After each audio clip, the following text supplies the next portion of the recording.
I think we'll start.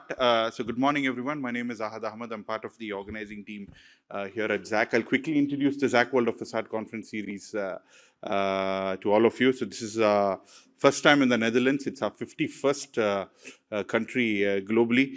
So we've been organizing the Zak World of Façades conference series since 2012. This is edition number 217 in our 51st country. And we have events all across the globe, from New Zealand up until Canada, as I always say. The way facades are designed, engineered, installed in different locations are completely different. So our topics are very local and curated for that respective region, that city. So I think today's presenters also will reflect on projects in and around Netherlands, because the way how it's built here and where it's probably built in a couple of miles away are completely different regulations, different rules. So we try to keep all our project case studies as local as possible. And these are our events for 2026, widespread all across the globe. Lots of events in USA, in the Middle East, in India, in Canada. Each state in the US is like a different country, so we have different editions over there. And of course, we curate content, which is very topical to that respective region. These events are courtesy our event partners. All of them have a tabletop display outside, so please meet with them in the breaks. I'll just take a moment to introduce all of them. We'll start with our presenting partner, Novastruck. You'll probably be hearing of them for the first time. They were formerly known as Convenor. Convenor was originally an American aluminum door, window, curtain wall system company, part of the Alcoa group. They have branched out. Convenor Europe has now rebranded as Novastruck. So Novastruck is going to be the brand for formerly Convenor Europe here in this region. So they are our presenting partner. They are into aluminum door, window, and curtain wall systems. AkzoNobel, again, a big Dutch company, doesn't need any introduction. This is the liquid coating division of AkzoNobel, which is participating, called Trinar. So liquid coating can be used on various applications in the building envelope. Alucoil is from Spain. They have non-combustible cladding solutions. They are one of the leaders in their segment of non-combustible aluminium cladding products. Alumet, again from Netherlands, big player, and a lot of beautiful finishes in anodized aluminum, which can use for different cladding and envelope applications. Elval Color is from Greece. They are a global player in, again, non-combustible aluminum composite panels and other solid aluminum related solutions. Eurolac, again, a local Netherlands-based company. They are into powder coatings. So they are partners of Exalta, which is, again, a global powder coating powder supplier.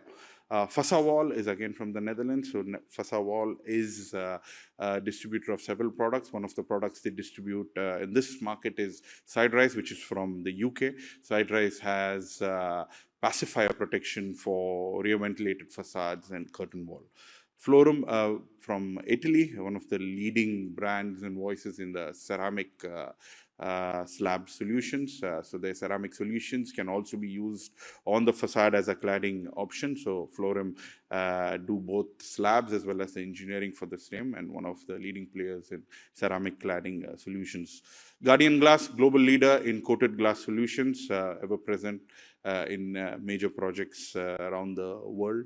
They are part of the Koch Brothers Industries, which is an American private equity firm. Henkel Torreson. Henkel, again, a big is one of the big players in the adhesive and bonding space. Terrason is their building envelope product range, where they have a lot of products for vapor barriers, breather membranes, and other value-added products for the building envelope. Kurare is a Japanese company. They are the mother company of the laminated glass interlayers, Throsifol and Sentry Glass, which you would have heard of. So this is their parent company, and as one of the leaders in laminated glass solutions. They provide interlayers both in a structural form and in a normal PVB form. Rotoblas is a big Italian company which mainly started off with solutions for the mass timber industry, but now they have a lot of solutions which can also be used on a conventional building for building envelope solutions.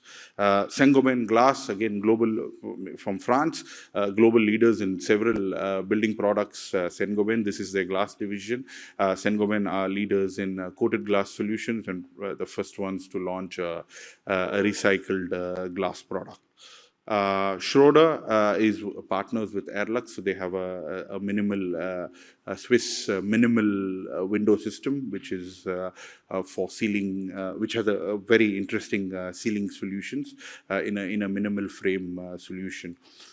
So our next event is actually next week. That's with Nova Struct and a team of other partners again. So that's in Manchester.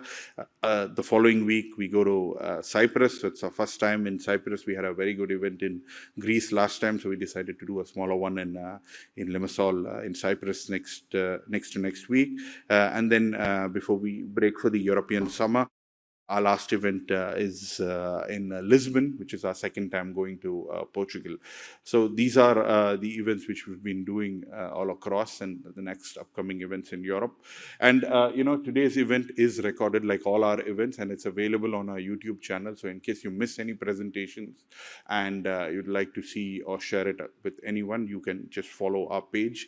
You'll also get a YouTube link, which 7 to 10 days from now, and you can then share that link across to everyone. Otherwise, if you'd like to see all our presentations from all our events since 2022, they are available on our YouTube page.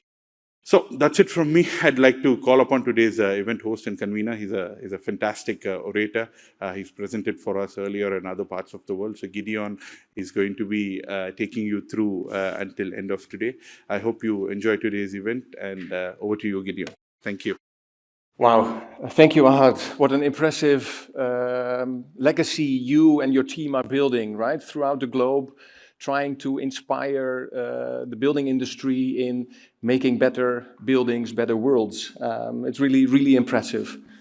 Ladies and gentlemen, I'm very honored to be your host here today of this, like Ahmed said, the first conference of Zak in the Netherlands. And what a great location where to do it other than in the city of architecture, Rotterdam. As I had said in the intro, we will try to focus on this conference on the sustainability and on the innovations that are needed in order to face the challenges that we all have in our daily practice.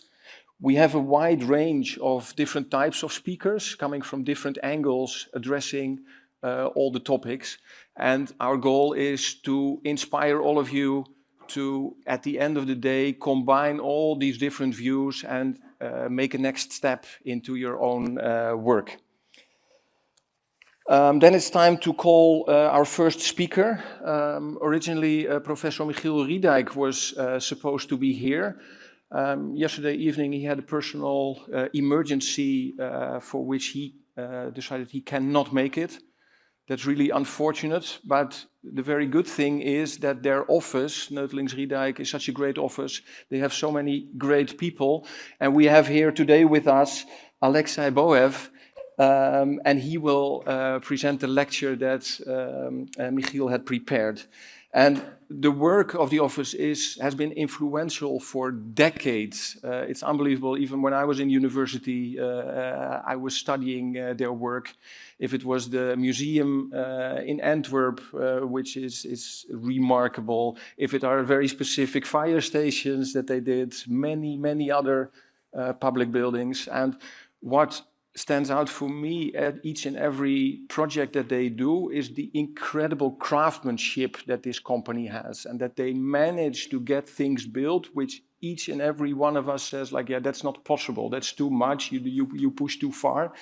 So I'm really happy and looking forward to your lecture. Please welcome to stage Alexey Boev.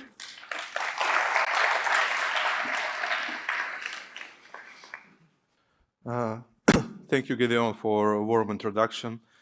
My name is Alexey Boev. I'm an architect at the office, so usually I sit behind the computer and designing, but today luckily I can be on the stage and talk with you. Unfortunately, Michiel couldn't manage to be here, but I hope I'll do good replacement. Starting this lecture, the office exists around 30 years. And already at the beginning of the Michiel or William career, we were aware of the, let's say, the global environment, what's going on with the world, and we try to integrate the passive solution, natural ventilation in our building already, let's say, 20, 30 years ago.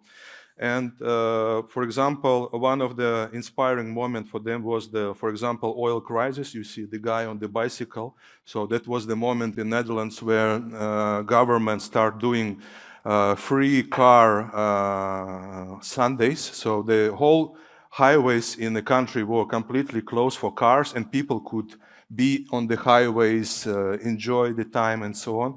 And after that, countries start investing money to the bicycle infrastructure. And parallel to that, there was a big research made by Club of Rome, and they were already, the scientists, they were already aware of that actually the globe, the world is limited, so we can't endlessly expand, we can't build without deep thinking. In that sense, already there is a big shift from Anthropocene to the, from the Holocene to the Anthropocene. So in that sense, we as a human, we are already part of the Earth. So for example, on this image, you can see the cities which you can see already from the sky. So you can see our human influence to the world.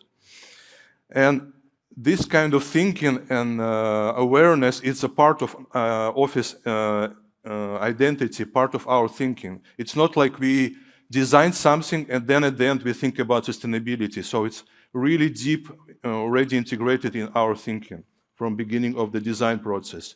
And as an office, we try to design thoughtful today for the long-lasting icons for tomorrow. So we work in three aspects. It's a smart and well integration of nature to the building, also passive integration of the technology, let's say natural ventilation, natural cooling, then of course integration of identity and beauty.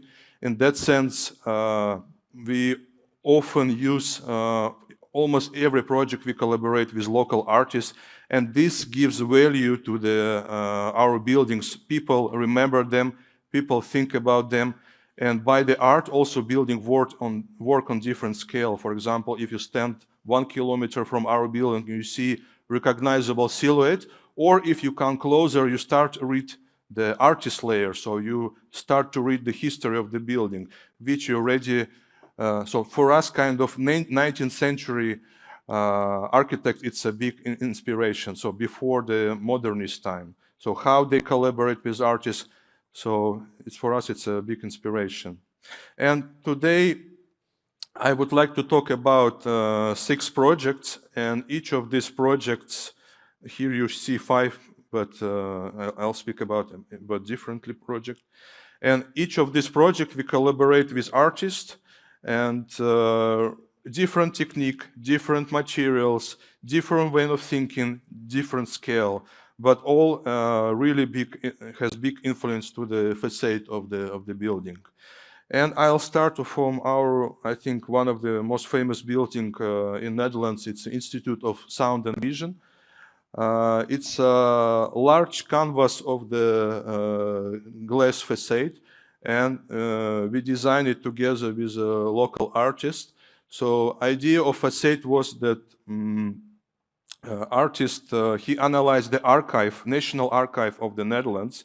He picked some interesting moments of the Dutch history, and he blurred it, and then you can see the relief of the moment. So you can see and recognize maybe any interesting moments in the Dutch history, like when the Queen cycling the bike, or any kind of commercial that wrote into your brain. So everything that relates to the Dutch culture is on this facade.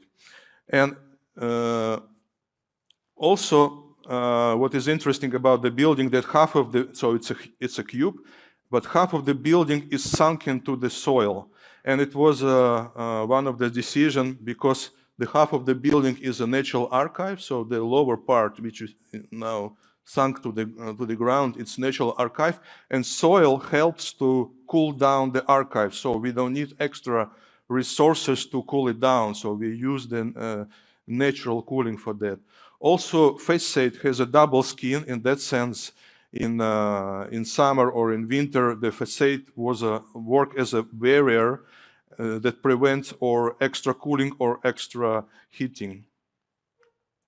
And of course, the main inspiration of the facade comes from the Renaissance time paintings. For example, you see the salon painting. So you basically see painting of the other paintings, and together they make one big painting. And this kind of paradox we like to use in our building. When one image make another image, or many images make more one image. So, for example, you see the process of dispersing and blurring the history, and that helps to make it as an abstract image. So you don't see immediately what it's about, but if you come closer, you can see relief of the persons or the, I don't know, important car from Formula One, from Zandvoort, I don't know, wherever. And during day, the color glass, when sun shines through, it starts coloring the inner facade. So you every day, different time of the day, the interior facade is changing. So you always hit different side of the building. That's, you see the offices. So basically the history blend with the people who work in this institution. And for inner facade, we use our famous and our favorite designer, Paco Rabanne. Here you see his famous dress, which is contained from small coins, kind of elements. And we applied for interior facade. You see the stepping up volume. It's also, of course, for us, the inspiration was a Paco Rabanne dress, but it's also somehow connected to the holder of the old school microphone. So when you know it's kind of spirals, so you see the elements, they're kind of locked to the surface by this element that, so these details you really start to see when you come closer and recognize them. And of course, the facade, the building has a big value for the country. The big foyer in the atrium also used for any kind of activities, concert, for New Year celebration. So the building have big meaning for the country and for the people who visit it or who see the events on the TV. Yeah, here you can see how sun beautifully go through and color the interior facade. This is at night. The next important project is a museum in Antwerp, the Maas. And it's located in former harbor. So here you can see the former harbor. In the beginning of this century, the city starts transforming this area for new development. And our building was one of the elements that make a signature for this area, because the city center is more on the right side, but this part was only the industrial, and building work as an icon and attract visitors to go to that place and discover it. And the building, so if you look at the competition of this project, most of the participants, they made flat building, but we decided to stack 10 exhibition halls and rotate them. So when you rotate, you create voids. So, and that void work as a main circulation space. So it's open for public, anybody from the city, tourists, they can visit it and look through on the city from different perspectives. And of course, already 20 years ago, we were aware of the climate, aware of how buildings work in the city. For example, in the floor of the atrium, we integrate a cooling and heating system, because building facing, let's say, north and south, In that sense, you balance the overheated part with or cold part. So the water from the surrounded, let's say, the area, you use that water to cool down the building, and it's integrated under the facade. Also, building the circulation space works as a buffer between exhibition halls where temperature should be around 24 degrees. And so in that sense, we take air from the, let's say, this circulation space, which is already different than outside. In that sense, you spend less energy to make building perform. Here you see this in-between space and beautiful view to the city. So this glass was produced in Italy and then transported to the Belgium. And for facade, we use natural sandstone with 3 variations of color, and it was smartly mixed together. And of course, one of the interesting things that for us, facade doesn't end at the exterior. We try always to blend it in and form this public space, the public covered space that covered from the, let's say, the climate, so that you feel comfortable there inside. And here you can see that it's cladding floor, cladding ceiling, cladding walls, but by one system. And also here you see the image of the interior space. And in that sense, even museum walls, they're not just, we not just put their finishing. This is the real concrete casting walls. And we also integrate the special elements. And by that, you can organize different exhibition scenarios. In that sense, the interior facade also in a smart way adjusts to different scenarios of the organization of the exhibition. So in that sense, even interior walls are active. So it's not just somewhere behind the gypsum walls. And one of the most iconic part, it's this hands. So that's the main symbol of the Antwerp. And here, unfortunately, we didn't collaborate with the local artists. We had one of the interns who have really beautiful hands. So we used the gypsum molds to take his. And unfortunately, he worked only 3 days, 3 weeks, 3 months in the office, and then he's gone. But now his arm is present in the building. And in that sense, there is also kind of a metaphor that you can say, yeah, from far it looks like a tomb with this heavy, brutal, natural stone facade, but it's also combined together with this wavy and lively facade. So it's like a memento mori. So you should aware that there is a life and there is a death. They all together, we live in it. And here you see interesting element. It's also kind of, it's a drawing of ideal city. And the Dutch written poem about the city. I think the people from Netherlands can read it. I am not, unfortunately. And these elements, it's not only decorative elements. Somewhere in the building, these spots, they used to integrate speaker, or they used to element where you can hang the art piece, so you can connect your element.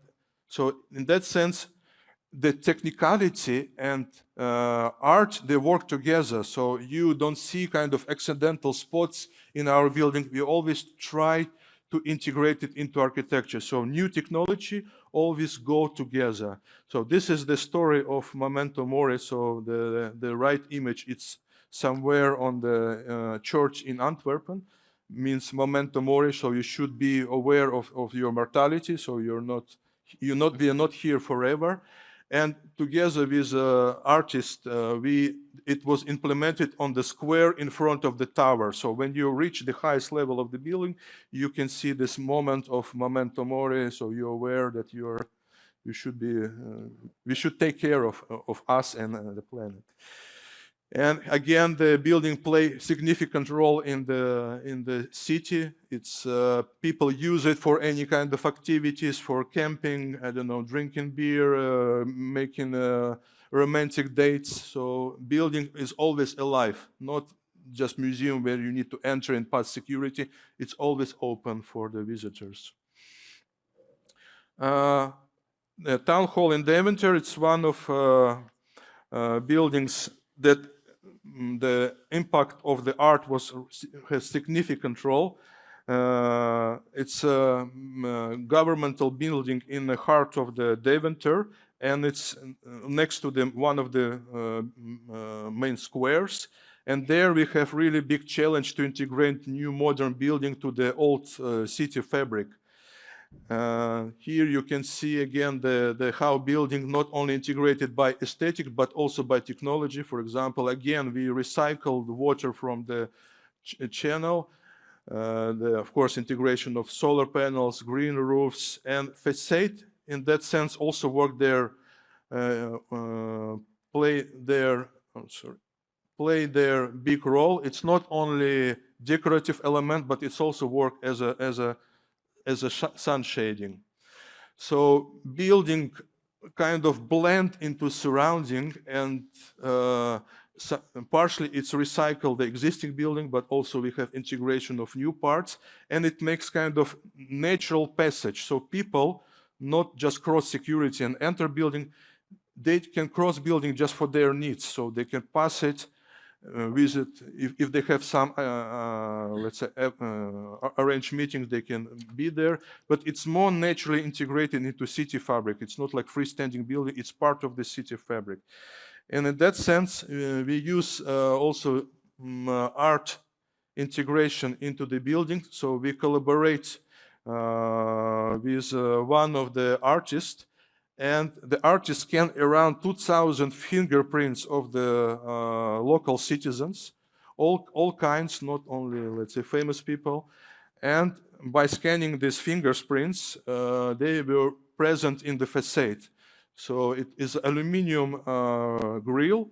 The artist also used his hands to form kind of sausages. You can see the even fingerprints of the artist in this part. So it's again kind of layer the detail in the detail, and by that facade has different let's say representation. So it's never the same from different angles, because it's the different fingerprints used in it, and it's fixed in the oak frame, and oak frame again used for exterior and also for interior. So for us, we try to develop the material that can work bothly. In that sense, the visitors, they don't feel barrier, because for them the facade guide you inside and make you pleasant. And of course, if you're in Rotterdam and you have chance to visit the city, you can visit this building. It's standing next to the Maas River, and it's a ship and transport college.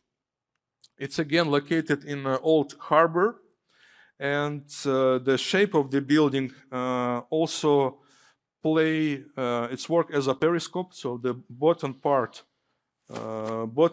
is looking to the river, and upper part looking to the sea. So basically building connect city and the sea, so the maritime story. For facade, we were inspired. So here you can see how building look to the sea, and the facade of the building was inspired by ship containers and life jackets. So you can see big implementation of these elements on our facade.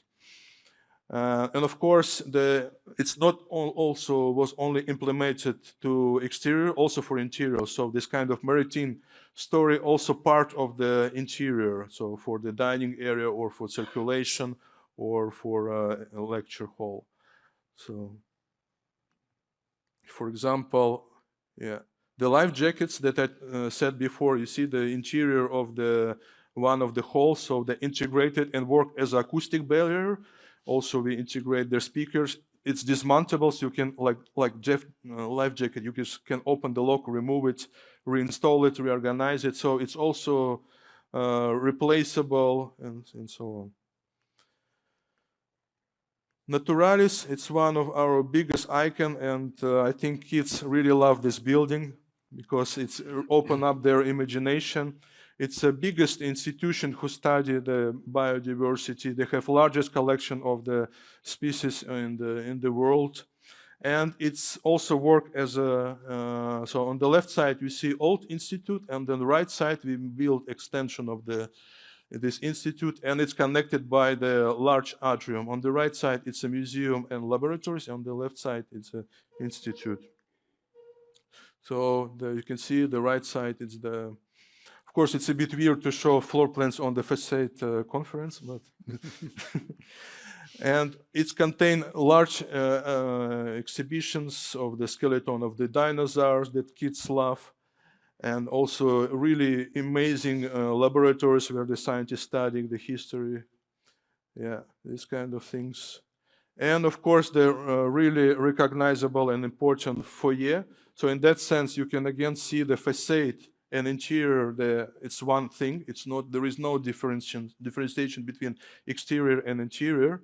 And here, for this building, we collaborate with a local artist, a fashion designer, Iris van Herpen.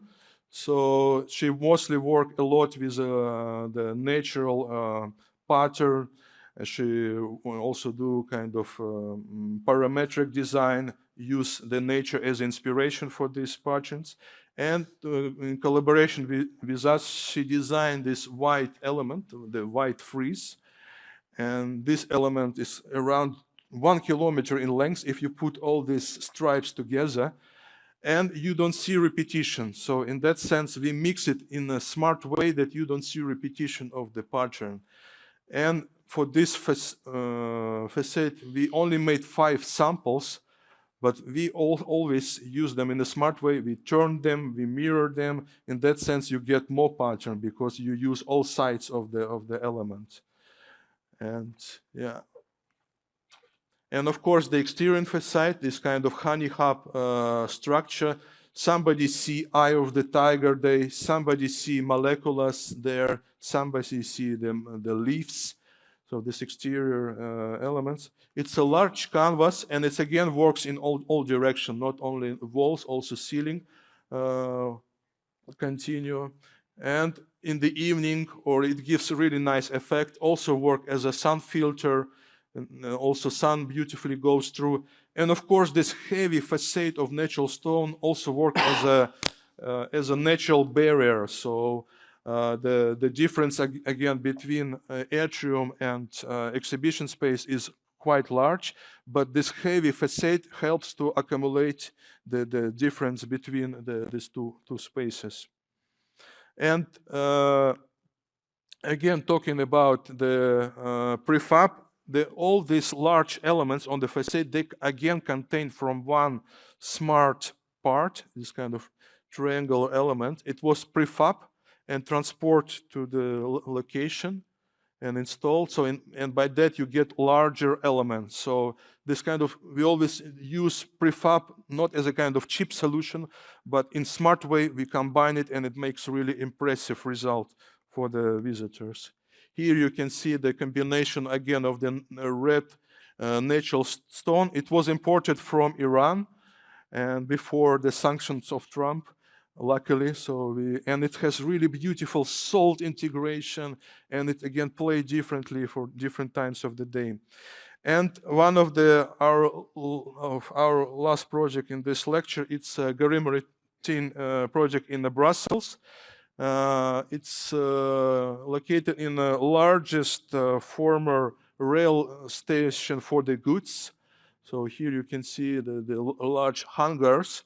And in 90s, it was end of 80s, it was closed. Was a long time abandoned, and we were lucky to be part of this renovation. And this interesting because there we talk about, because our main intervention were in interior. So we designed kind of wooden pavilions on the left and on the right sides. But for us was really important challenge, because as an architect we always want to have really facades speak a lot and communicate with visitors. But there was a challenge how the new facade not overtake the beautiful 19th century structure. So how we balance old and new. So we were really inspired by the historical layout of the building. And of course, we worked there together with the renovation architect. They were responsible for the facade, for the exterior facade, and we were responsible for interior volumes. So we designed this 12 pavilions, the 10 on the biggest one and 2 small one. And we also designed that space not as a kind of collection of building, but we try to design it as a city. So we have a large square in the middle, then green boulevards, then small streets that cross in it perpendicularly. So people who enter there, they feel that it's like continuation of the city. You just not in a huge hangar with freestanding pavilions. And talking about facades, so the whole building is built in CLT structure. You can also dismantle it. So for example, if in 30 years there is no need in this typology anymore, you can dismantle it and recycle it for new needs. And of course, it's also, this strategy was also done because we didn't want to have wet processes, so we couldn't use concrete. And also we couldn't use because it could infect the foundation of the old structure. So if we would build heavy metal or concrete structure, it would affect the structure around it. So in that sense, that was a smart solution. And all these structures were covered in a wooden plank facade. So it's one of the largest wooden building in Europe. And of course, it's separate volumes, but they work as one building.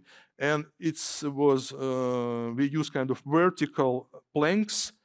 And when you're inside this space, these vertical planks, they play as a kind of disperse element. So they're not really sharp in you and work as a kind of background for the beautifully renovated structure, the old structure.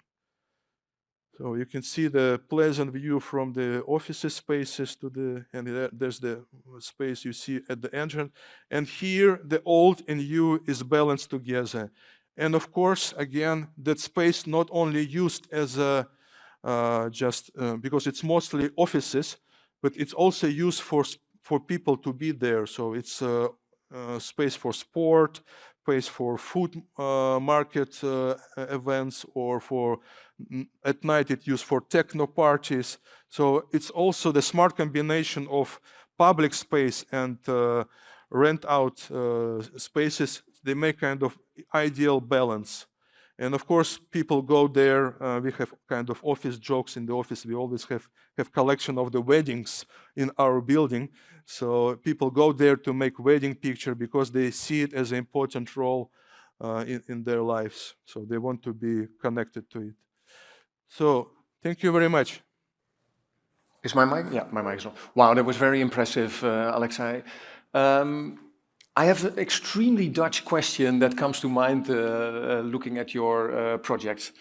They look super well detailed. There's not a single millimeter that you didn't think of before. Yet that also makes things super expensive, right? Isn't it that for you and your office, this is very nice to do and it's okay, but for us regular architects, this is too complicated and too expensive. We don't have the clients that you have to make these super challenging, super well detailed, super well integrated types of design. How do you see that? Yeah. You hear me? Yeah. There are different aspects. One of them is we often work at the beginning with the advisors. So in that sense, the integration of elements, they're already done during the process. So it's not like after effect. So that's the smart process of developing the details. They're already deeply integrated into the details. So it's well thought. You could think it's expensive, but it's actually it's optimal solution. So we balance it. So it's not like it looks expensive, but it's not so expensive because the design is so well thought that it looks well. And of course, one of our crafts, we convince client to have extra budget on facade because beautiful details, they also last longer. because beautiful details react better to the nature, they degrade less. So in that sense, it's client investments. So building will not look old in 20 years, on 10 years. So it will always stay fresh, and so you can sandblast it and it again looks again. So it's a really long-term investment. And of course, Michiel and William had this craft how to convince client to invest in this. Yeah. Yeah, indeed. And I see that you're also connecting, let's say, aesthetics with functionality, so that it becomes more difficult to take things out when the budget is under pressure. Indeed. Wow, thank you very much. Thank you.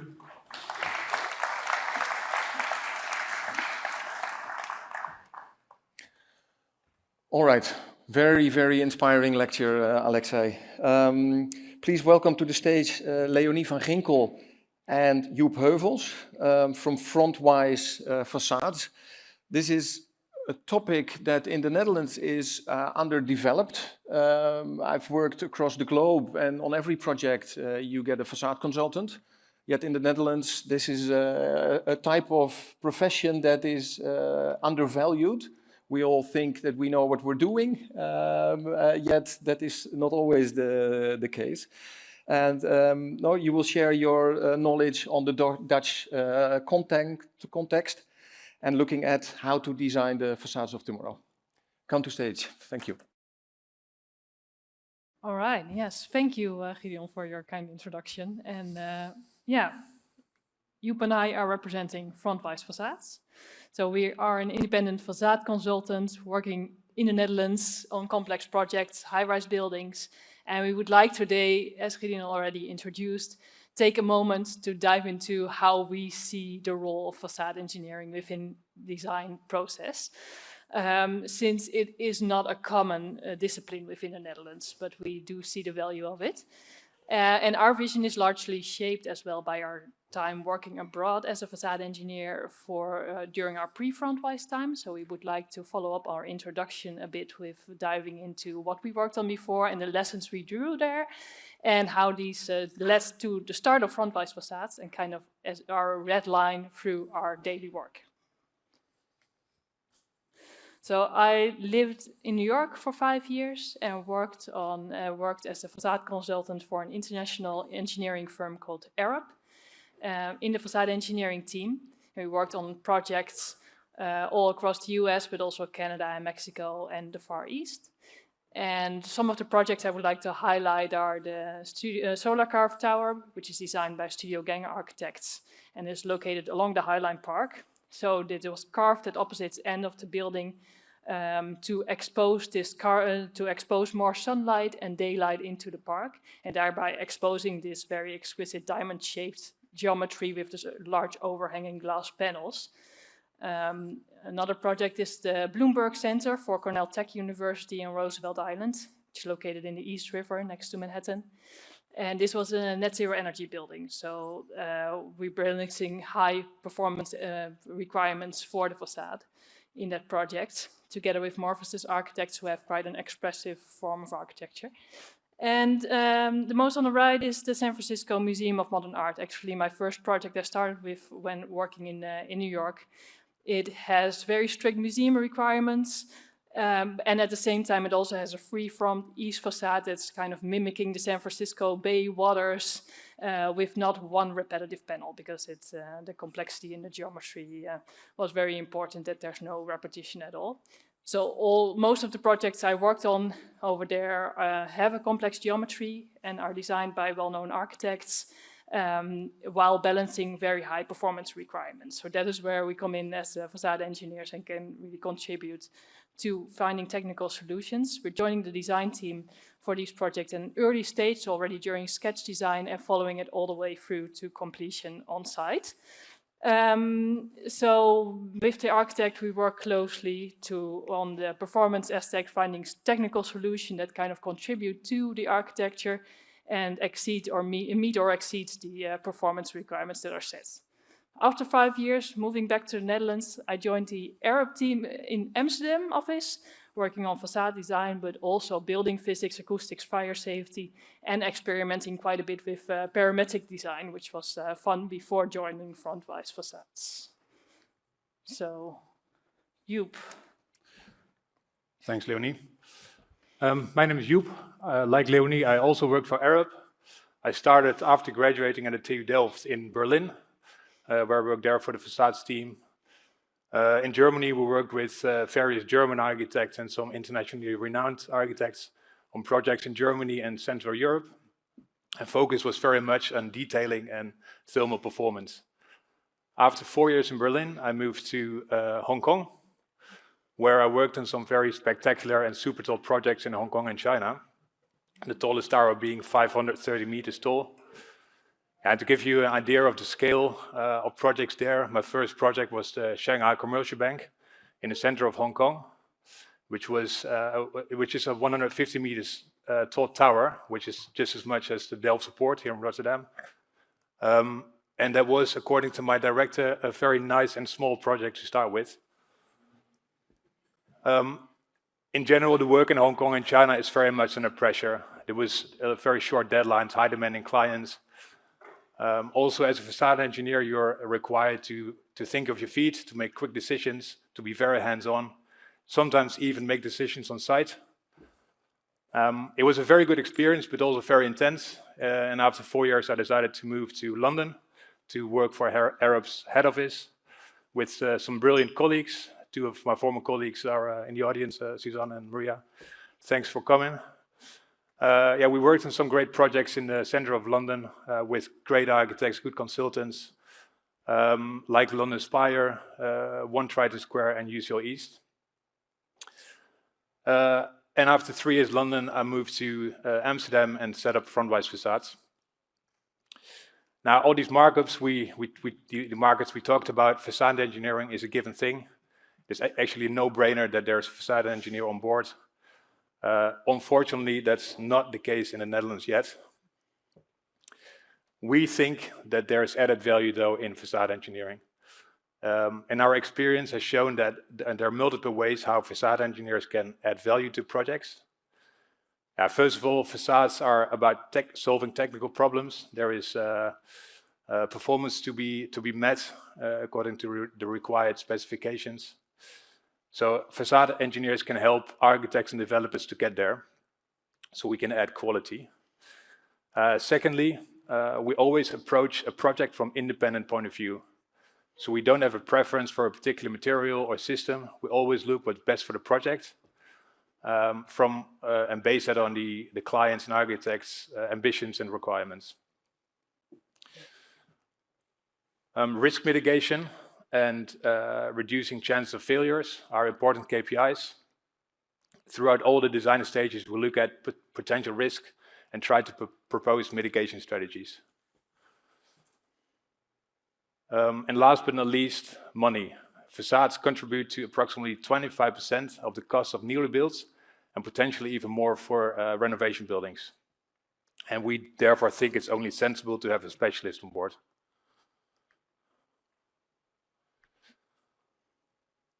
We do this throughout all the stages of the design.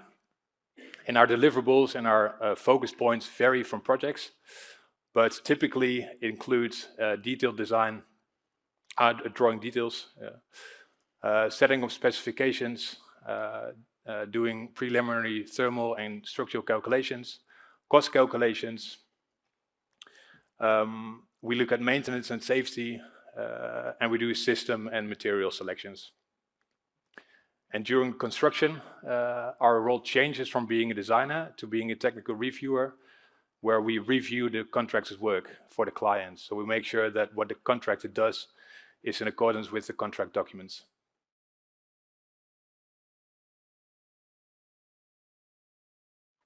These are some of the projects we currently work on or have to work on with Frontwise Facades. And for us to make a difference to the design team, to the project, there has to be a complex factor to the building. And in many cases, that is the scale. For example, for high-rise buildings, obviously there's a lot of repetition in the facade. It can also be a complex geometry or very high requirements, for example, high sustainability requirements. And we see a growing demand for renovation and refurbishment projects, which are always about the facade. The facade is usually the most important thing of renovation. Yeah, we very much like to expand on that. I would like to highlight three projects during our presentation and go a bit more into detail on these projects and what our role is. First one is the Modernist here in Rotterdam, where the architect is MVRDV. The client is Marsen Group. We worked on this project throughout the detailed design stage and technical design stage. The project basically consists of 2 towers and an office plinth. Tallest tower being 120 meters tall approximately, and the shorter one about 70 meters. The project houses apartments, offices and commercial space. And a very important design aspect is the sun cut, approximately halfway in both towers, specifically designed to let direct sunlight through. This is the project location. Some of you who came by train may have seen it. It's right across from Central Station, currently under construction.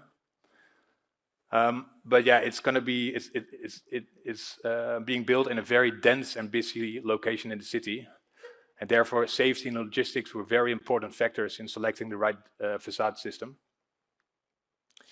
And therefore we proposed an aluminium unitized facade, which is in the Netherlands not very commonly used for residential towers. And the advantage is that this is a system that is fully prefabricated under controlled circumstances with high quality in, for example, air tightness and water tightness, and can be installed without access needed from the outside. Our experience abroad is that there is actually, for example, in London, a lot of residential towers are built with unitized systems. That came in very handy in this project. Since as facade engineers, it was our job to convince the team and the client that this was the right way to go.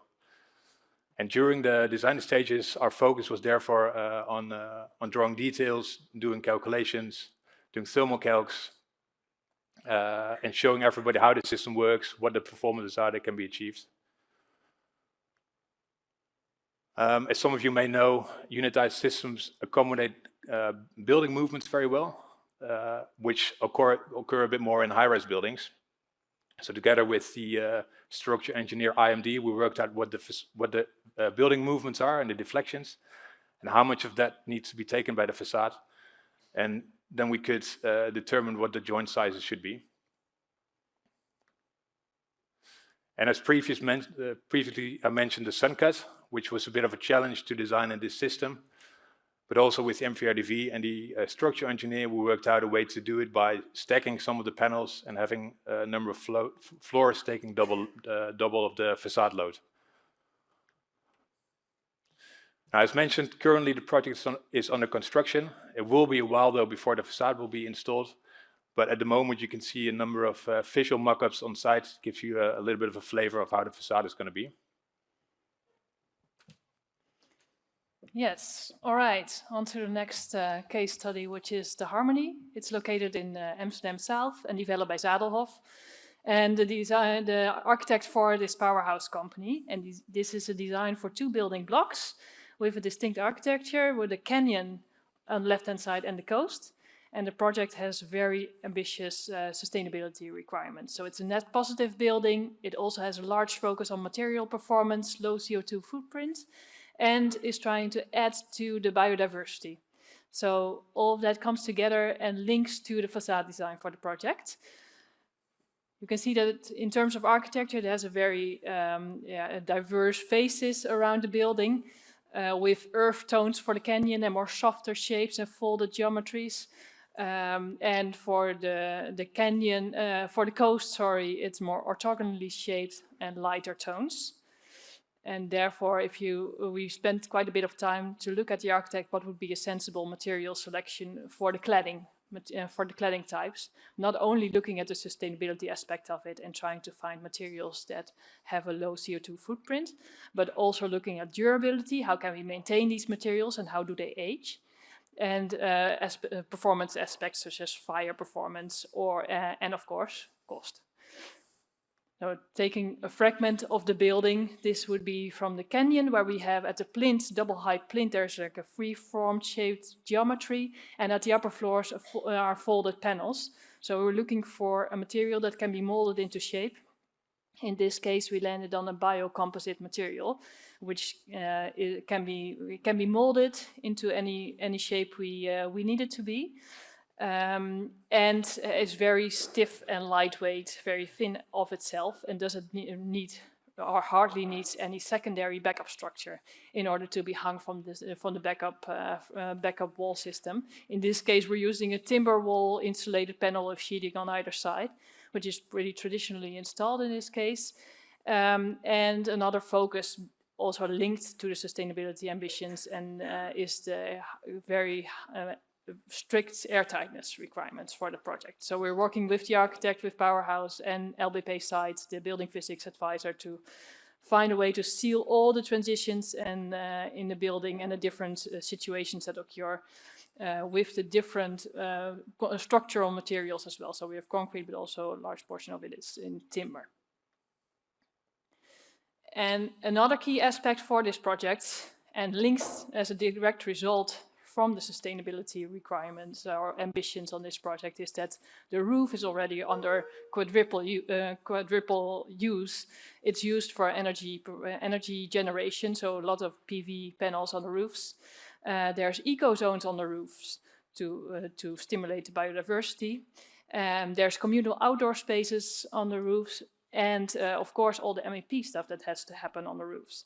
So the most obvious means of access in case of maintenance and repairs to the facade cannot be taken into account here. So even the back streets, the adjacent streets, have a very nice landscape design to them, but are also made car-free with minimal pavement. And the interior courtyards as well, a very lush landscape design to them with lots of trees and greenery. So here the search was to find how can we still find a way to access this facade over time and make sure that we also have a project that can be maintained well, cleaned well, that we can access when we need it. So for the residential portion of it, most of it will be cleaned from the inside, and the glass replacement also needs to occur from the inside. But for all the facade areas are also made accessible for future maintenance and repairs by rope access. And we're already including this in the design points to create the access points, locate them correctly within the design. Thanks. Yes.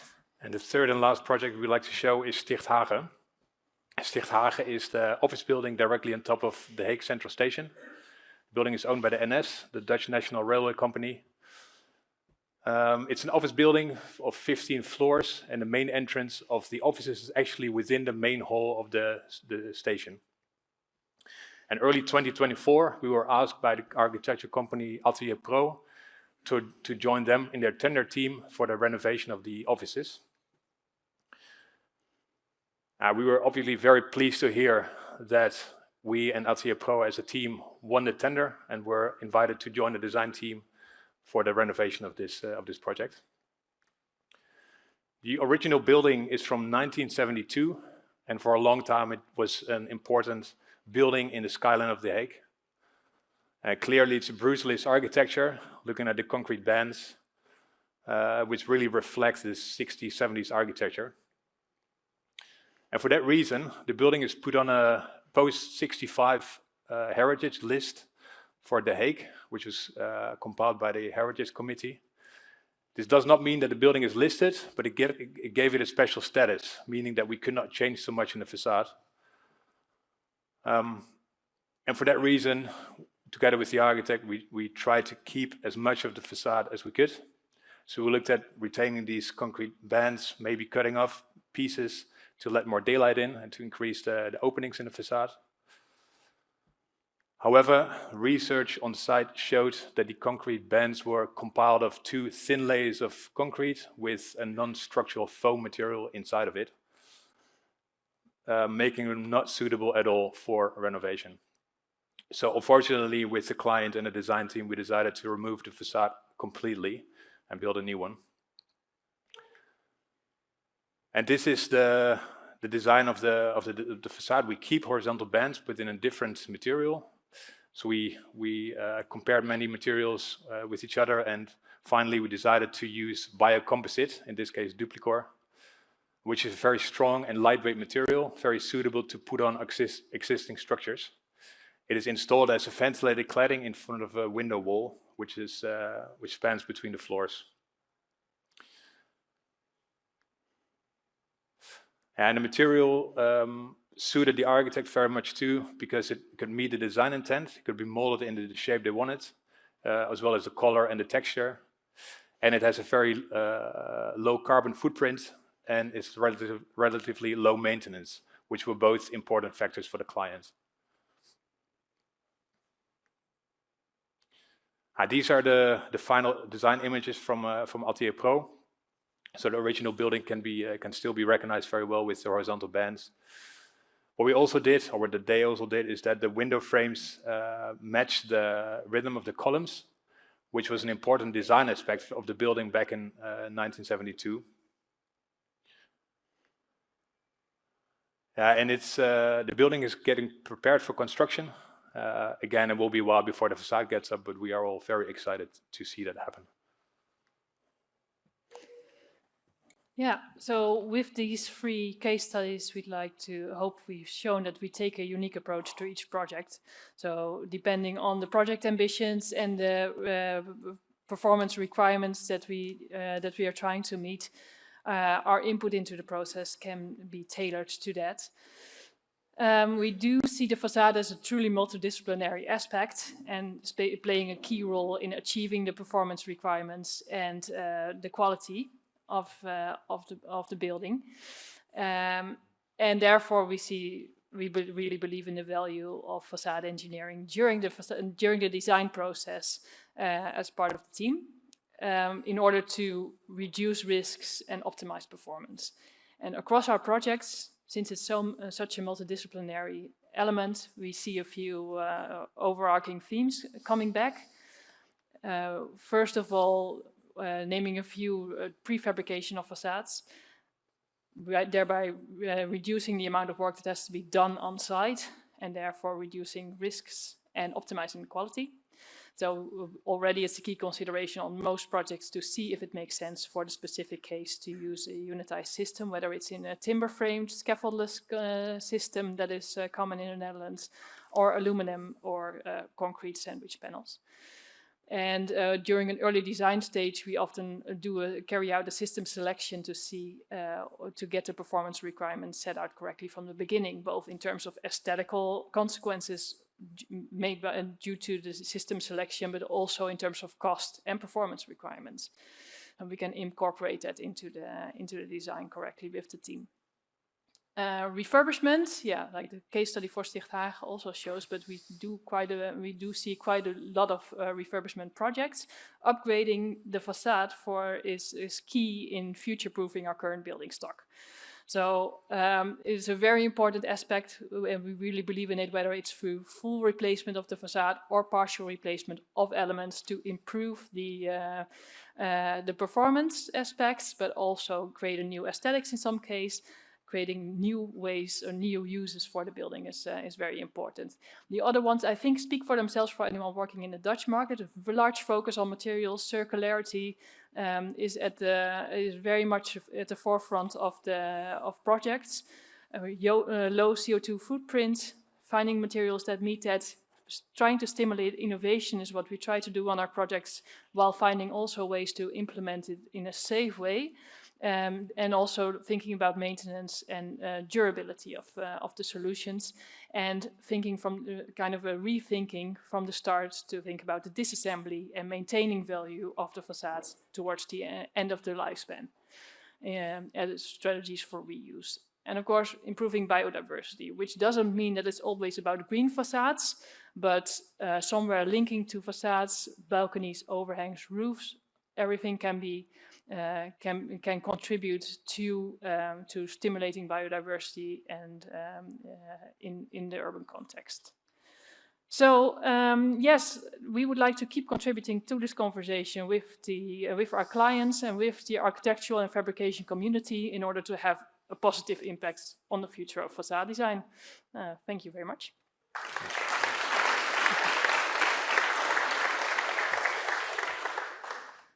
Wow, thank you for this cool presentation. Indeed, in the Netherlands it's not very common to have this, but you showed your added value. Connecting to one of the last slides that you have, we see that reuse of materials is getting more and more popular, definitely at the design stage. Yet throughout the process, things turn out to be more complicated than you would want to or you would hope to, and it needs a lot of ambition and perseverance. How do you see this? What's the strategy that you have on that? Yeah, well, we always hope to be included in the projects that have these ambitions in mind so that we can also try to find out what is possible and if there is testing that we think should be carried out during the process, that we can already get a head start on that by pre-investing in the technology, getting the design teams to come along with it, to do this in a safe way, to reuse materials, harvest materials, see how we can incorporate it. But we also have the experience that it's not always possible and that unfortunately some things fail or fall through at the last moment. Yeah. Yeah, exactly. It's a timing issue. It's it has timing, to do with warranties, with the amounts that you absolutely need.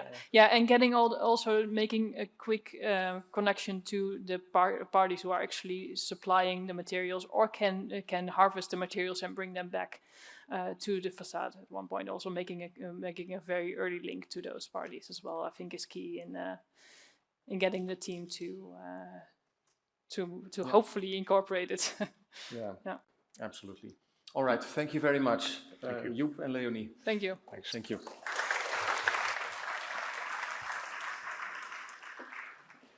So now it's time for a short and, as I expect, a very poetic story on double anodizing. Please welcome to the stage Bart Mispelblom Beyer, CEO and architect of TANGRAM Architects.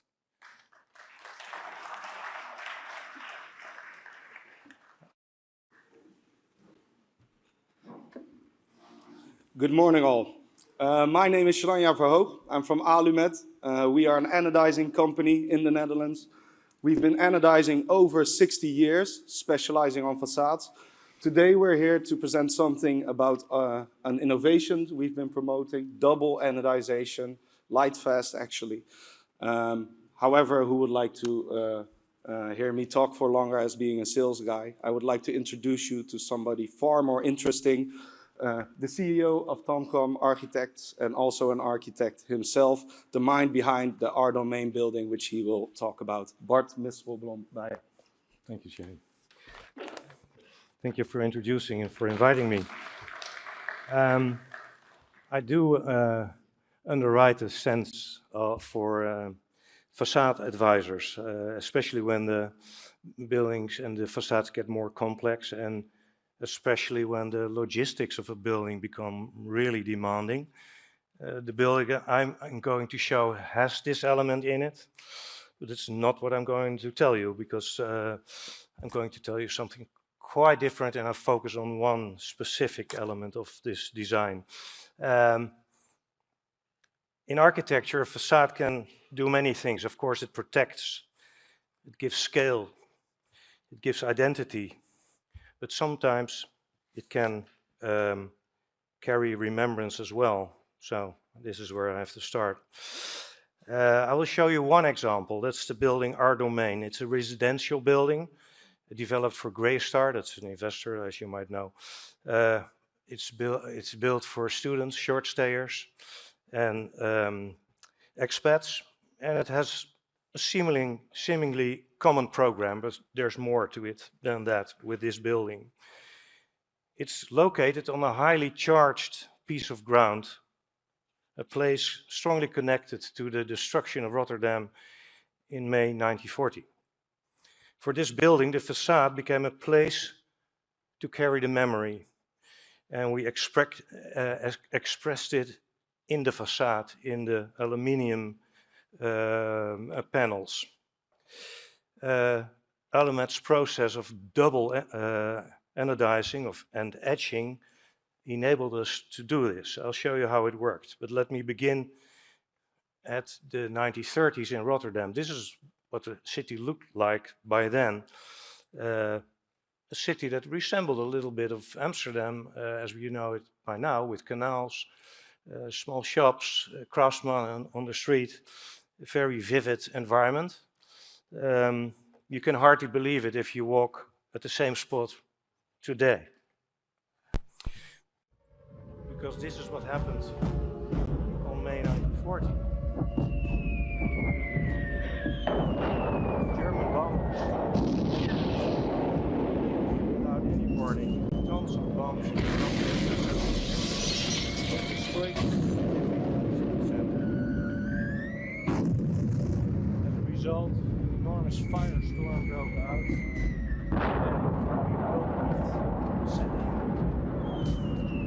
In less than 15 minutes, 24,000 homes and 900 other buildings were gone.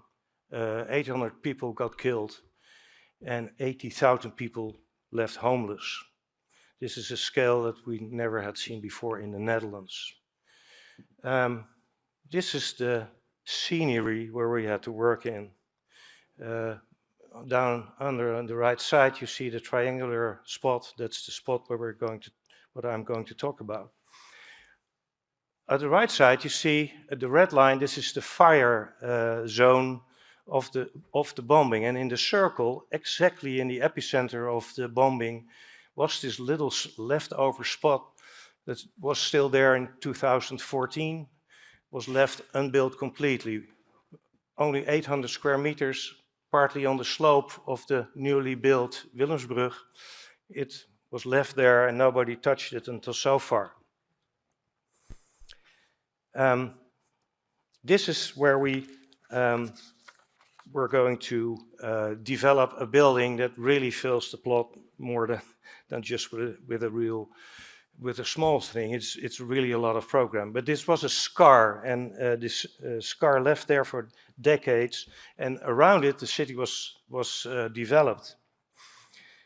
And as architects for this project, we felt a deep responsibility not to just build a program, but to give this place an emotional and historical weight that it deserved. So I'm going to show you now what the building is today. Here you see it on the right side. It's about 600 apartments with a lot of other functions in it, like meeting rooms, study rooms. There's a whole list at the right side. So it's, let's say, a city within the city, a vertical stacked functionality with functionalities other than only residential over all levels, to create a building that is a building in itself, it's living in itself. We have 80 plus nationalities in this building, so you really have to work to get a community sense, and by bringing in all these elements that were originally not in the program, but Greystar approved to bring it in, it really works. And maybe the pièce de résistance is the roof terrace. Right now it's very green, where people sit outside, they can sport outside. There's a little bar, you can even cook. There are kitchens outside, and this is the place where people come together. The building in its design connects many urban levels. The ground level, where we had to bridge different levels between the Willemsbrug and the Wijnhaven. And we solved it inside the building. But also, as you see at the right side, the stacked up volumes react on the neighboring buildings, because it was a sort of cacophony of different buildings around it. This is what it looks like today. At the left side, the new Fisherman's Alley. At the right side, you see the higher level of the bridge, and what you cannot see is that you can drive your bike underneath the bridge here. And Bar Blink here is really an important extra for the city at the moment. It really functions. But it's the facade that tells the story.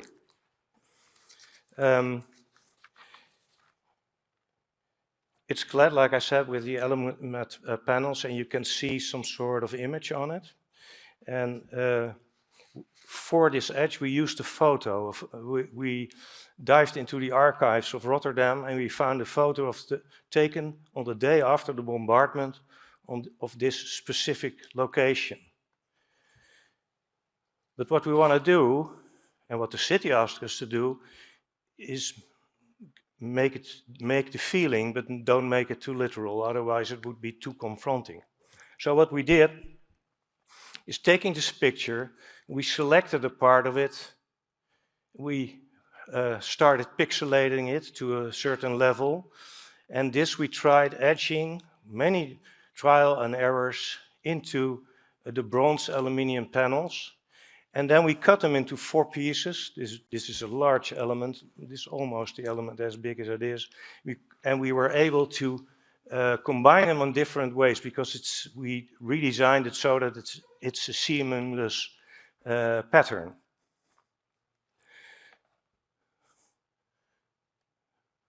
Once more, you still recognize the fierceness of it, without it being literal a picture.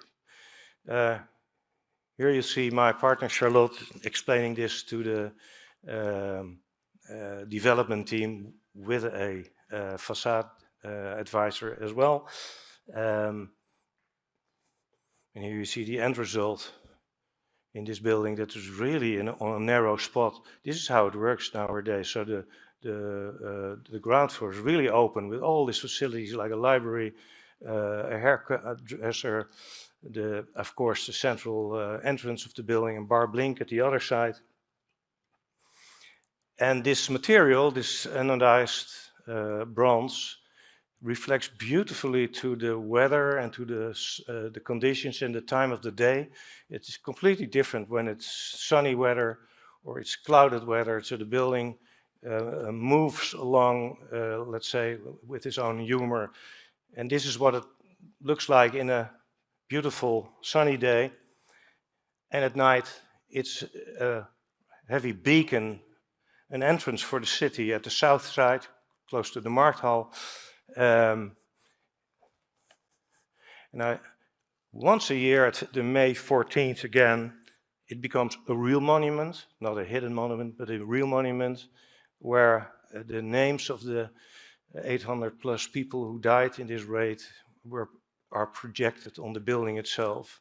And then again, it becomes its hidden monument. So what I wanted to tell you is architecture helped healing this wound. It may carry memory, but it's not a monument.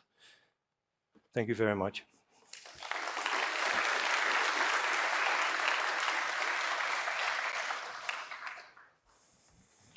Wow, thank you, Bart. Thank you. Nice to see the story behind this great building. Thank you. Okay. And now we welcome to stage Nasser Labidi, who will explain from Guardian Glass how they are empowering facade design with their digital tools. Welcome to stage. Hi, do you hear me? Hi everyone, so my name is Nasser. I'm very happy to be with you. I am the manager of the Technical Advisory Center at Guardian Glass. So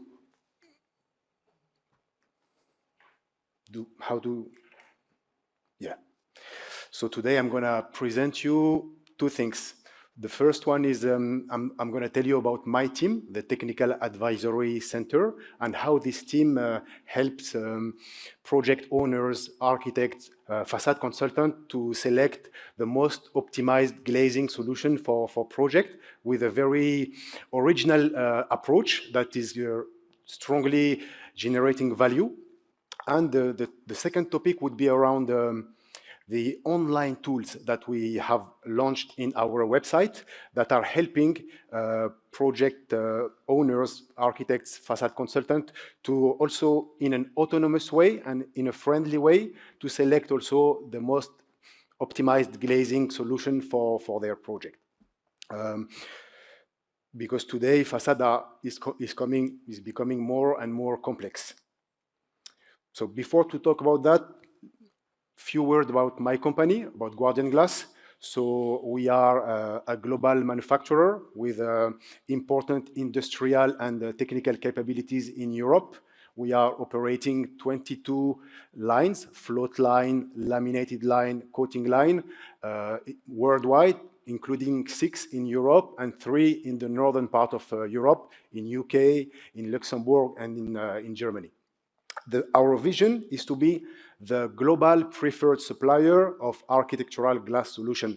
That's why the technical support is strategic for us, and I will present you how we strongly help our customers to select, let's say, the most adapted glazing solution, considering all the different requirements in the facade.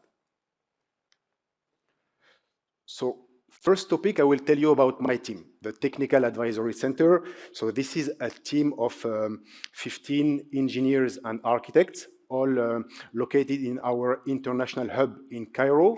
Each and every one is dedicated to a specific sub-region of Europe, Africa, Middle East, and Asia Pacific. Each and every one speak the local language and master the local regulation. And the scope of work of this team is to provide technical advisory, technical recommendation to facade designers, to facade engineers, to project owners regarding their projects. So basically, concretely, what do this team do in a day-to-day?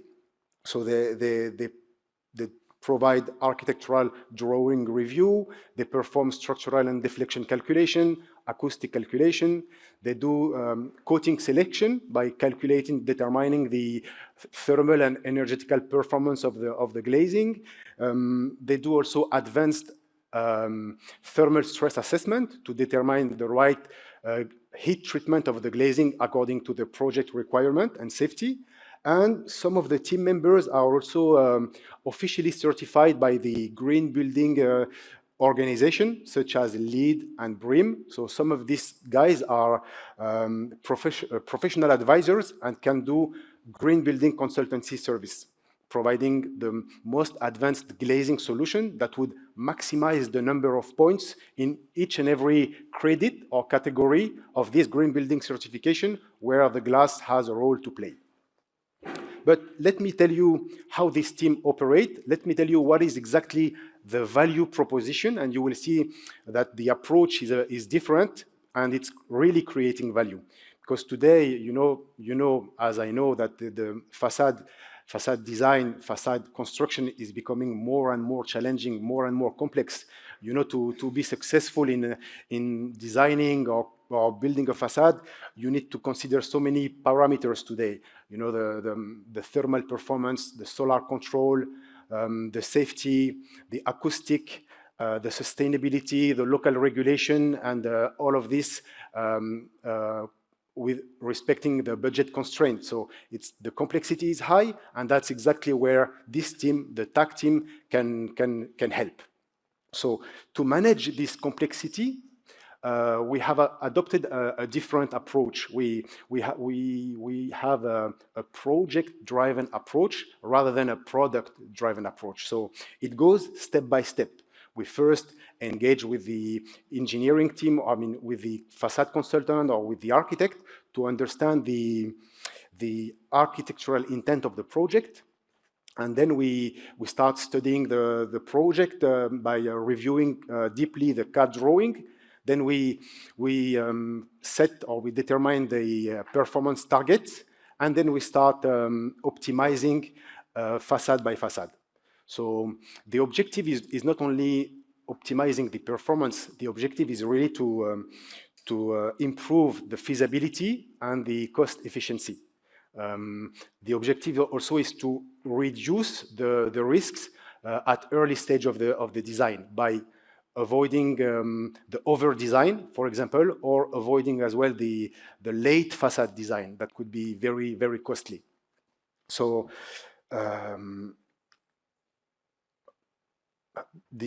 what is for you if you are involved in the conception of a facade, if you are designing a facade, or if you are a facade engineer, or if you are even a project owner interested by the facade, what is the advantage for you in collaborating with us through this service proposition? So the biggest advantage for you is the simplicity and the efficiency. So you just need to connect with us, with our team at early stage, discuss the architectural intent, then share the, let's say, the drawings on the CAD drawings, and we take it from there. We conduct all the analysis, we perform all the calculation, and we come back to you with a structured and detailed report with actionable recommendation supported by multiple engineering calculation. So I'm not saying we are replacing the facade consultant firm or facade engineer. I'm saying that with our expertise in glass and glazing, with our mastering of the local regulation, we can really be a help and a support regarding the glass or the glazing part of the facade. And we do this without adding any extra load to your engineering teams. So feel free to connect with us and talk about your project. We will be more than happy to help you. So this was my first topic, the Technical Advisory Center team, helping you guys to select the most optimized glazing solution for the complex projects. Now for the more regular project or the more simple projects, we have developed in our website friendly user digital tools that you can use to quickly and in an autonomous way determine yourself the right solution for your project. So in this online digital tools, we have three categories of tools. We have an AI technical assistant that gather all the technical knowledge of Guardian Glass and is presented as an LLM, so you can ask any type of technical question, any type of even the most complex question related to glass processing, related to glass coating, glass performance, and even the most complex question around, let's say, double skin facade or curved glazing or stepped glazing, and you will get through this technical AI assistant a fast and accurate answer. And this is available in our website, freely accessible. Then we have the calculation tools. We have different type of calculation tools where yourself you can build the glazing and get the different performances, thermal performance, energetical performance. You can also get the embodied carbon performance, and you can compare between different type of glass, like the normal glass substrate, and compare it with our low carbon substrate, and you can compare how strong is the impact when you use our low carbon glass, our Nexa glass, compared to our normal extra glass. You can see directly in the technical datasheet how much would be the difference in the embodied carbon.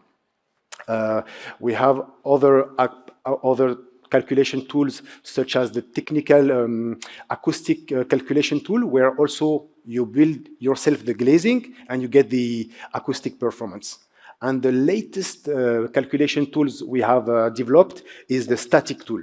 So it's a tool where you would input the geometry of your glazing, you would input the fixing system, you would input as well the different type of loads, and it would provide you if this glazing is passing or failing the different loads according to the European standard EN 16612. So these are for the calculation tools. And for the visualizing tools, we have developed well, I lost it again. Yes. So for the for the tools, for visualizing tools. That's my last point, guys. So it's about how realistic these tools will help you to overview how the glass would look like in the real conditions. So with this tool, you can select the glazing and compare between one glazing and another how it will look like in facade. And you can customize the climate condition, the sky condition, the color of the spandrel. You can customize the view, far view or close view, and then compare one glazing to another to find the aesthetic that match your requirements. So feel free to visit our website, guardianglass.com, and you would access all these tools. Thank you very much. So, back from the coffee, how are you all doing? Excited? It's nice, no? It's high level quality of the speakers. It's good to see. I hope you're ready for the next session. We will kick off with two people from Bureau Happold who will tell us something about how to optimize facade design. Please welcome to stage Anna and Anke from Bureau Happold.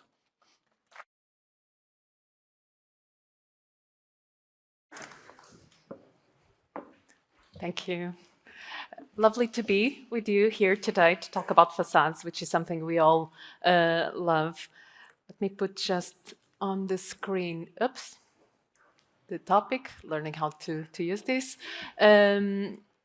When we got the invite to come and speak with you, and particularly the topic around sustainability, we said, oh, we need to go and have this conversation because it's so important right now in our industry. Before we jump into that, we'll do a little bit of an introduction of ourselves to give you a little bit of context of the perspective we have of the industry, and then guide you through the state of the art from the perspective of facade consultants and the challenges we see that we need to respond to collectively. And we'll also present a couple of case studies that bring that a little bit more to life. Without further ado, so my name is Araújo. I'm from Portugal. I started my career there as an engineer and also a building surveyor. My passion, if you know Porto, which is my city, it's a lovely historic town with lots of masonry buildings that when I was in uni back in the day needed a lot of refurbishment. These days it's much better, in better condition. And 15 years ago, I moved to London, and that's where I've been based, leading the facade engineering team at Bureau Happold, that in London it's 40 people, but across the globe it's 80 facade consultants, so a big spread of knowledge around. The projects I directly get involved with normally have that component of existing buildings. That's what I brought to the team to complement to the skills in-house. Just let my colleague Anke introduce herself. Hello, nice to be here. I'm Anke Rollenhagen. I lead the Europe facade team from Berlin, where we are based. I have done a few years in London as well before I moved to Berlin. And we are looking after the mainly German market, but as well the Scandinavian and Benelux market as well. Thank you, Anke. So who we are, Bureau Happold is an international engineering consultancy company. So all areas of engineering, which is something that attracted me to the company, is the fact that you have these pools of knowledge that you can tap into. We're growing, so we're now 3,500 employees across the globe. The company was created in England, but quickly spread to multiple locations. So you can see here, including the locations where we are in Europe, and we have an office very close to where we are in Rotterdam, which is quite nice.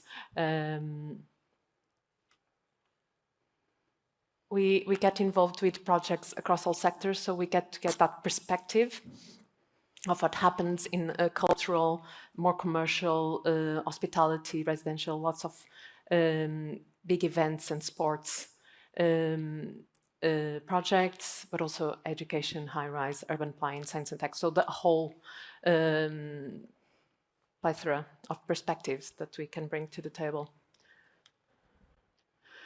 So to set the scene, why do we think it's so important that we all gather in these conferences and have a time to stop and think together? We have some big challenges to resolve right now, and there's a lot of responsibility in our shoulders to be able to find collective solutions to respond. Society is actually looking at us to find those answers.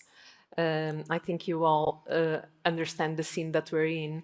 I'm bringing here some information that is from the World Green Building Council. It's particularly focused, the data that we have is very focused on UK data. I wasn't able to find a lot of data for Europe. I've been looking across various, if you have it, please share with me, I would love that. But it just gives a good indication of the scale, I'm trying to point out, of the impact we can have with existing buildings, but also new construction in terms of the overall CO2 emissions.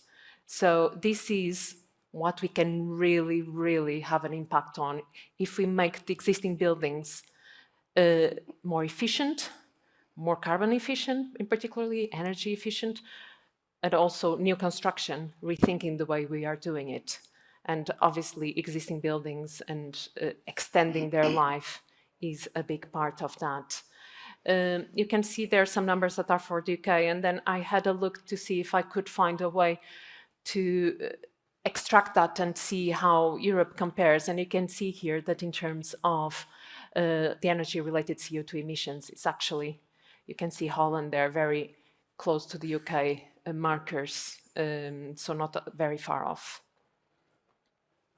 To add to that, there is a big challenge that we need to respond to because not all buildings are equal. And thankfully, we like the variation. We like the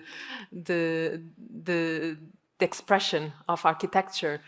But if you think about how architecture evolved through the years with the heavy masonry, whether it was stone or brick, but then quite quickly, particularly post-war, evolving with the introduction of new materials, new codes, really pushing the boundaries of experimentation. And then from the 70s, 80s, and particularly with the energy crisis in the 80s, and the push that came through regulation, things moved quite fast. And exploration just moved even faster.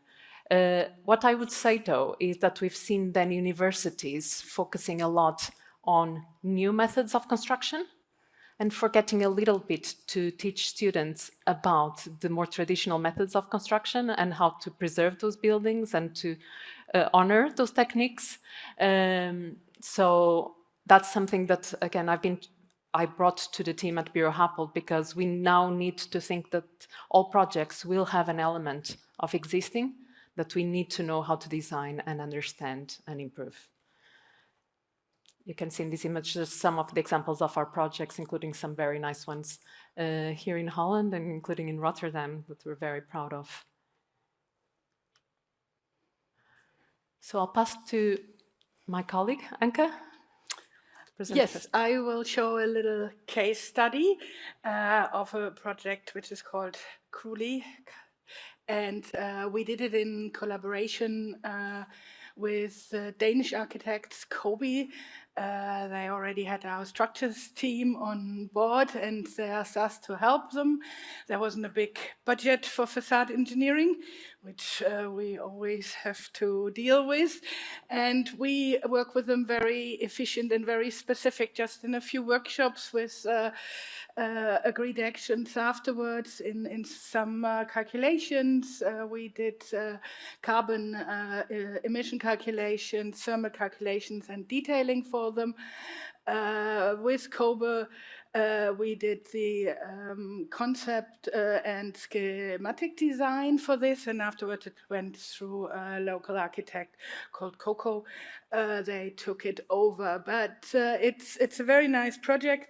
We're very proud of doing it because the client was very adventurous, and I tell you a bit about it. So the project is divided in three main areas representing these existing industrial spaces, where building A is down. No, this one here, building A, is heritage protected, and we were asked to do minimal invasion there, just to restore what's there. Building C, there on the outside, the grey one, is the second part where more interventions were allowed and transformations were happening. And the building B is to be reused and is a bit of a connection building in between. In building B and C, in the middle, there is a totally new, sorry, I can't place the, it's not there. A new structure with offices right in the middle of building C and B with a timber, completely new timber structure. Doesn't go forward. Sorry, can you move on the slides for me, please? Do you want to? I can try here. Sorry. Yeah. Okay. Yeah. This is a view of the existing buildings, untouched. That's what we have to deal with. And oops, here the intervention overview. The new build on top. That's where we focused on and helped Kobe to develop the new facade. Then we helped them to develop the Gideon facade on the top of the existing building and the new windows. And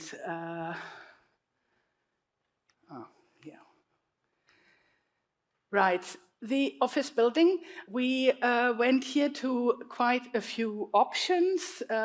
We looked at unitized floor to ceiling option, fully unitized windows, and then timber facades. We did excessive carbon calculations. I would like to note here that we have helped the CWCT in the UK. I don't know if you know that. It's an industrial, well, it helps the industry to set standards in windows and walling technology. They have written many testing standards and other standards, and we have helped them to write the guidelines for carbon, for the calculations of carbon emissions. We took that and developed our own calculator, and in Germany we have adapted it for the European market with the European data behind it, so we can do quite accurate carbon calculations. And we used that here with some other tools we developed. We opted at the end of a solution of a timber alu hybrid ribbon window with the spandrels in timber, and that was clad externally at the spandrel panels with a zinc cladding. That offered the best value in for flexibility, suitable for the local market, and for the performance modular installation and pre-assembly, and the embodied carbon. This is a section. You see the timber elements, which come as modules with the zinc cladding in front, and then we had a diagrid, steel diagrid, which was placed in front of the structure, the timber structure, to provide shading. That was the new office facade. Now to the gabions, we helped Kobe there to optimize these and have a look how we can make that work. The gabions, as you know, are usually used on motorways or so to as retaining walls or garden walls and fences. And here the client's brief was to reuse as much as possible from the existing site. So we looked into this gabion wall construction and went to a few options there: lightweight wall with insulation, the hollow bricks, and then the double Gabion wall that were concept sketches, and we ended up with an insulated panel system, like a zip panel on a steel structure with the two gabions either side to have the waterproofing, the wind barrier, and all the performance requirements that we have to fulfill. We could do with this sandwich panel scheme, and everything was locally available, so we could get everything in Estonia what was needed. It was also a very cost-effective way to make that work. Here again we have two options, one what I showed you in the former slide, and then the single Gabion walls. And in some areas the client wanted a bit more freedom in his inner spaces, so we used some gypsum boards instead of the double Gabion. You can see there are quite good U values achieved here. They hopefully work quite well, and they are stacked on these existing structures, which I show a bit more in a minute about. We have then the existing heritage walls, which we were really not allowed to touch. So we just had a look that we use an insulating plaster on the inside to improve the U value by quite a significant amount for the little impact. It's just a small render to improve these walls. And last not least, the structural support was done just by top-X sections to the inner zip walls, and they can be just retained on it. The Gabions stuck quite well, are quite load-bearing, stacking on top of each other. During construction, during the design phase, the client had some concerns about freeze-thaw behavior of the Gabions in the cold winters in Estonia with the snow and ice.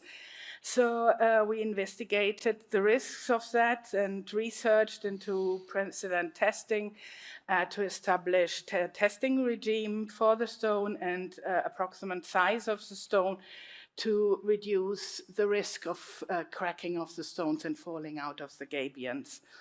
And the other big concern was from the fire engineer. What happens in a fire? Well, the Gabions melt down. What happens to the wall? So it is a very unconventional measure of building. So there is no rules established yet. So we due to the lack of literature and precedent, we just agreed with the fire engineer that we have canopies over the main exit and entry ways, so they are secure during a fire and enhance the spec and the sandwich panels for fire resistance. So it was a very nice project for us, even with a very little scope, to do quite a big amount of research and bring something new into building materials. Yeah, hopefully it works in the future. Thank you, Anke. So I'm going to show now a different type of intervention of an existing building. In this case is the Tate Liverpool in the UK. It's quite an interesting Victorian building, very connected with the naval history of Liverpool in the old Victorian docks, very similar at the time with the history here of Rotterdam and the connectivity with the trade with America, etc. And this building was occupied, so it was occupied by the museum, had amazing art pieces inside, and that's still the use that it will continue to have post this intervention. So the artwork was kind of being put in a building that wasn't prepared for it in terms of the performance. And if you think about museum conditions and the control of temperature, relative humidity, and how things need to be quite stable, it needed improvement. Tate are looking to decarbonize their portfolio, which is a very nice driver for the project. And also they wanted to improve the connectivity with the outdoor space and how people feel welcomed into the museum. It was very closed off prior to this intervention. So that's whether you go to see the museum or to just use the lobby or the cafe, it becomes more open to the public and the use of people around the building. It also had a few challenges of a number of these buildings were closed off to protect from UV lighting, but also because of the condition of some of the windows. So all that transparency and daylight, but also views of the river were lost. So the brief was really trying to work back all of these things and combine with what are in some cases some very contradictory requirements that we had to help go through. This is a grade 1 listed facade, which means that it's the top grading for an historic building. So a lot of care and consideration is required and guiding the conservation officers through the process. There was this huge, I think heritage buildings are great examples on how to approach buildings from a sustainability perspective, because you have that approach of trying to do minimum, preserve what's there and improve it, and try to make any alterations reversible for future generations, which we could really apply to any other building that is not listed. So there are lots of lessons there to think about. We had to think about these are solid masonry walls, all with different thicknesses. Sorry, just go back. In the bottom, they're probably 1 meter thick. In the top levels, they were 400. So thinking about the solution that could be applied throughout, managing humidity, managing condensation, and hopefully preserving this building for centuries to come. We started by doing a lot of research. It's amazing what you can find. This was a particularly notable building, but obviously records from Victorian times are not available. But we could find through interventions that happened in the 80s. There was a lovely sterling facade added at the ground floor, but it was quite opaque, so people couldn't see into the building, which is something that 6A architects that we were working with in this project are really trying to improve. But what is available gives you a lot of good information. So research is always the first step. But then really going there and feeling and seeing what's the condition, the real condition of these facades, how the structure works with the facades, the glazing. But one thing that we do is we actually measure. We go beyond the desktop assessments and we start doing thermal assessments, U-value assessments of the walls at different locations, so that we make sure that we are getting the right information to start the design from. Because you imagine, due to the variation of brick or stone, actually the desktop assessments can fail by a considerable margin depending on the assumptions you put. So there's nothing like measuring the real performance in the beginning of the design. We went there to check glass safety and even durability. So there are a number of techniques now available to understand performance. One of the things that the museum, obviously, all clients struggle with budget as they go through. They had installed a number of double glazed units or secondary glazing in a number of locations. When I went there for the first time, it was a day that it was snowing. You couldn't see outside. The double glazing was dripping with water. There was so much condensation happening. Okay, we need to look at this and find a solution whilst preserving the original steel glazing to make sure that when people are inside enjoying the museum, they can actually see the views outside and that you don't have water dripping through and seeping into the fabric. So this is an example of what we did for the glazing, where we did a number of studies to see what openings we had to create in the external glazing that were just enough to allow ventilation in that space between the original heritage glazing that performs quite poorly and the secondary glazing, so that we stopped that issue from happening, or actually minimized to levels that only in really extreme weather conditions that would happen. And probably in those extreme weather conditions, the museum wouldn't be open anyway. We then looked at the risk of condensation in the fabric, and this was not just only to control humidity inside, but also to preserve we could find drawings that noted that there were cast iron elements embedded into the original masonry. So how do we make sure that they don't get exposed to moisture? Because we need to maintain this building in good condition. So again, we had to deal with all of these, do a number of checks, and think about how do we improve the insulation at the same time. We started by looking at the more current solutions of dry walls, etc. Does that work? And then we evolved to also considering wet solutions that are more in line with the traditional techniques of installation, because you can see there was always the risk of condensation, whether we created a cavity or not. So we looked at this option of having an insulated plaster. It's not so easy from an installation perspective. It takes more time. It needs to be installed in layers. So from looking from a program perspective, cost, how everything would interlink at the construction stage, we had to guide the client through this. But we were able to coordinate with our MEP colleagues what was the real U value that was needed, while compensating in other sites, so that you not need to put layer upon layer upon layer, wait for it to dry, because that would be very difficult. It's always a balance between different requirements.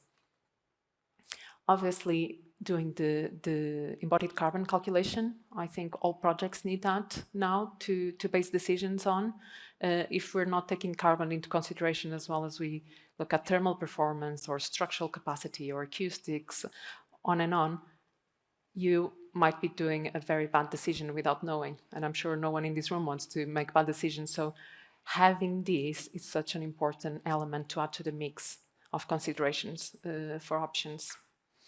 And notably, the insulation with lime plaster had a very low impact in comparison to more modern techniques. So that ended up being the solution.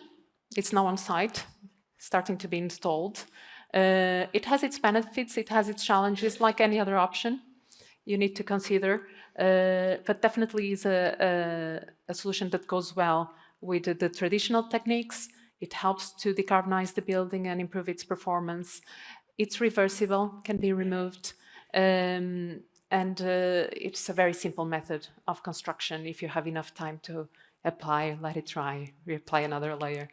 The challenge is it doesn't get to the same U value that other solutions do, but for this project, it was more than enough, and it achieved the decarbonization targets that the project set up to achieve. So hopefully these two examples brought to life that this coordination of multiple requirements in facade engineering is so important. You need to look at them holistically. They contradict themselves, so having that balance and guiding through the solutions is so important, because each building is so unique. There is no one-size-fits-all, one solution that is good for a building. We're working now with another museum, the Slavery Museum, just next to Tate, Liverpool. Solutions need to be different there. The wall construction varies slightly. The client brief and how the space will be used is different. So you need to adapt. You need to find new solutions. And finally, going back to the message, we need to give prevalence to trying to retain, repair, and reuse. We need to find a balance between project needs and carbon. We need good collaboration between all parties in the design process, but also construction process, and then the users to find the right solutions. Early system assessment matters. Doing these assessments too late into the design process, your opportunity to have an impact and make the right decision starts to narrow down. Do good detailing is something that came through today. Good detailing is so important to drive good decisions. And don't forget the durability. I was walking to this venue and I saw a project going on that said a good building is a building that is occupied. And yes, that's the sustainable solution. If the buildings are occupying, people enjoy them, are maintaining them, that's the most sustainable solution for any building. So that's it from us. Thank you very much. Thank you.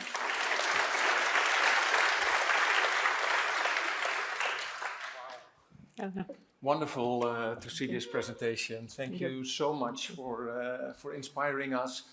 And I wrote down, it's very interesting how you deal with projects and clients. And you said like, yeah, you need to guide the conservation experts through the process. That's a very polite way of saying that certain things need to move slightly, and definitely when it comes to conservation, that sounds familiar. The other thing that I noticed is that you do it well beyond the desktop, and that is something for buildings, as you've shown, is extremely vital, right? Yes. That we get out there, we touch, we feel, we are really there, and we work with that. Absolutely. Yeah. Absolutely. Question to you. You talk about decarbonization of portfolios. It seems to be the biggest challenge to get carbon really on the agenda and to keep it there. How do you work with your clients and with advisors on a financial level when it comes to carbon? That's a very good question, and in a way we're very fortunate to have this view of the globe and see how things move at different speeds. Even with clients that are global. The context of each country and each economy is quite important, but also the planning context.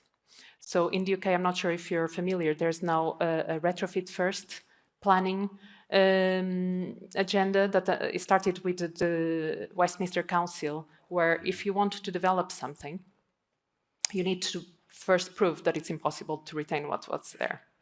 So it's a complete mind shift that, again, picking up on what was the heritage protection is now pulling it to a number of buildings.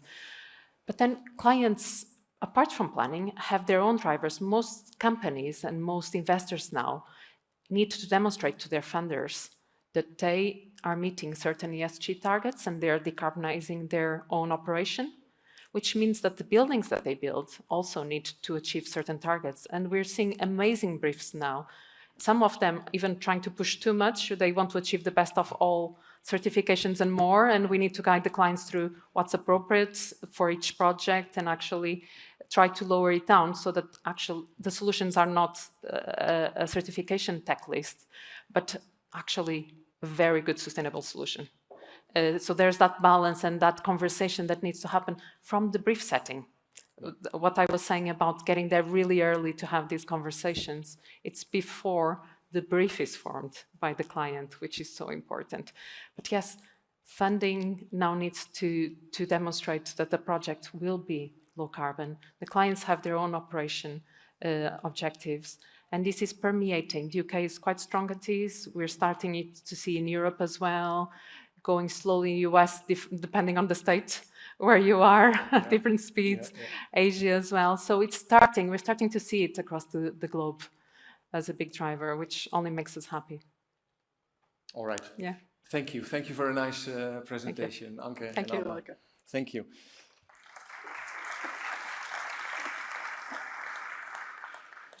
All right, then now it's time to address the sustainability from a supplier perspective. Please welcome to the stage Jeroen Boersma, Senior Product Specialist at Novastruct.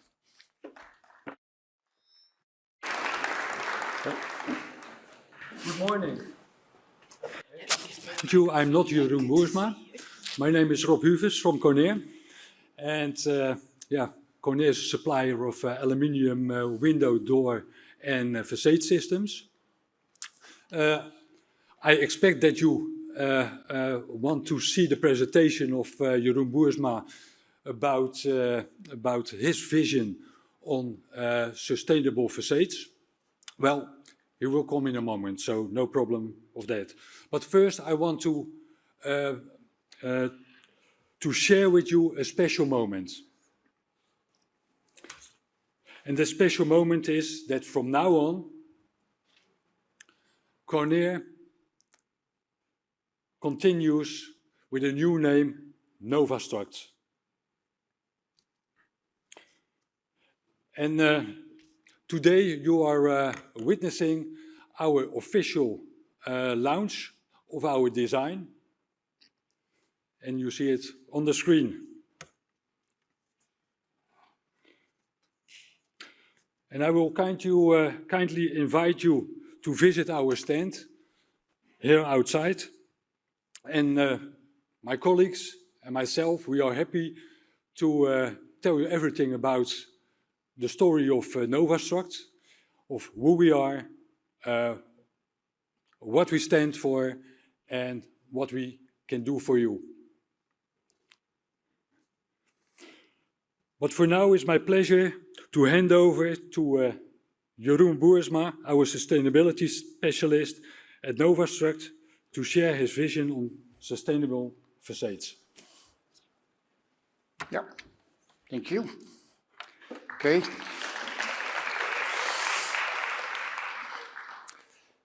So, happy to be here. Welcome, everyone. My name is Jeroen Boersma. And as you've just heard, this is also my first day at Novastruct. But I've worked at Conair for 9 years.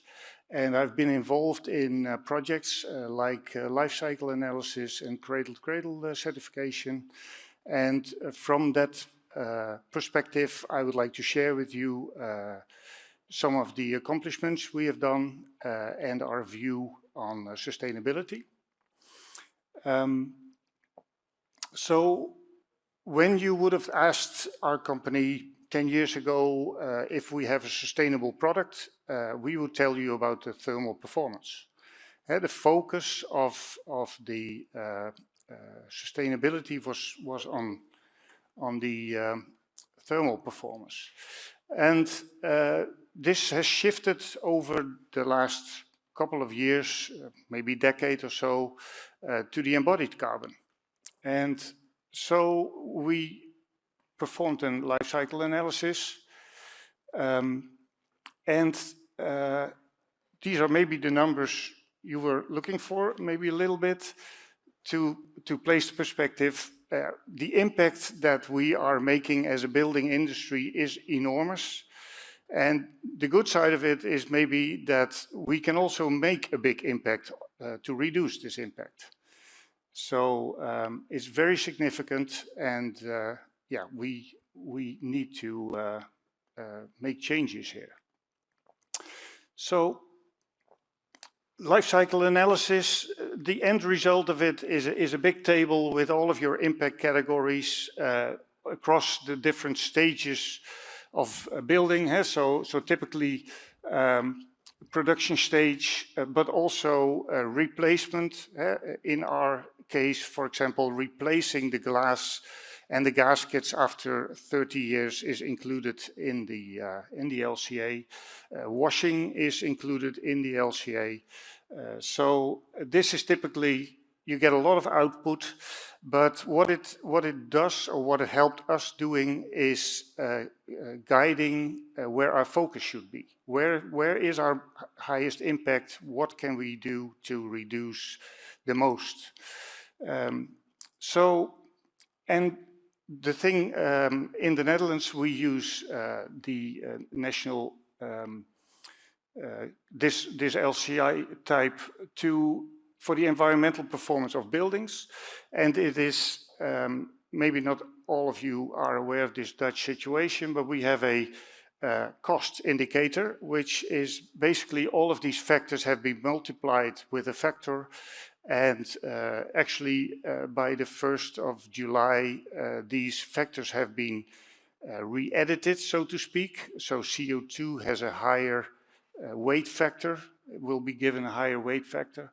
So, but it helps to sort of not only look at carbon. Everybody speaks about carbon. We think it's important also to look at other things, because, for example, bio-based products can also compete with food production when you look at land use. So land use is one of the factors, for example, that is included.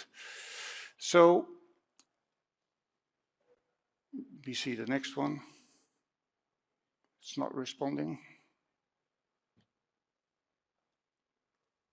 Yes. So there's new regulation coming up, the whole life carbon. And it will be looking at only carbon. And of course, carbon is a big problem. So the global warming is a big problem. So it's an important tool also. And the nice thing about the whole life carbon is that it actually combines the embedded carbon with the operational carbon of the next 50 years. So basically this defines the next 50 years of the product. Added to that is the energy performance of the building. And then, still not responding. Yeah. So a lot of people also look at Paris Proof, and that only looks at the production stage. And it doesn't look over the lifespan of the building. It's just what is being put in the building now. And we think it's important to look at the lifespan of the building as well. So,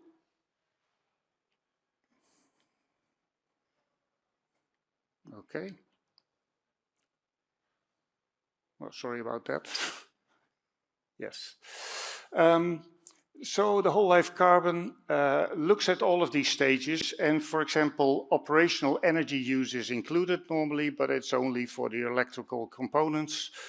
So on top of this, there's the whole calculation, as we currently say in the Netherlands, the BANG calculation is being added to this, and it's coming from the NTA. So we think the future of Sorry, let me do this. Yeah, so we think the future of building is this. As we said, it's about 85% of the buildings today are built before 2001. And the expectation is that 85% of those will still be around in 2050. So we cannot make all of these the goals of the EU, for example, we cannot make it with new buildings only. So there will be lots of renovation projects going on. So we expect that the skyline will be filled with these type of buildings for a while and then are replaced. With a new facade, for example. So we like to have a general view on sustainability and not only look at the replacement phase. So when we look at the use phase, the first thing is longevity. How can we make the product last as long as possible? And we think aluminum has good benefits in that process, but also, for example, we have very high standards with respect to gaskets, hardware, and also recently we have improved our paint, so it will be nice for a long time. So that's very important. And also there we think that, for example, a building certification like BREEAM can help. And of course, all the explanations from architects we have heard, that it's important to make a building that will last because people want it to be there. And so we also, our product is very suitable to repair. We make sure that it's easy to deinstall, for example, but also we think repurpose and reuse is a bit more complicated. So it's very general that after, let's say, 30 years, the glazing is replaced. So let's call that refurbish. But other than that, it's a lot of recycling that actually takes place. So the whole facade is being removed from the structure and is then being replaced. So we wanted to know that impact. So Therefore, it's important maybe to know some general aspects of aluminum. It's not a scarce material. It's long-lasting. It's 100% recyclable without functional loss. And what's very important to know, it's valuable material. I mean, there's no risk of people throwing it away. That's the recycle percentage in the Netherlands for the NMD has recently been upgraded from 79% to 99%, because that's actually what's happening. There's no aluminum getting lost. And also maybe important to say that framing is very easy to deinstall. When you remove the glazing beach, which is very easy, you can remove the glass, you can see the bolts, and you can undo it. So within a day or so, the building can be given a new facade. Also, it's important to know where we have come from. So the aluminum industry, this is a somewhat older picture from the Aluminum Association, where we see that the carbon emissions of primary aluminum, this is not recycled aluminum, this is primary aluminum, has gone down 55% in 2015 alone. And so now we have this number of about 6.7. We are now making a new life cycle analysis at the moment, and we are currently down at around 4 for the primary aluminum. If you look at remelting, that's only about 10% of it. So therefore, there's a huge, let's say, demand for recycled content, because of course, you need a lot less carbon to remelt it. The thing is, there's only so much aluminum around at the moment. Most of the aluminum is still in the buildings.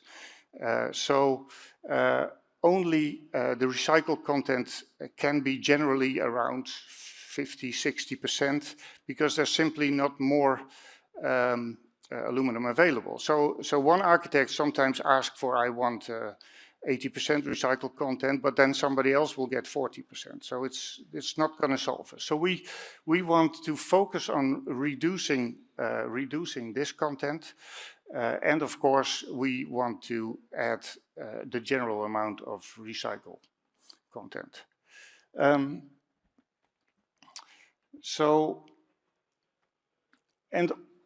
also maybe important, but I think the other speakers already said that, is that the performance requirements are very high. When you have challenging situations near railroads or in a city or etc., it's not only airtightness that's important, it's acoustics that's important, it's fire resistance that's important. So we don't think that it will be very easy to reuse. You could reuse some elements for when you have a double facade, or maybe as a room divider, or maybe, but it will not be large scale, we think. And also it's important to say, when you use existing products, it's very hard to determine the performance. You would need to test, or you would need to determine what does it actually perform. And it's not even possible to CE mark. So it's very difficult to declare what the product will do. So what we have done is we actually already had this tool to help convince our customers that replacing the glazing is a good idea. So on the left side, you can have the existing window. You can say we have uninsulated glass, or you have double glazing, but with old performance. You can put all of that in. What we did in this case is say, okay, let's just assume that you will replace the glazing anyway, and you're just in doubt, do I keep the frame or do I replace the frame? And even then, when you have a general insulated aluminum framing and you would replace it by one of our common products, it has a huge effect on the UW value of the whole building. And with our new data of our life cycle analysis, the embedded carbon is around 22 for a square meter, and you can see that it even pays off within 5 years to replace the framing itself. So it's only comparing, glazing is being replaced anyway, do I keep the framing or do I not keep the framing? So yes, that's for us. Going forward with whole life carbon, that's very important to know. How much is this embodied carbon when you compare it to the 50 years of use during which all of this heat is being lost in the building. So as a summary, yes, the challenge is significant, but also we have huge opportunities. Most of the buildings that are still around, are already around, that will have to do this. The real impact will come from renovation. We need to make smart choices about materials. There's, of course, when you look at the 10R models, there's lots of options to improve durability and sustainability. But it's always, we think, very important to look at the data. What does it really bring? So it's important not only to look at general concepts of what's better to replace or to keep, but to look at the data. We think it's important also to look beyond the CO2. There's a lot more than CO2 emissions, so we focus on all of it. And whatever we decide today, of course, has impact for the next 50 years or so. So it's important we make a good think about it. And it's happening now. It's already started. So our invite is, let's accelerate together towards a future that's not sustainable, but also achievable. So we have a booth outside, so we hope you come to visit us in our new era of Novastruct. Maybe also important to mention is that we are, of course, traditionally framing aluminum, but we have also recently been involved in projects where we are framing semi-transparent or even closed panels. So it's not only framing glass that we do. We can help. We have a huge project department that can help projects shaping. So, thank you.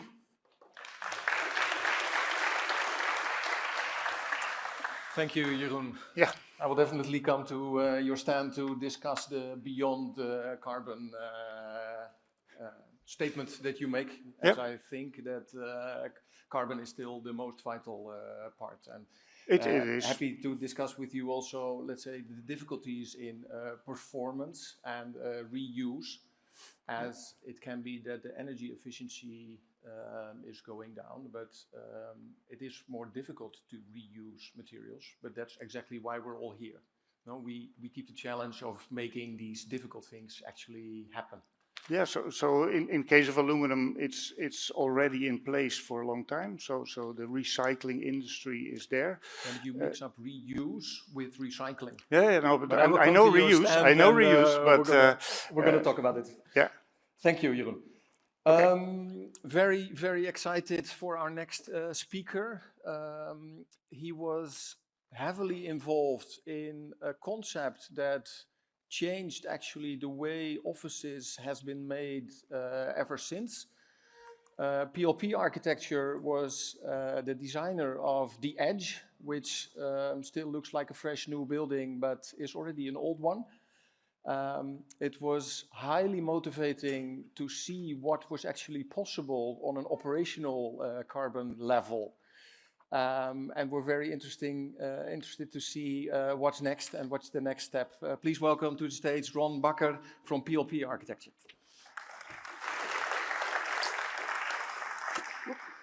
Thank you. And very happy to be here in Rotterdam, where I used to live. We were talking before about how important it is that buildings are occupied. I occupied a building here when I was a student in 1988. I squatted in Bospolder, and people in the city allowed squatting movements to happen because the buildings were occupied. They were looked after. We painted the windows, we put the heating on, and we saved those buildings. They're still there. I am a founding partner of PLP Architecture. We'll talk a little bit about the firm later. I wanted to tease you into an area that we are doing some research in PLP Labs, which I also lead, which is our little research group, because we, at the very general level, need to move from mining to growing stuff, all stuff. And mining is a terrible thing, and growing stuff is often very good for biodiversity. Agriculture can be a good thing to do. So that is the pursuit. You know, if you look at what happened since Edge, you wonder how fast our progress is. Edge was maybe a benchmark that was set about 10 years ago of a building that kind of did almost everything that we thought could be done. We insulated it very well. The facade was designed for specific orientations depending on the sun and the wind. We maintained views to the north, so we didn't have to heat and cool the atrium so much. We used ground source heat pumps for almost all of the heating and cooling energy of the building, almost delta zero. We recycled heat and cool and humidity in the atrium in a different way from the office space. And we collected solar energy from our roof and from the facade, and also from other buildings. That's why we got our zero carbon number in the end. But actually, if you look at the building, it was pretty much a standard building with aluminium facades. It was a precast concrete building. Can you imagine all this oversized concrete volume that we placed? This is 10 years ago, 12 years ago. And we wouldn't build like that anymore. You know, the building is a big lump of concrete, which means, you know, you'd have to keep it if it's no longer a functional building. And we did indeed do with the city some scenarios for how the building could be used as an educational building or a residential building. And it's kind of a solution for structures, although these days we would probably build a steel core that's demountable. We would have CLT floors, and we wouldn't rely as much as we did on thermal mass. But what's really happening, the shift that we have been told is happening, is one that goes away from mined materials to grown materials. And to be honest, since we did Edge, the scenario of energy saving in the building is almost complete. We can work really, really hard these days and save another 0.5% of energy or something on a modern office building in Europe. It's still worth it, but since we're making big progress with renewable energy, I think we can say that one is solved. And it's looking at the materiality of buildings and combined with reusing what we already have. But it's this question that I thought when I looked at this handsome diagram. So what are we doing actually? You know, where is it? Are we actually on this trajectory where we stop mining and grow our structural materials, or is it just happening in garden sheds and universities and our architecture students dealing with this? And I think that is largely the case, which is fine. It's a transition. These things take time. Do we say? Obviously, we don't have very much time. It's all very nice designing buildings for 50 years, but we also have an idea of what the world will be like in 50 years, and it's not so good, you know. We may not need all those buildings anymore. 250 million people are already on the move because of climate disasters. We've had some 7,000 disasters since the year 2000. It's not going well. So we try our best, but I'm sort of preaching to the choir here because we're in the Netherlands and you are way ahead of most other countries, if not all in the world. It's a kind of a normal thing for Dutch people to understand that they are the best in one or two things, but it's really happening, and a lot of it is happening here, and I hope the world is watching. We are PLP Architecture. We're based in London. We're about 150, 160 people. We work from a year-old office space that we rented. We did the refurbishment of the floor. It's an existing office building. We did the interior design of our office using almost everything that we took from our last office. We used 92% of the materiality of the last office. We recycled the rest, we gave it away. Nothing, I think 1 or 2% went into landfill, that was it.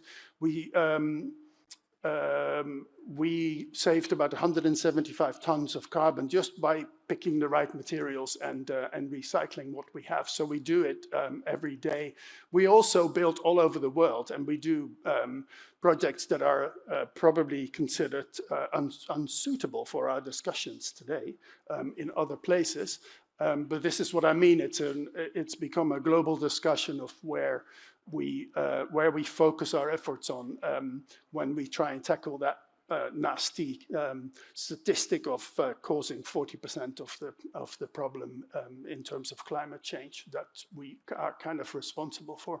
So these are projects that are currently underway in Singapore, in Tokyo, and in Seoul, in Korea, which is where most of our work is at the moment.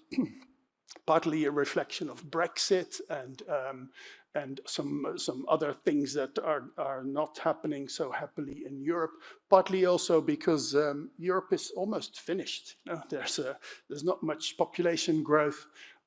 We are keeping ourselves busy, but most of the construction task is not going to be in Europe. It's going to be not even in Southeast Asia. It's going to be in the southern half of this planet, where we're going to build phenomenal amounts of buildings. And if we do that the way we are building now, then it's not going to work. So this is the overall message. In the meantime, we do our best with what we find, and we love doing architecture. I picked 3 projects to show some kind of attitude towards architecture and the materiality of buildings. Which tries to rethink the idea that building is against nature, which we've done for the last 150 years or something, and definitely since the modern movement in the beginning of the 20th century, we have been protecting ourselves against nature. We have clean surfaces in buildings, killing all known bacteria. We have managed to make this defense against nature part of our psyche, and we're trying to change that. And I think in architecture, buildings to an extent are teachers. If they are designed well, they tell a story about how we should be framing our relationship with life on the planet, and somehow that's sitting somewhere in the earth, wind and fire group. So there's 3 projects I'll talk briefly about. One is a project in Mayfair in London with a terracotta facade. It's sitting just outside where London originally was, on a piece of land in Davies Street. And Davies Street is named after Mary Davies on the top left, who was the landowner of all that green stuff outside of the original centre of London. She married a young boy from the Grosvenor family about 350 years ago, who didn't have any land, but he had lots of money and lots of power. The two got married, and that's where Mayfair comes from. So Grosvenor owns most of Mayfair, and the Duke of Westminster. We got kind of very close to the earth because we were building the building on the top there, which is the western end of the Elizabeth line platforms, and a new station called Bond Street West. And it's a building that is mostly underground. We did not design the underground thing, that's railways, but there is a big block of concrete going down some 30 meters, and the building is designed as a building in tandem with the station design. You can kind of imagine what that means, because the station has trains going through and it has fans that has meant that there's a disconnect between the structure on the ground floor and the floors above, sitting on rubber pads. And we mentioned earlier that unitized facade systems are great because you can deal with the movement. Well, this building moves. This building moves about 50 millimeters on all corners. And still it looks like a stone building. But what intrigued us is that all that mud that was dug out of London and all the clay that was come across is actually a very interesting material, because if you take London clay, this is a piece from just around the corner in Curzon Street, which my colleague fired. She was a potter in the evening, and she brought buckets of clay from a construction site and she used it to make pottery. And it fires into this beautiful red color, which is a very ordinary color in historic Mayfair. Mayfair has a history of using Italian inspiration to make very detailed buildings out of clay. There's an art to this. The tolerances are very amazing. It's wonderful stuff. So we used that to make our building in Davy Street, and it's a modern steel frame building. It's the most expensive office space in London by quite a few quid because of its location. So it's a top-notch building, but it's also trying to do some new things with building in historic cities. It's a wonderful idea that in busy streets in central London, the inside of the court is usually very quiet and very, very green. So we focused a lot of the office space on that and looking at the green. As you might have seen in the picture of the two stations, there's a vent shaft that runs up the building, which connects the earth to the sky. I always like to think it's a pressure relief shaft for the trains coming through, like a piston. They push the air out, and then when they leave, they suck the air back in. And that shaft is a big concrete monster, as the neighbors used to call it. And we clad that nicely in terracotta. And we worked with a potter, an artist called Claire Toomey, who created a piece of modern art by working with NBK in Germany on the terracotta units. With the color, she worked with glazes and with cuts in the material, where she made almost a statement about the nature that was on the location when Mary Davies married into the Grosvenor family. Or the Grosvenor family married into her land, basically. Claire made a study of the types of plants that would have been on the site and made an art piece out of it. For me, this connected the building massively to the earth. We did not use the earth from the location. It was clay from a river in Germany. But the notion of how we can work painlessly with materials that are on a location and show that into the architecture of the building. I think it's very sort of handsome connection, timeless connection. Very differently, Tower 10 at the World Trade Center in Amsterdam was a project that was the next addition to the World Trade Center. It's 10 towers now. Of course, this was not an additional tower, because it replaced one of the original late 1970s towers by stripping it and using the existing structure to build off of. So the existing structure is about 20,000 square meters of space, and the finished building 52,000.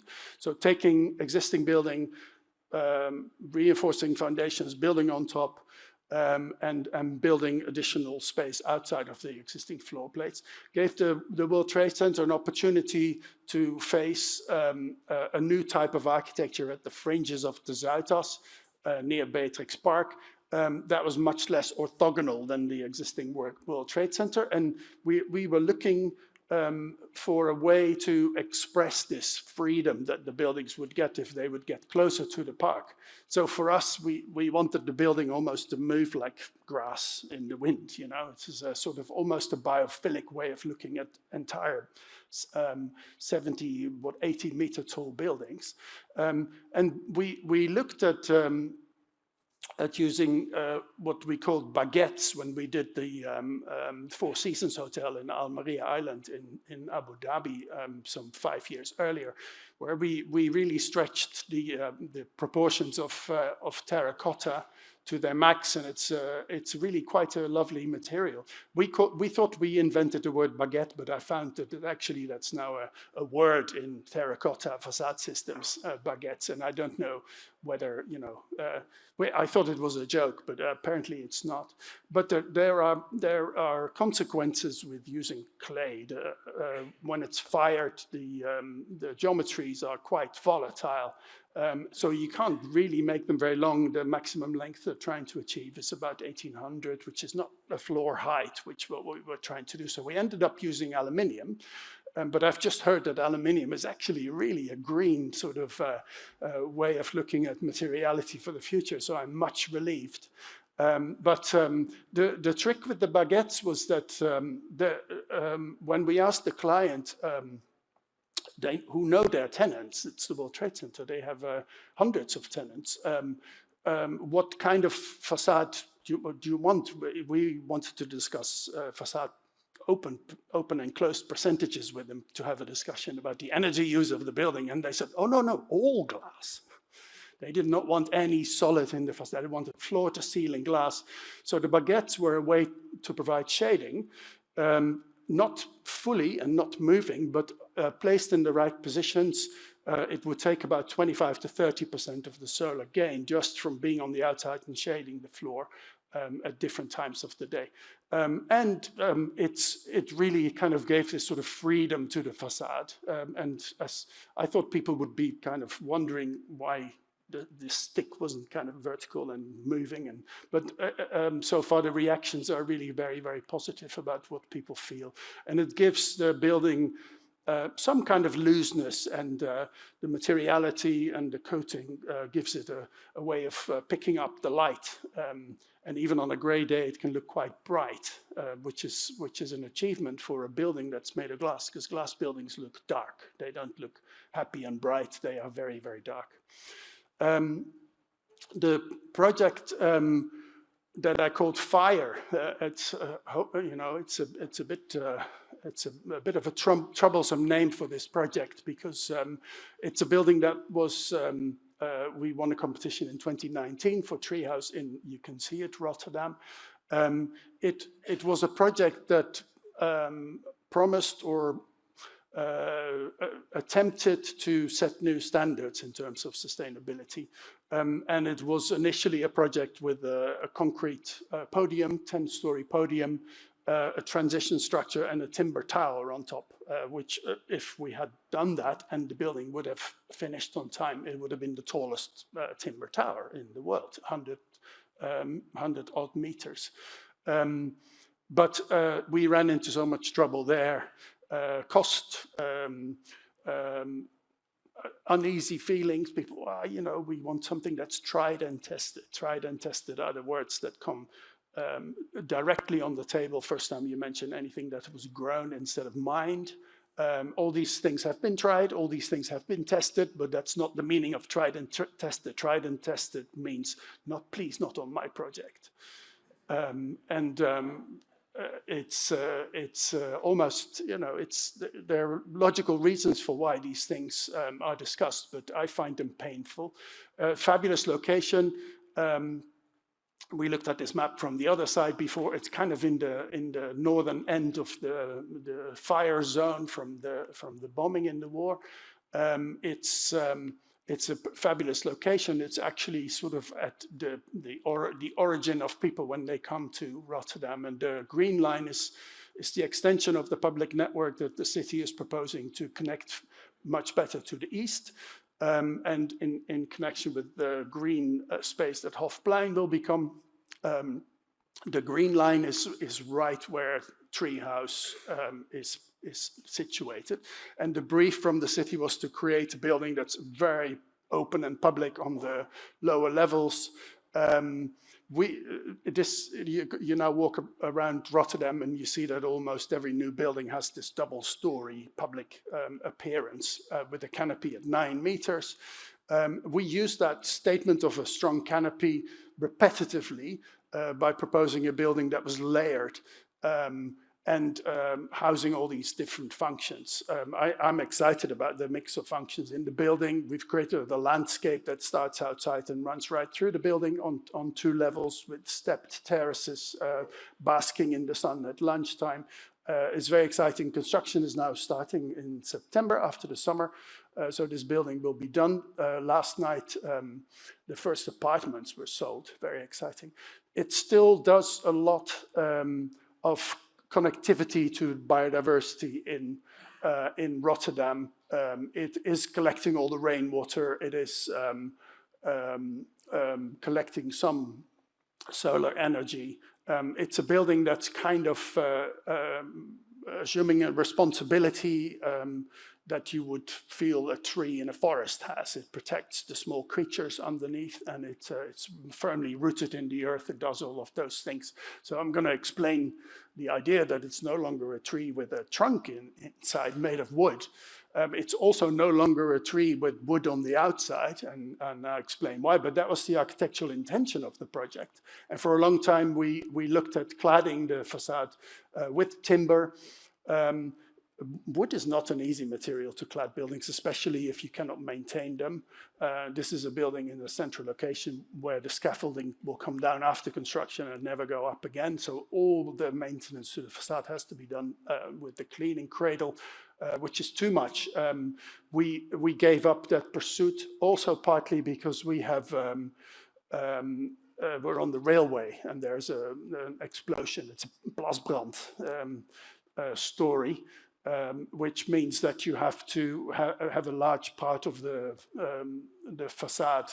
I have the fire there. On the railway has an A2 fire rating for all its materiality, which is really kind of non-combustible. So anything with that smells of wood is completely impossible, apart from the materials that look like wood but are not wood. So we refused to use those, and we were looking for a long time at materials that would provide us with that European fire combustibility standard. Also taking into account that it's not yet happened, but a lot of you will know that as a result of Grenfell's disaster, which was not really a materiality disaster, it was a management, political disaster, really. But it's given, I shouldn't be too negative about it, it's given license to people who are naturally worried to be, very worried. And I mean the insurance companies and the building owners and everyone you ask, would you like your building to occasionally burn? They say no, never. So the fire regulations are being adjusted, and very soon the A2 fire rating will be applicable for all facade materials, buildings over 70 meters in the Netherlands. So this is not Grenfell country. We've had that in the UK and it's been a disaster. It means that you can only really use stone and brick and aluminium. So here's the aluminium story coming again. We tried for a while, and it's not the first time we're talking about Duplicor, to replace the timber facade with Duplicor because we could create a very natural look and color, which was actually based on the material itself. It's made of resin from sugarcane bagasse. It has quite remarkable fire performance. For a while, we thought it might reach A2. That turns out to be very tough, almost there, but there is still a slight combustibility in the material. We combined it with recycled PET insulation, all very cool story. It looked like that. We were really happy with it. It's sort of, it's not working. We're not reaching A2. We're looking at other materials. There is some history of sugarcane in in construction, I didn't realize that, but it was in the 1940s, the English army was experimenting with using bagasse for making panels to make Spitfires, because the bauxite factories in France were no longer functioning. There was no aluminium, and they tried with plywood, and that flew very well. But if you shoot a bullet through it, the plane's on fire. It's gone. So there were some very serious considerations of using sugarcane bioresins and with glass fiber. Because that was available, and it's not unlike the Trabant was made. That the Trabant is made with the resin is not bioresin, but it's made of fossil fuel. But the Delft company Nabasco made scooters with bioresin, and we were excited with the prospect of new materials. The shoe and the bag are made from mycelium leather. It's all happening, and we went to see the fabulous people in Delft who are creating facade panels out of all the materials that they can buy on the market. They're all recycled or waste products, or and I mean, I zoom into this quite a lot, and it's lovely. You get ground hazelnut shells and bits of old bamboo, and there's also sort of fibers. There's waste from the sewage plants, and all of these things combine very happily with bioresins into a material that gets pressed and cooked into these really strong and stubborn panels, and that you can make all sorts of shapes out. So super exciting, because you can design your pattern, and the latest there, Nabasco 8040, is made of bagasse again, sugarcane, and hazelnut shells and fillers from sewage. 100% recycled and grown, and I kind of even love the materiality of it. It doesn't even feel like plastic, But they've just recently tried to test it to A2 and didn't quite make it. Almost, but not quite. So the takeaway message is that lots of people are trying to figuring out how to use modern materials, whether we can grow them. Hemp is an incredible material for nature and for medicine and for construction materials. And so these things are all happening, but scaling up to big buildings and internationalizing the market of agricultural products as construction products is really, we should all see as a task for the future. I think it's happening. I don't need to be angry here, and I don't need to preach, because you guys all get it. And I think there's a lot of hope for this future, and very excited to be part of it. Thank you.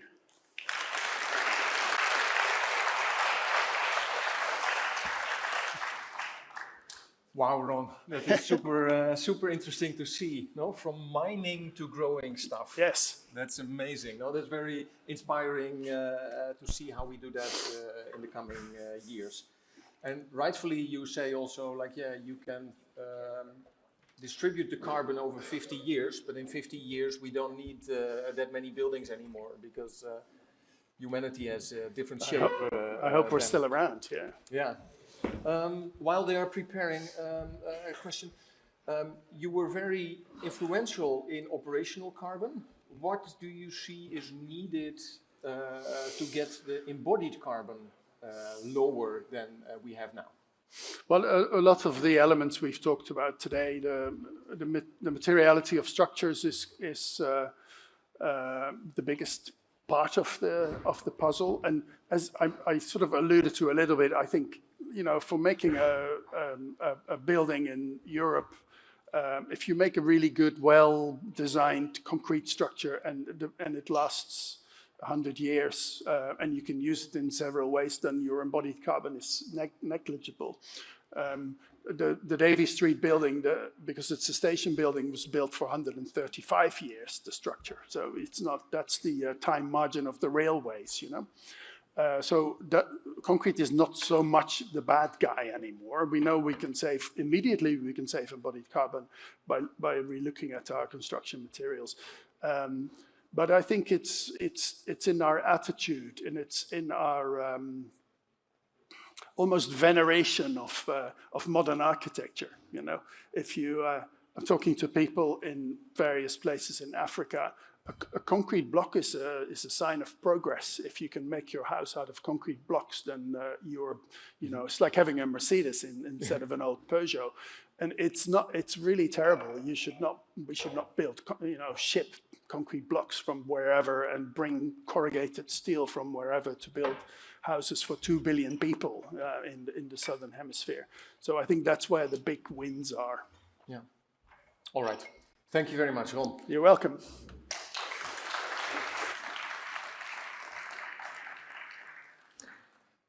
It is this month, actually 1 year ago, that a new world wonder was opened here in Rotterdam. I'm sure that most of you visited the Phoenix Museum, which showed how you can make a new incision and then revitalize an old building in a remarkable way.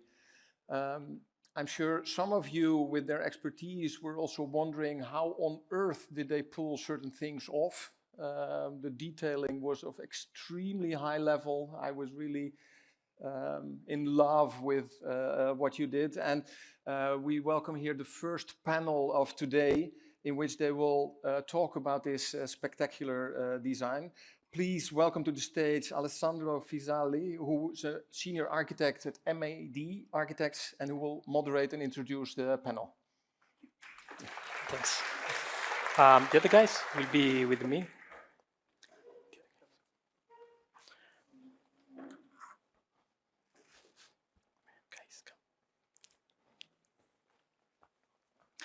Hi everybody, welcome.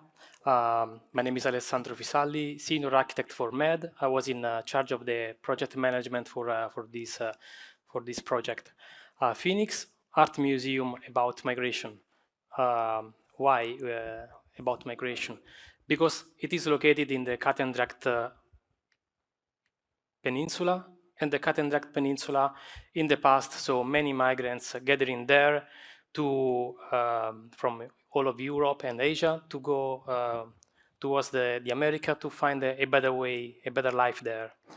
The project, the building in the beginning was called San Francisco Warehouse and was much different from what we are used to see. It was much longer and much deeper.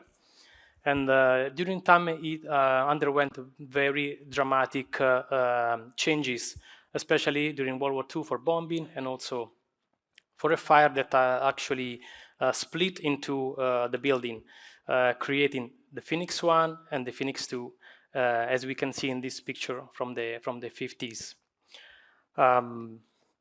This is how the building looked like before our intervention. A few words about the approach, the tornado. We took this as a reference, as a symbol.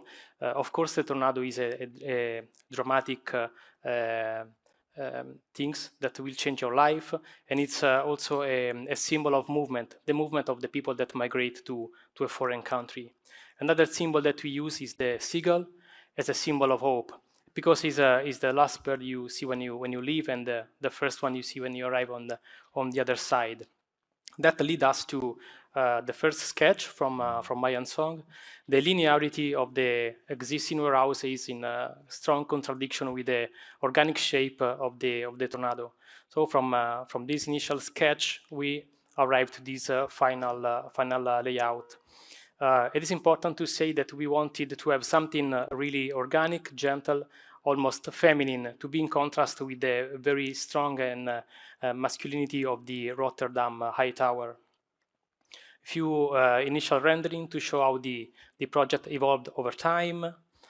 At the beginning, we had different materials, different shape. As we can see here in this first rendering, it was blue at the beginning, and it was just one helix staircase. Then we came up with the double helix staircase, and this is how it looks now. A mention about the material. We wanted to have stainless steel and natural wood because it resembles the ship hull and the ship deck that is also related to the maritime history of Rotterdam. This is the first, the ground floor plan. As you can see, there's the lobby almost in the center and 2 exhibition spaces on the side. A zoom in of the lobby, you can see the double helix of the tornado in the center and ancillary spaces all around. First floor lobby, similar layout. At the 2 sides, we have the main spaces for the exhibition. In this section, we have the water on the left side and the Verland Street on the right side. We can see that we removed the first floor slab to create this double height space, this atrium with a double curved glass roof. This is a section on the cockpit. It's the way that we call the place where the glass roof is deformed to make space for the tornado that coming out from the building and will cantilever towards the water. Just a mention about the staircase, why we decided to have this double helix. We created a slow ramp and the fast ramp. And you can see there are many intermediate landings in the middle.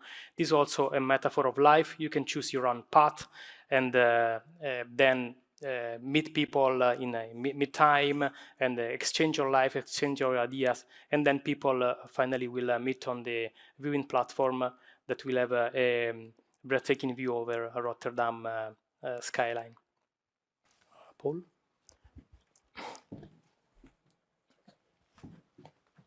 I hope this is on, yeah. Okay, my name is Paul Korthagen. I'm the structural engineer of this project. And as you can imagine, it was quite a challenge to make it structurally feasible. But this is about a facade, so I'll keep it short.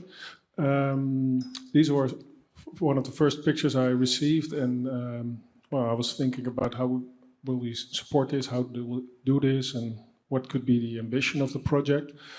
And as I sent back these pictures to China, Alessandro and his colleagues told me, well, this is not our language, it has to be floating. But on the other hand, we're mad architects, but we're not mad. So that was the start of a great journey in designing the tornado. And we had to come up with ideas how to communicate and how to bring design well, fastness into the project, because otherwise we'll be discussing much too long. And we came up with a computer script to help us find the positions of the tornado which were closest to the existing building, to try to hide support points, because there are a lot, but you have to look very carefully to see them. And we came up with a workflow in where we made a more basic model, working with stoplight colors, explaining, well, red is not working at the right way right now, but green is quite good. And we were looking a lot at natural frequencies, because vibrations are the most problematic thing in this design, and not deflections. So we came up with some calculations and brought them back to China, where we can script them and discuss them. And we had a workflow for design meetings for 2 weeks, and try a lot of iterations in between. Which really helped us was making this script.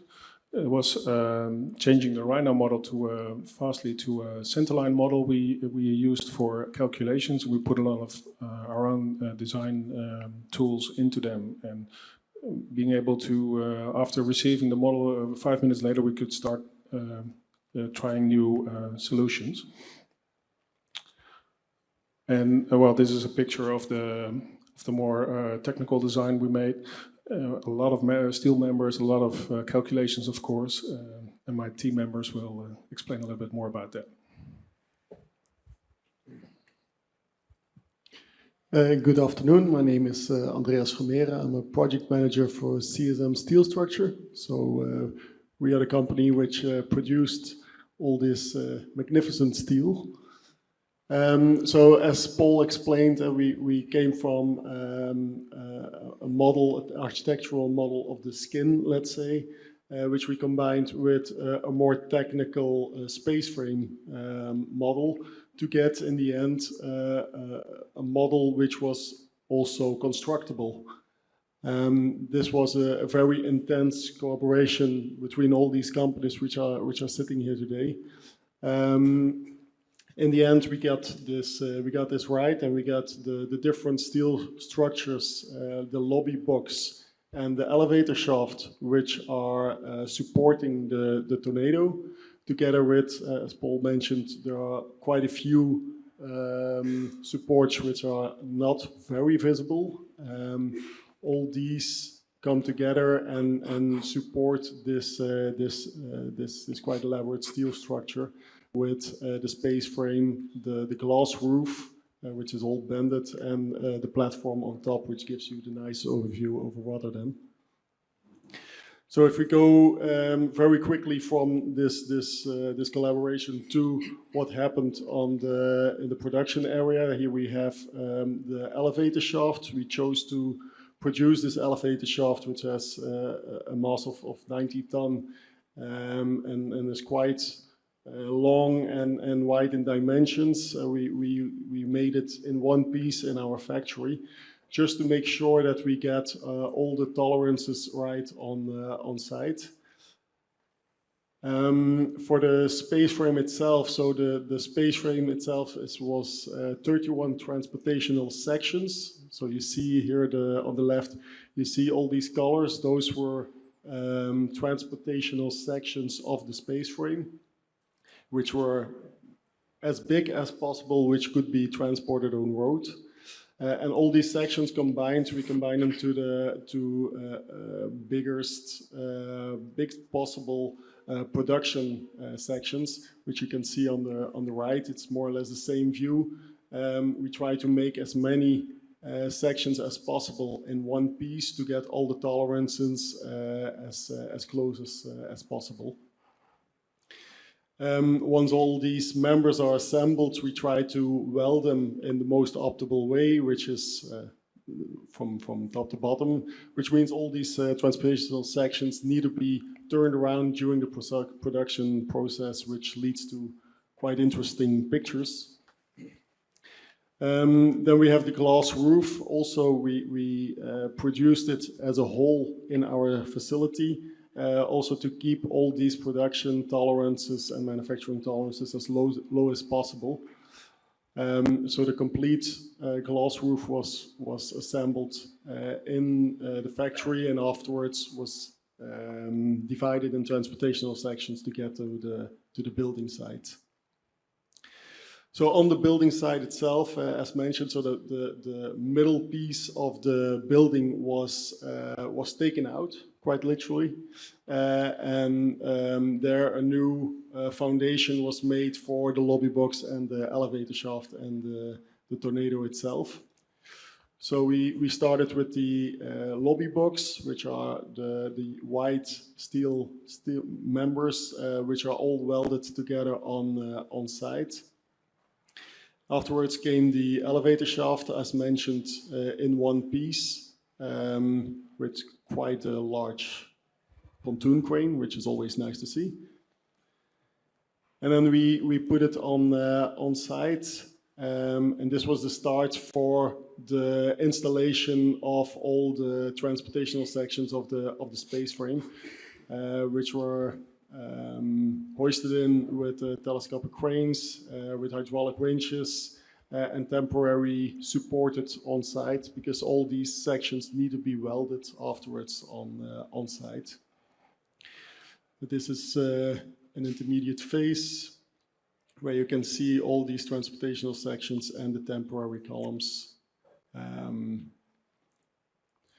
So in the end, all sections are linked together, and then you see all these white tents which were used as an area to weld all these pieces together and to have a minimized impact on the location around the building site. So inside these tents, a lot of welders got together and weld all these thick steel elements, which is a fantastic story on itself. And once everything is welded, all the temporary supports can be removed, and you get this large free-flowing form of a space frame, which sadly is covered afterwards. But some people are happy with that. And so then we got all these stainless steel panels to be installed in quite tricky places with very minimal space. The panels itself were as large as possible, which made the installation job quite tricky. Luckily, CIG manufactured them perfectly so that they could all fit nicely together. In the meantime, above the glass roof, so above the roof, we continue to work with the glass roof itself. We chose to oversize actually the steel structure of the glass roof to use it as a crash deck. So that's why we covered it all with wood, which meant that we could keep the works above the glass roof going while we have a construction underneath as well. Installation of the panels above deck. You see also on the left here, you see the installation of the glass panels. This was a quite interesting interaction between, because sometimes we had to install a glass panel. Afterwards, we had to install a certain stainless steel panel. Otherwise, we could not get it all in, which was a very elaborate collaboration between all the parties. And in the end, of course, as mentioned, we get the wood interior, which is a masterpiece as itself if you go on site and see all these connections. And then more or less the cherry on the top was the roofing on top of the platform, which was one of the last final pieces which we installed on site.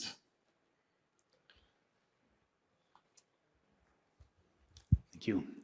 Good afternoon. My name is Arnoud Hedder. I'm a project manager at CIG, where we manufactured all the stainless steel panels of the project.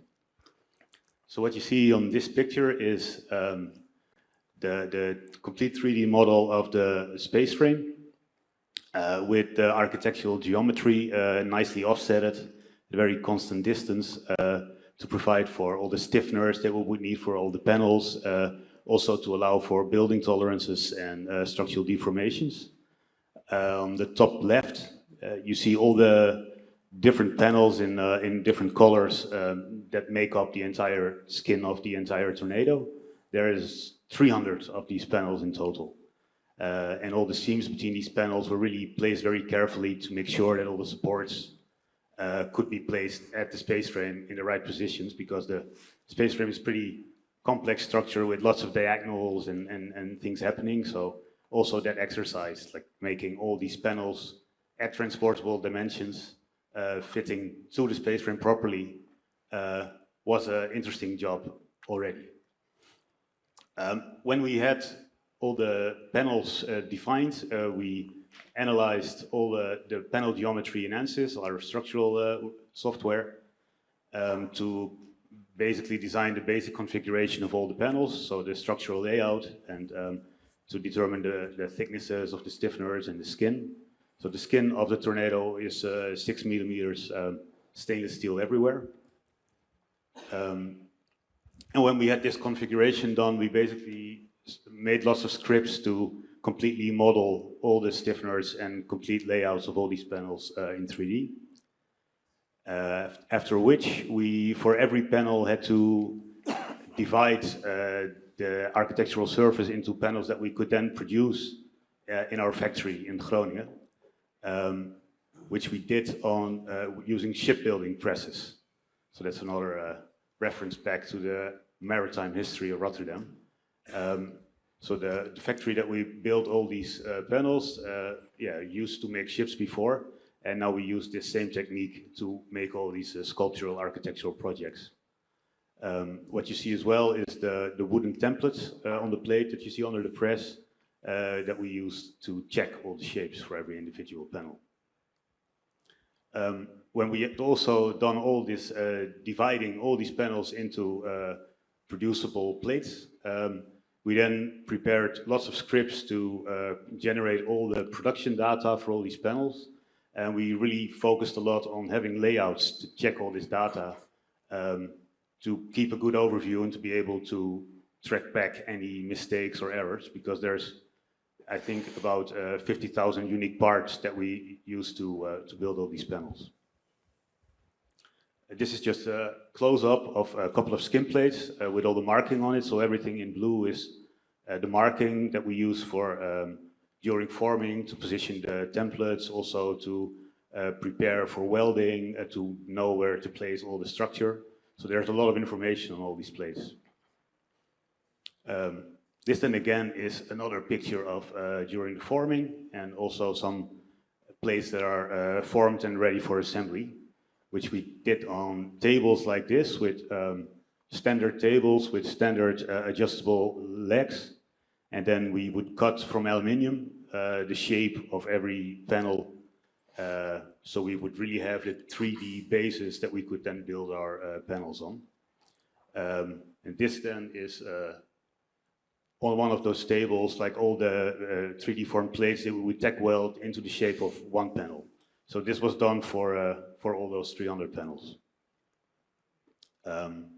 After all those tack welding was done, we would add the structure and then take it out of the jig to do the welding of the outside of the skin, as you can see on this picture. And then after we would finalize the production of a panel set, which is basically 2 side panels and the corresponding bottom panel, we would do dry fits in our factory to see where all the seams would fit nicely, where all the bolt holes for the connections would be in the right place. And most of the time, this could be done with 3 panels, but for the more complex intersections in the tornado geometry, we would do this for up to 12 panels in one time, just to be sure that when Andreas would start assembling these in Rotterdam, that he would not run into very big problems. And he just sounded happy about this, so I think that went well.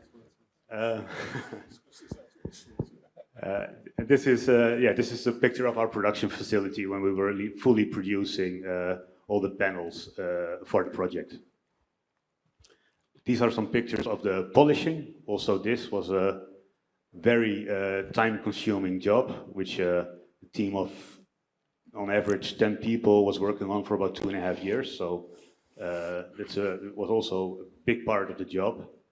And after polishing was done, we would present all these panels, set them up somewhere for the clients to come and approve them, and then ship them to Rotterdam. Hi, my name is Darko Andrić. I work at EGM.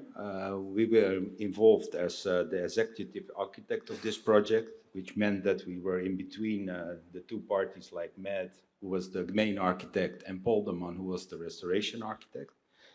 And we did all the permitting, protecting the integrity of the design, of course, and translating everything into buildable solutions during the entire process. For that, we needed, of course, a fully integrated coordination model. And here you can see that all the parties, that all the parties involved are in this model. So also the design, where we also did the clash checks, and the full construction coordination. This is just an impression of the building in the 20s, where it's actually built. And Alessandro told you guys the story of the building, so I will skip that. In the 50s, there is a grid extra added, and on the first picture above on the left, you can see the grid, and there is the office tower. And the whole grid is actually added in the 50s. So we chose to restore the building like it was in the 50s.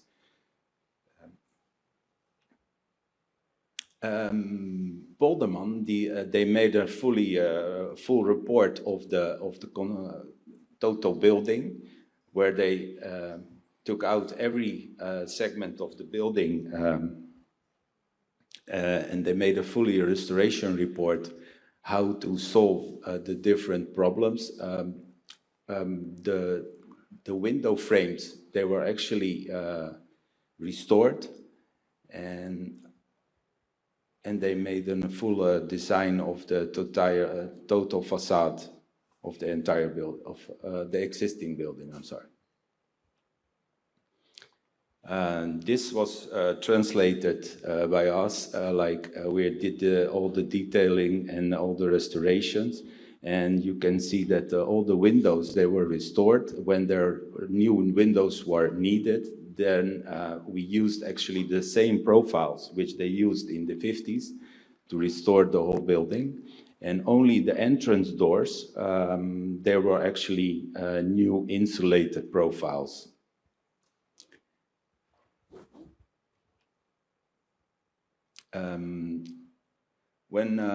When we actually finished that story, then this is my starting point from with the tornado.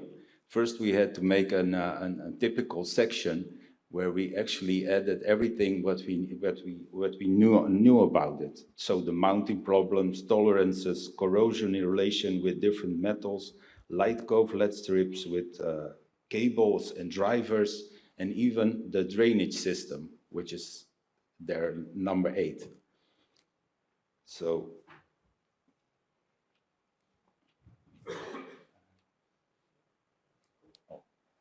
go back. Yeah, I can go back.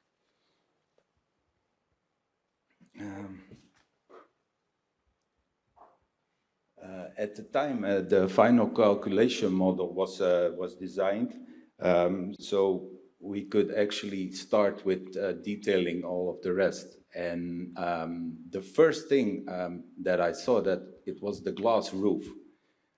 For that, we had a reservation of 300 millimeters, but as Andreas explained, and also Paul, the movement of the construction for the main steel construction was completely different than the glass could actually handle. So actually there was a new construction needed, especially for the glass. And as what was needed for the glass had to be sun controlled, toughened, and laminated also. So it meant that the glass was very thick, and there was only 2 firms in the world who could make this glass actually, and those were both in China. So we had some limitations with the actual panel sizing of those of the glass panels. When we are doing this, we came to the conclusion that the cut lines of the glass had to dictate the steel structure. And then the problem solving began for Andreas and Paul also, because that was not ideal, of course. First you have a construction and then you add the glass on it, but this was the other way around. And this kind of proves that we had to think out of the box, like do everything different from everything you know. So that we did, of course, with a glass engineer, where I asked for, because this was not something you can think of yourself, and you cannot find something like this on the internet. So, yeah.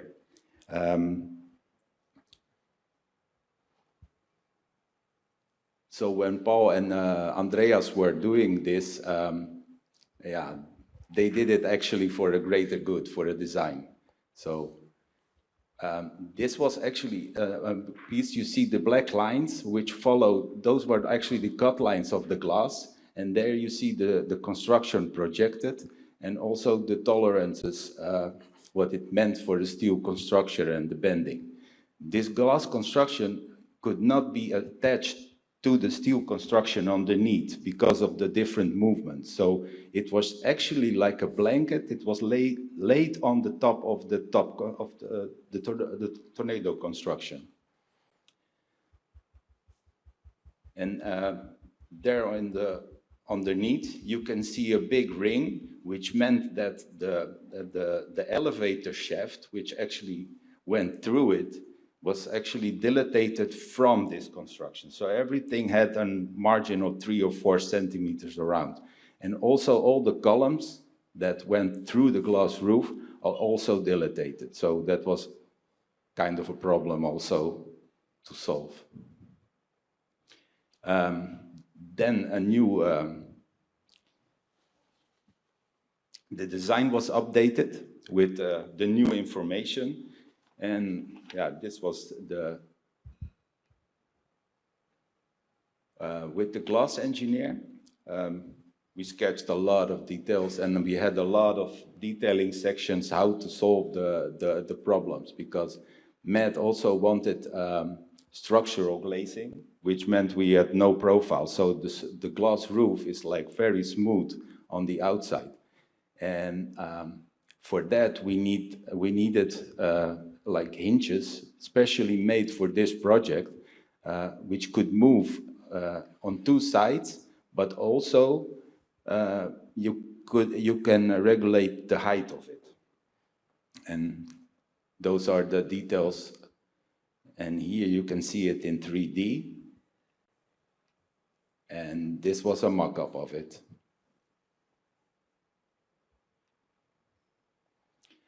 And this is how it looks in real time.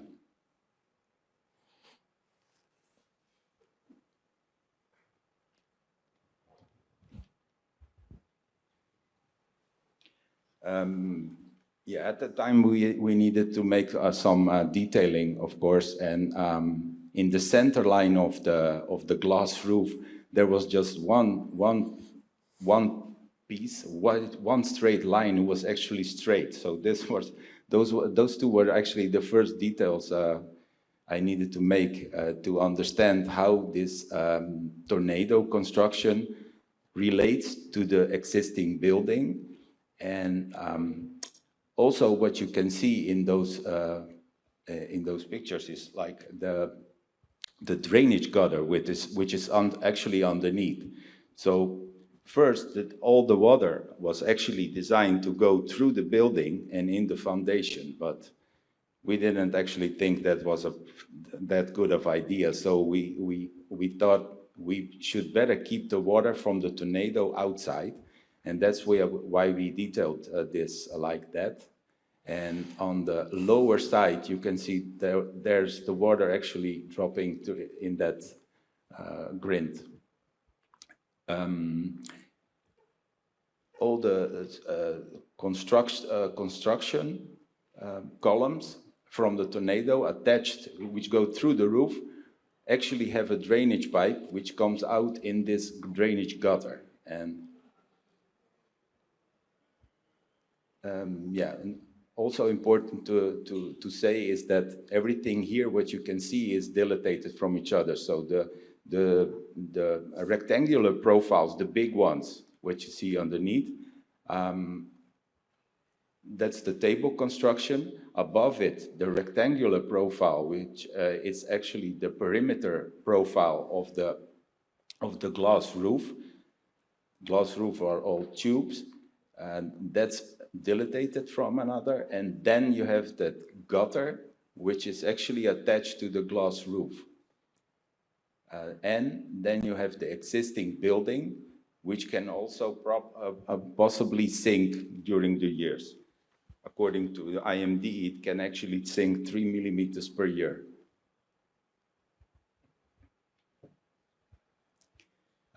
This was for the details. I also needed to look at the entrances. Like this is the entrance of the slow lane, but everything came together. It was a pretty complex detailing. I didn't choose the elevator shaft because the guys asked me to keep it short. And the elevator shaft is like 25 meters of problem solving. So I left that one out. And yeah, here you can see a column which is going like through the glass roof, and everything had to be disconnected from each other. This was one of the first sketches where we actually knew, at the time we knew that we had to dilatate everything. So you see the steel rings. Do you have a light here? I don't know.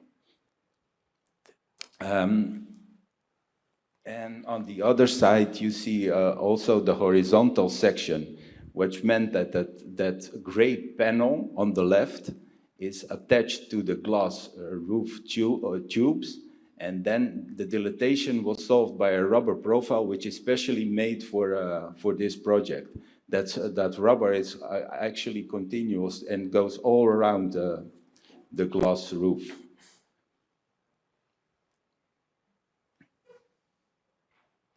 Okay. So what I just wanted to say one other thing. What I learned during this process was that a good detail is a buildable detail, and a perfect detail is everybody involved unconditionally agrees on. Yeah, those are some words of wisdom. Yeah, I think so, because we really had to work together to achieve this. This was really not possible. You actually cannot do this on your own or something. Okay. While we speak, there are some images of the mock-up and some images of the tornado going on.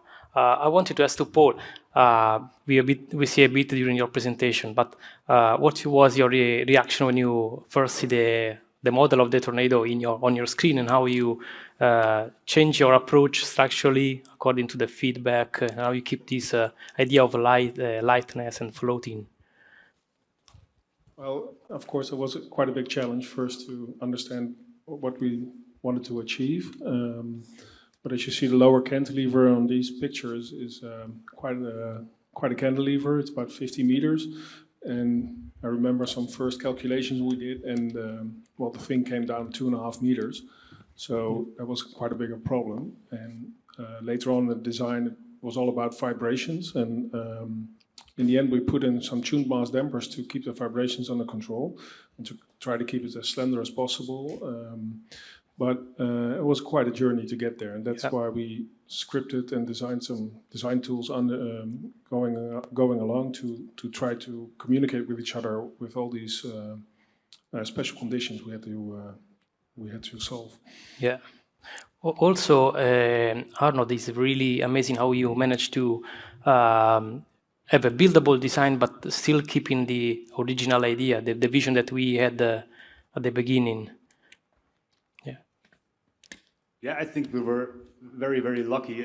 Obviously, it's a very 3D, the geometry of the entire tornado is very complex, right? So I think we were very lucky to get the trust of the team to work on both the very basic geometry of the space frame simultaneously with the architectural skin to develop it as one system and to be sure that there was one model in which the architectural geometry and the structural rules as laid out by IMD, as well as the space frame building requirements, basically as CSM had defined them, that there was, in the end, it was possible for one party to make a base model in which all that problem solving was done with one big parametric script approach.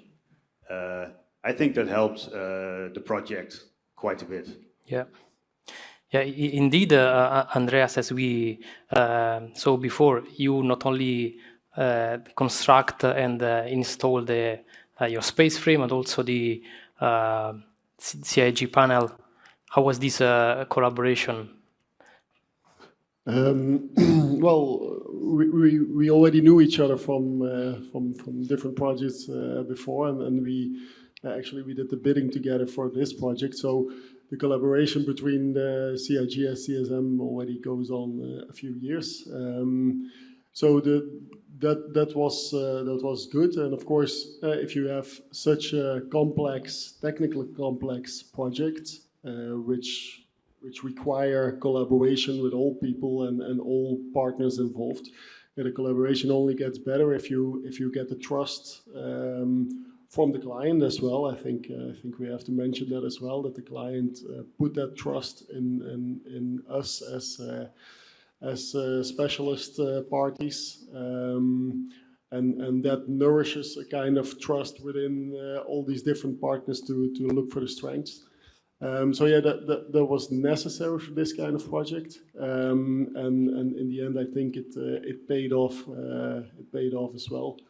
If you can work like that. We mentioned the space frame, and you have the high-end detailing, but that space frame is very robust. So we have the robustness where you have to take out a certain member and still keep the space frame safe. You have the vibrations, as Paul mentioned, and then you have that high-end cladding which goes around it, and I think that's a very interesting collaboration, which was possible this way. Yeah. Yeah, indeed, in MED we say the tornado is all about movement, but you say the tornado is all about people that work together to make this possible. And of course, Darko from EGM worked as a bridge between all the different consultants. He was able to take all the good from all the people and make this. Can you say? Actually, Gideon gave us the biggest compliment by saying that he was really impressed about the level of detailing. So that, I think, says it all. And what I mentioned earlier, the only thing that made this possible is the trust of the client, of course, who wanted this and who wanted nearly perfection, I might say. And I think it's perfect, but yeah, everybody is entitled of his own opinion. Yeah. But yeah, I enjoyed it very much. Yeah. And I think I have a few friends more. Indeed. Okay, I think that that's it for the project. We hope you also enjoyed watching the whole process, and thank you for staying here. Thank you.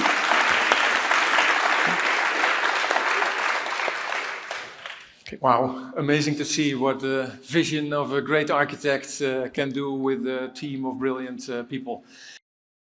Welcome back, everybody. Seeing the last people drop in still. Conscious of time, we will start. And our next speaker is Dojanne Vermeulen, founding partner at Team V.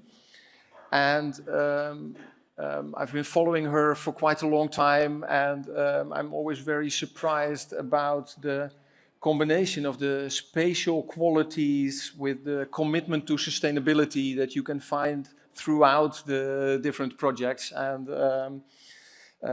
today she's going to talk about carbon, about the future of facades, and she will share a vision on that. It's a privilege to welcome to stage Dojanne.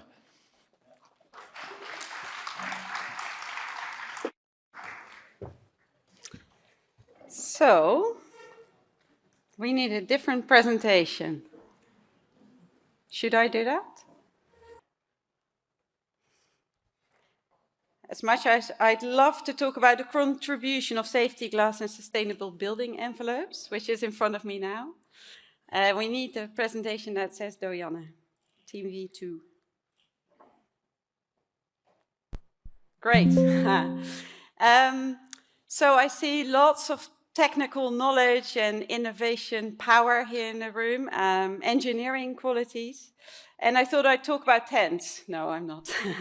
These are my daughters, and they're sleeping and playing in a tent in my parents' garden. And I thought, when talking about innovation and facades and skins, the real basic, going back all the way back to the basic, is that we started making skins or shelters And the most basic one is a tent, I would say.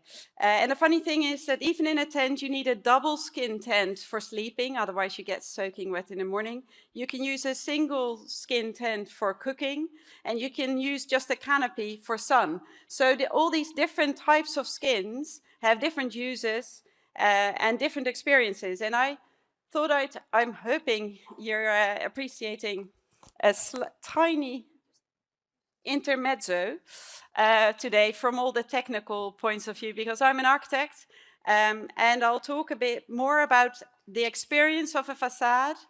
And I've tried to use a few of our projects at Team V to talk about what this skin then means for the city and for the user, but also which kind of toolbox as architects we need technically, construction-wise and technology-wise, in order to take that experience into the future. So this is not just a story about technical innovation or where we go with facades in the future. I really like the quote from Tina Sabi that says, consider urban life before urban space and urban space before buildings. And I could maybe add in this kind of mindfulness of today, you could add to that, consider the human experience of a facade from the inside out and from the outside in. Three very beautiful examples. This is the Barbican in London, where construction and facade, concrete and facade building and urban space were all intertwined, and which is a project within London that's still very much loved, reused, reinterpreted over time. A different kind of skin and urban space interaction with buildings. Here you see here for living in Buiksloterham, or even here as a structure placed in the water in Copenhagen. If you think about this inside out and outside in, I'm using a few projects of Team V, and I'll show them to you first from the inside out. Because I thought facades really, we see them as a skin, as a kind of technical envelope over a concrete structure. But really the facade is also something that's used, experienced, as we see here in social housing in Amsterdam. And the really beautiful thing about this is that it's actually a super simple facade. It's very difficult, technically also, to create social housing with a lot of quality and a low budget.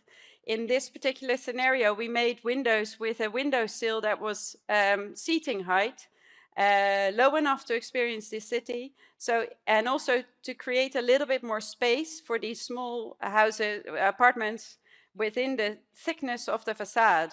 And also each unit has a balcony. So we create urban space on the outside of the building and living quality on the inside. These houses were meant for people that came from the Van der Pekbuurt close, and they used to live in houses like this. And here you see a facade that's being used by people by putting a couch and a chair inside a little extra bit of depth. And this same kind of reappropriating of that kind of thickness of the facade we use here on our new apartment building. Now, here we used all sorts of design elements, but also hang on, I'll go back 1 second. Yeah, here you see it, the garden in use. But the reason this building could have this kind of richness of use and richness of quality is because we really standardized everything else. So we created 2 balconies, one basic one and a mirrored one. And we placed those all over the plan to create this kind of wavy facade. All the elements of the building, including the stairs, the facade, but also the structure were prefabbed in concrete. And these prefab concrete facade elements already had the windows in, also these window sills, and were placed in one go, as you can see on the left. So here, the cleverness or the innovation, if you like, of this social housing building was more in how can we standardize, reduce cost, work with the building partner of the facade to create a really kind of high-tech, low-tech, efficient solution to make sure that we could spend our budget on quality for these social housing apartments. And one of the not so clever, but interesting things as an architect is that you always have drainage pipes, like you see here on the left, and we integrated those within the elements of the concrete. If I take another type of program, a hotel, and think about inside out, this is Hotel Arena, and if you look at that from the inside out, we wanted to create a super transparent connection between the space on the left, which is inside, and the space on the outside, which is the terrace. And we used a fully glass facade on this. So this is a structural glazing, which is spanning between the floor and the cantilevering roof with thick laminated fins. And this thickness of this glass creates the spaces that you just saw. In the same project, we had to use, like we just saw also on the Phoenix, renovation profiles to make the existing church transparent again to the outside. And here you see those two coming together. Another skin element is that so you see the new brickwork connected to the old brickwork with the same rhythm, but a different technical principle. So here again, this is a kind of toolbox of elements connecting inside out and creating urban space and living space, or in this case, eating space. If we go back to social housing, here you see a project that we did from the inside out, where the shared spaces look out over the ring, which these people are looking to from the right, on the right. And here you see the same kind of apartments have an outdoor view towards the city. And in this project, sustainability was really key. It has a BREEAM outstanding and a LEED gold or platinum, I think, so it's a super sustainable housing and offices block. But here it's not, as we, at the office, we often work with bio-based structures in timber. We didn't do that here. Here, this whole building is demountable. So even though this structure will take quite a lot to demount, all these elements of the building are not bolted together so that it could be taken apart. Within the building, there's also a lot of green, again, to create this kind of interface. And special for this building is that instead of using this clever, quick construction technique that you saw in the August just a minute ago, here we used recycled waste for the bricks that cover the brick facade. So this is a project where the leap into the future is recycling as much as we can and placing those reused bricks cut on the facade and upcycle, as it were, materials, including a lot of technical solutions on sound insulation, you might guess. Again, a project housing in Rotterdam from the inside out. So again, a project where windows are super important.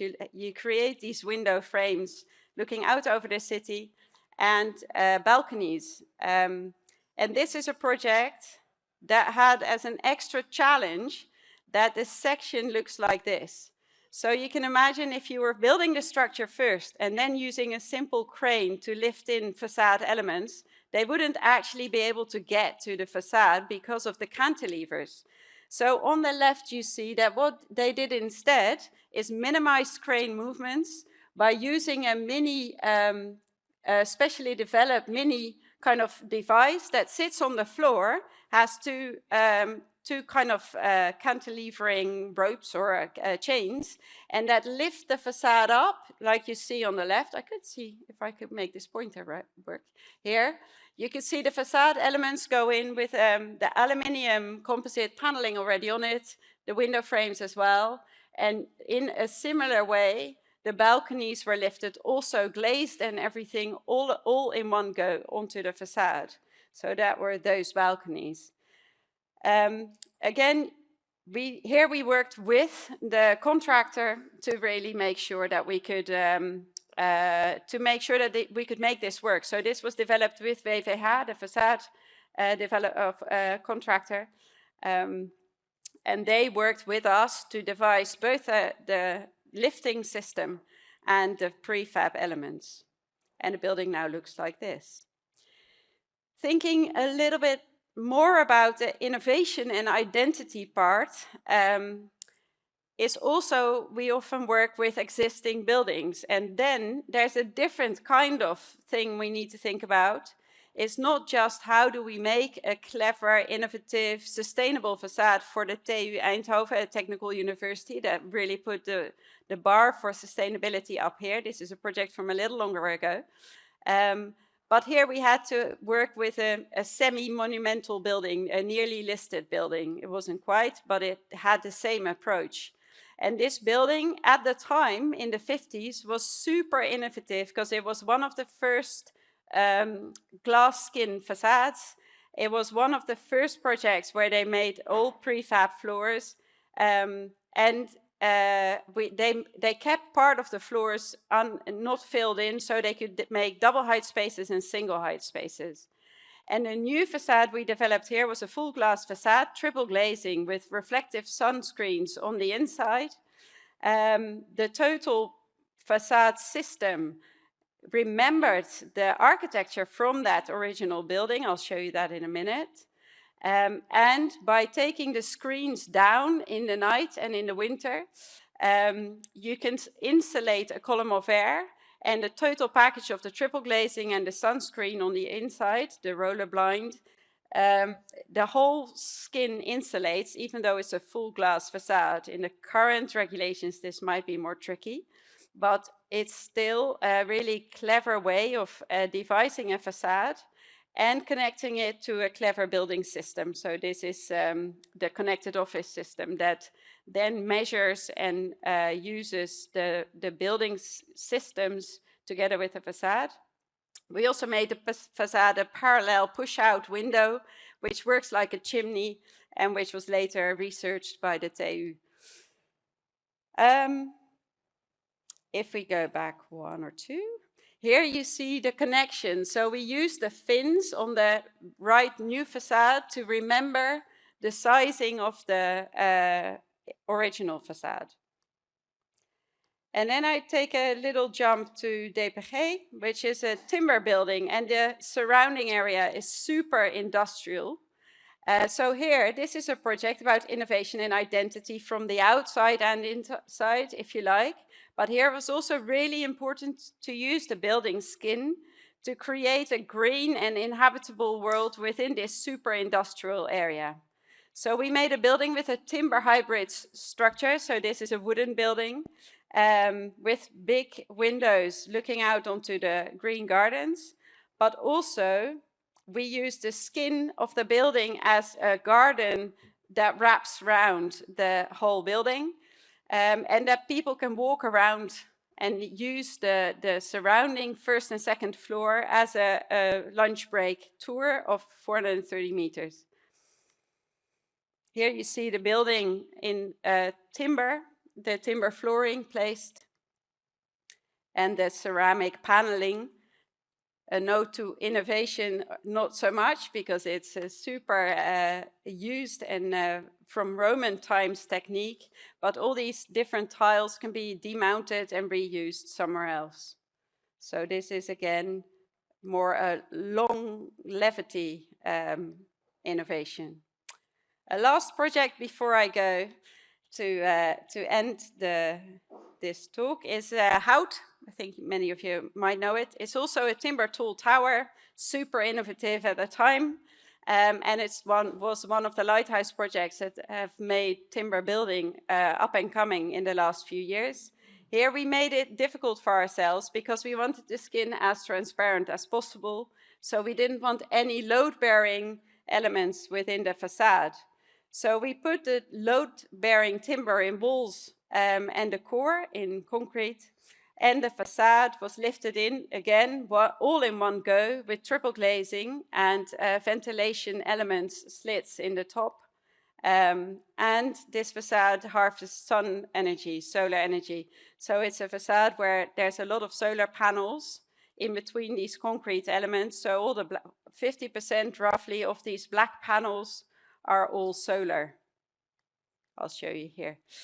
So all these solar panels you can hardly see. But again, that is something that you see sometimes more, sometimes less in buildings at the moment. but it's one of the high-tech innovations.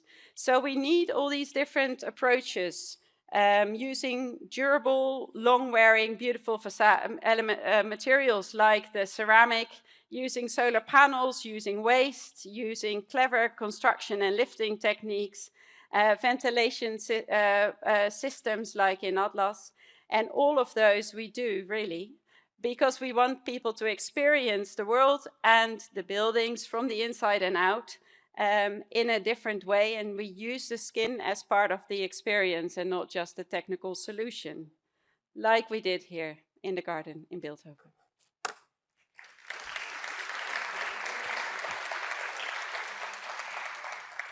Wow, wonderful to see such an inspiring lecture, Dojana. Really, thank you very much. Really great to see. And indeed, your last project you presented, how it was really a game changer in the way of thinking, right? Yeah, I think so at the time, because it was, I think we started it in 2016, so it was really a while back. And at the moment, I see a lot of timber constructions on the drawing board and in real life, but at the time that was not so much. It's still tricky to make it work for tall high-rise buildings, Yeah, I'll come back to that in a second. I really appreciate the part where you, contrary to most architects who have an Instagram account, try to approach it from the inside out. No, you called it also considered human experience. And while many architects talk about it, it's still different, and it was very inspiring to see you work on that. We try to really, of course, you consider facades from both the inside and the outside, but strangely enough, we visualize and render projects often from the outside, and then when we look, if we visualize and render interiors for a user, or you often look through a corridor or at a meeting space, but you hardly ever take visuals actually looking to the outside view. So it helps us. We try. All right. I want to connect to the difficulty, because we heard before the break, we heard Convenor say that the reuse and the harvesting of materials is very difficult. Yeah. I know you love complexity and things that are difficult. Definitely. What is your view on this? How do you work with that? Like we do with many things, we feel a strong responsibility to keep on trying and to kind of aim super high and in all projects, and then find whatever we can or can't do as we go. So reuse in facades is not so easy, because I think all of you know there's warranties and there's fireproofing and there's all sorts of very great difficulties. A project we're working on at the moment, which I couldn't show yet, so I can explain though, is a project that has an existing aluminium facade, a solid aluminium paneling, so not a composite. And we are quite far now into investigating if we can take off the paneling, reuse it in the renovation of that existing building, which is really going to be twice the size and double the skin. And then we design, and I hope it will work. Like, we have a contractor there on board who's really keen to help us try. The material's already there, and the client wants a sustainable building. It's large. It's I think in total it's 50,000 square meters. And then on the part that we build new, connected to it, we're trying very hard to use hempcrete. So that is a super bio-based material. But this is on the inner city, 50,000 square meters, high-end office and lab building. Well, we try, we go far, we put full effort into researching. We go there, we take panels off, we bring them to a powder coating place to re-powder coat.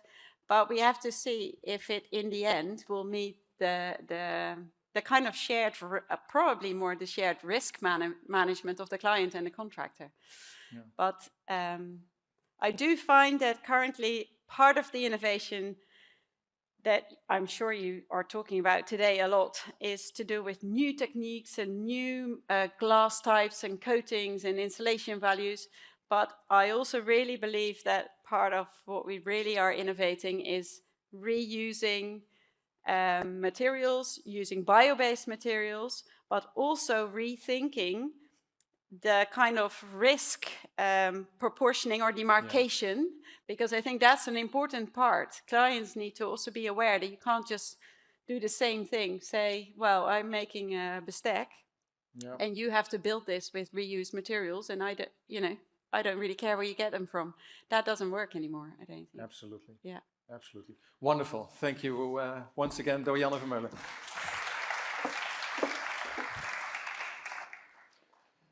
All right, then we move on. Very happy to have one of the lead consultants in glass here with us. We've worked before on several extremely complicated projects where glass and reuse were part of it. Please welcome to stage Erwin Ten Brincke, Associate Partner of ABT. Thank you.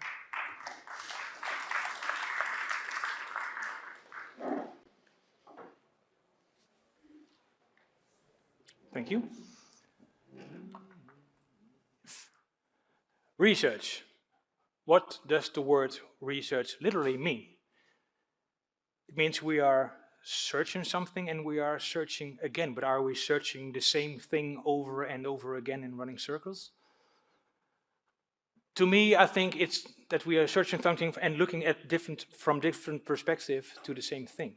And since now the tennis tournament of Roland Garros is playing, we might even use the French word recherche, which means that we have to look deeper. And that's what I do every day at ABT to make, well, the impossible happen, the seemingly impossible happen at projects with glass. My background is structural engineering. I have an integrated mindset and a passion for glass. I work at ABT, I'm an ambassador for Quake, and I give lectures at the University of Delft in Darmstadt, and also I'm the chair of the Dutch Norm Committee for Glass. You might know ABT, we have offices in 3 countries, and we like to do projects where, well, I took just a selection of projects where glass was involved. This is in Belgium. We like to have long-term relationships, for instance, we're the early adopters from MVRDV for very nice projects, which you might know. And also we invented the corrugated glass in 2004 with OMA, and we did also some nice projects, even in Dubai for this double curved capsule for a 240-meter high Ferris wheel. Innovation is our main motive. This is our ultra-hybrid stair in our own office, where we combined ultra-high performance concrete, which is strong enough to hold you, but is like a trampoline. So that's why we used glass as a stiffener for the whole stair. And we had a challenge that the architect said, I would like to see no bolts at all. Well, that's what we do for a living. We also work with artists. This is German Ermich. This is the Instagram pavilion in Cannes, where we had to mount this one in 7 hours on the beach. This is an art object from Sabine Marcelis. For her, we made this object for the introduction of the iPhone 17. This is in Saudi Arabia. And what we really like to do is bring some magic to the project. And this is a glass cube where you can see where we invented here. Oh, sorry, now I've tried again. This should work somehow. I'll try it again. Yeah, well, you see how the beam and column are connected together is a remountable, material-independent, reversible connection. And so I use it on glass, but you could also imagine that it could be aluminum or steel. And you see it from the inside, you see a natural stone, and you see the glass cube. And if you look very well, you see a door, because that's what we like to do. When people come into buildings from where ABT also engineered something, children start running and playing. They really like to enjoy and be there. So some kind of magic, and this was a panic door for a client who had a lot of money. And well,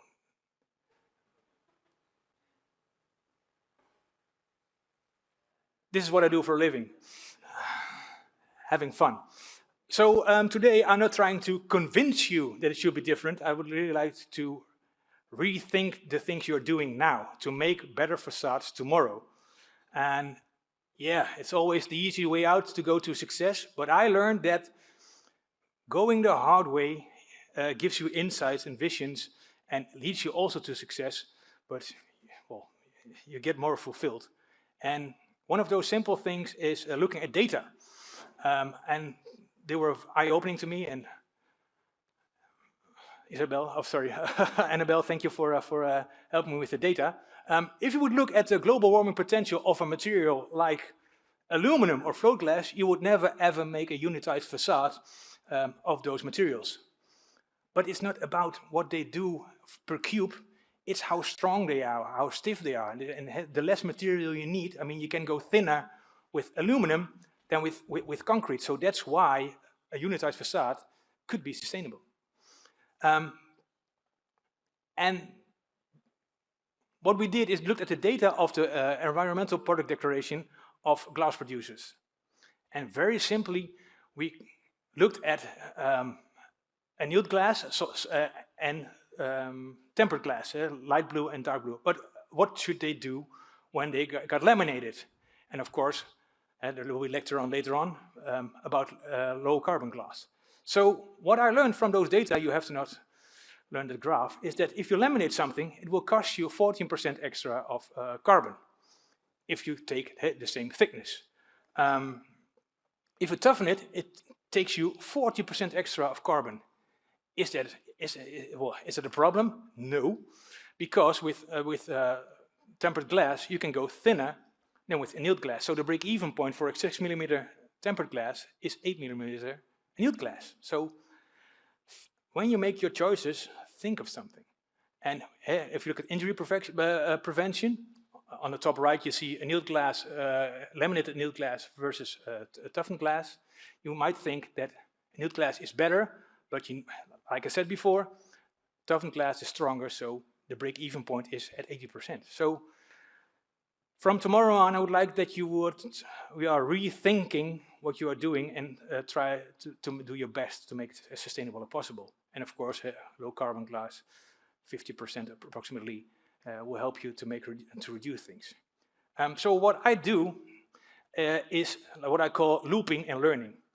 So look outside what is happening there. So, and what is interesting, what do I find interesting, and what I take back home and make it better to a better product, and look how the outside world looks at my product. And that's how I see that we should, that's the best way to innovate. And many of you might know that if the production of float glass gives initial cracks in glass, which are called Griffith cracks, and you can imagine if you are trying to bend it or try to pull it, you will have a big peak stress around that crack. So the best glass structure is a structure in compression, because then you would not have the peak stresses anymore. Or can we restore the strength to get the cracks out by giving a little bit of toughening? And that's what we're now trying to do together with the University of Delft and the University of Applied Science in Amsterdam to look at what minimal amount do I need to get those cracks back. And of course, I think the lectures are about that today. The ratio of opened and closed walls could also be. So that were data, and now I'll try to one of my innovations, which is spray printed glass. This is the old courthouse in Amsterdam, and it's a brutalistic architecture. Jan Loerakker, 1972, and OMA asked us, can we not make like a hologram of the same courthouses like you have here, made of glass? And there's only one answer from me, and it's always, yes, we can. So it was brutalistic architecture where we have rope textured concrete, and they would like to have the same hologram, but then made of glass. And yes, we can make it of cast glass. I mean, I already showed you the Crystal Houses project in Amsterdam. But I thought, well, is that the best idea? Because if you look at global warming potential, well, back then we had a global warming potential of 38 kilograms, and if I would do it in cast glass, it would be 36. So, that doesn't help a lot, does it? So my dream was going from thick to thin. And my parents do own a bicycle shop, And I sprayed a lot of bikes to make them better again. And what I learned is that very thin layers dry very quickly. So instead of the glass blocks which we used in the crystal houses, it took 3 days to cool them down. Why not make it thin? So I thought, can I put glass powder in a container, blow inert glass underneath it, and then like a torch burn some glass? Yes, we can. So can I not make a hollow structure and reduce with 90% of the material? And since it's not, I cannot produce it in an oven, or I should not in an oven, float glass oven of 1200 degrees, but at 600 degrees, I have 50% less energy. Of course, I work together with the Glass Competence Center in Darmstadt, and got some funding from Quake and the client.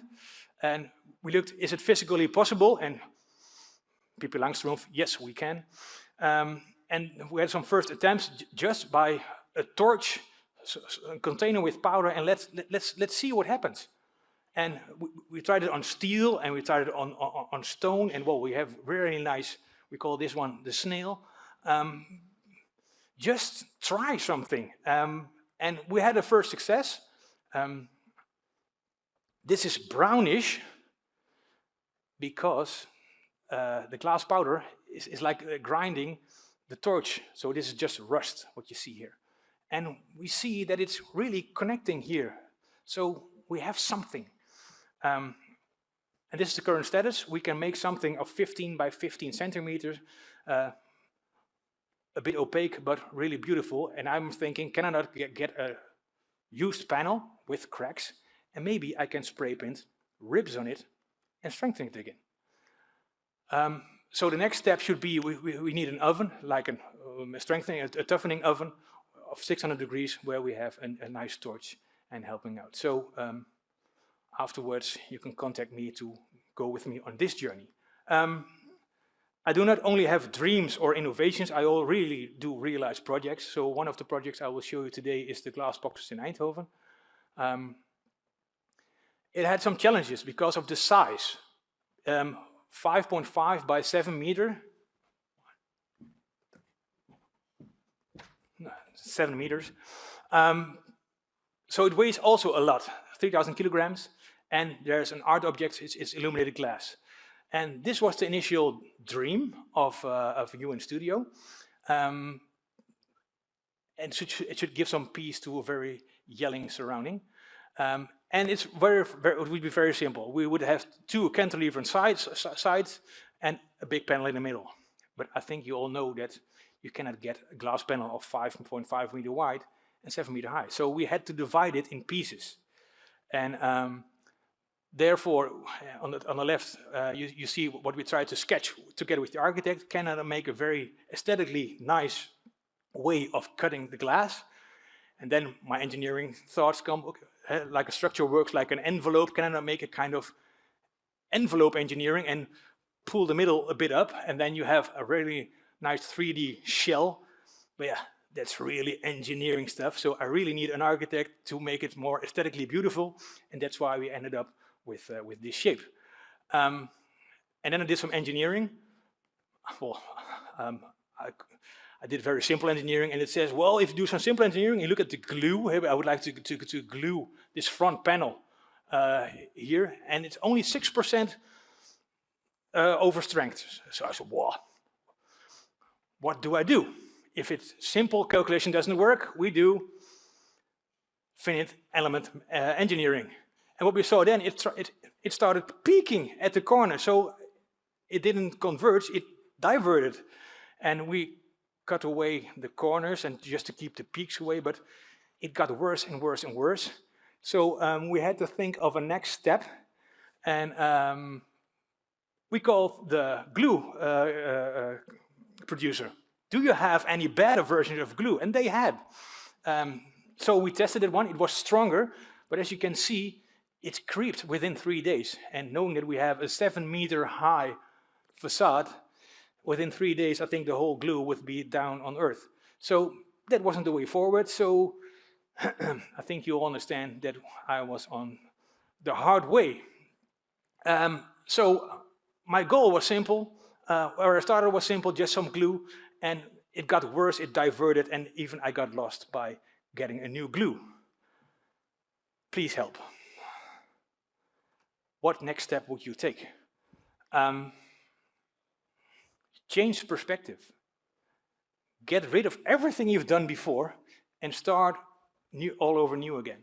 And if you looked very closely to what you see here, there was another entrance there. So I took that path, and I was rethinking, can I not make another connection? Instead of glue, I tried to make a notched, like a puzzle connection. So what I did, I make some, well, kind of notch to the glass, and in that way, I made a mechanical connection. And yeah, the forces are very high, and this box is made of 2 times 10 millimeter glass, so imagine your fingers, and somebody will be standing there of 400 kilograms on your fingers, so on the right side, you see that we needed some severe engineering. But it worked. And here you can see that it's not only about engineering, it's also about looking about scaffolding, so how can we construct it. You can very nicely see how the notches work. And you can on the right side see how big the front panel is if you look at the construction worker there. And of course, it's about temporary connections that should also be there. This is the main panel because everything is hanging from this roof panel. The side panels are hanging from the roof panel and the front panel is hanging on the sides again, but it works. And here you can see the front panel of the project. And this is how it looks like now. So, starting with the dream and going from the concept to the conceptual design, trying to make a developed design and make it work in the end. I think that is what we really like to do. And going back to tennis again, if you would like to make a difference, I think your mindset should be like they tell Roland Garros, victory belongs to the most tenacious. Thank you.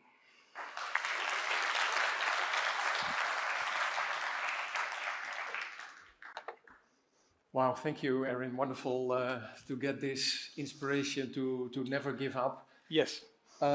Speaking of which, you do a lot of studies, you work for universities. Yeah.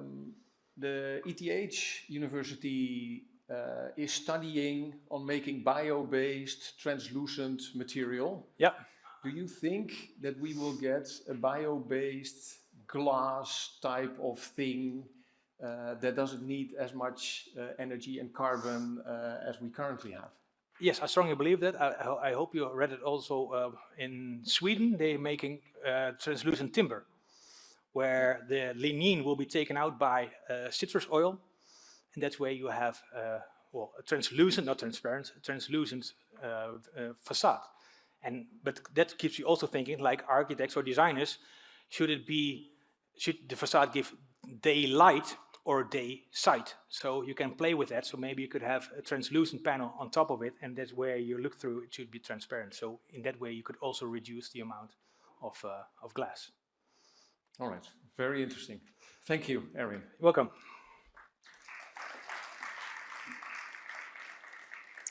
All right, we stay in the domain of glass. Our next speaker is International Specification Manager at Saint-Gobain. Please welcome to the stage, Hillel Uchkar.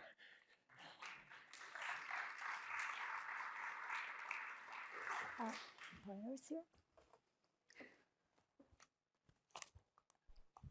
Yes. Hello and good afternoon, everyone. It's great to see so many familiar and new faces here. And also great to be a part of this nice organization as an associate partner on behalf of Saint-Gobain Glass.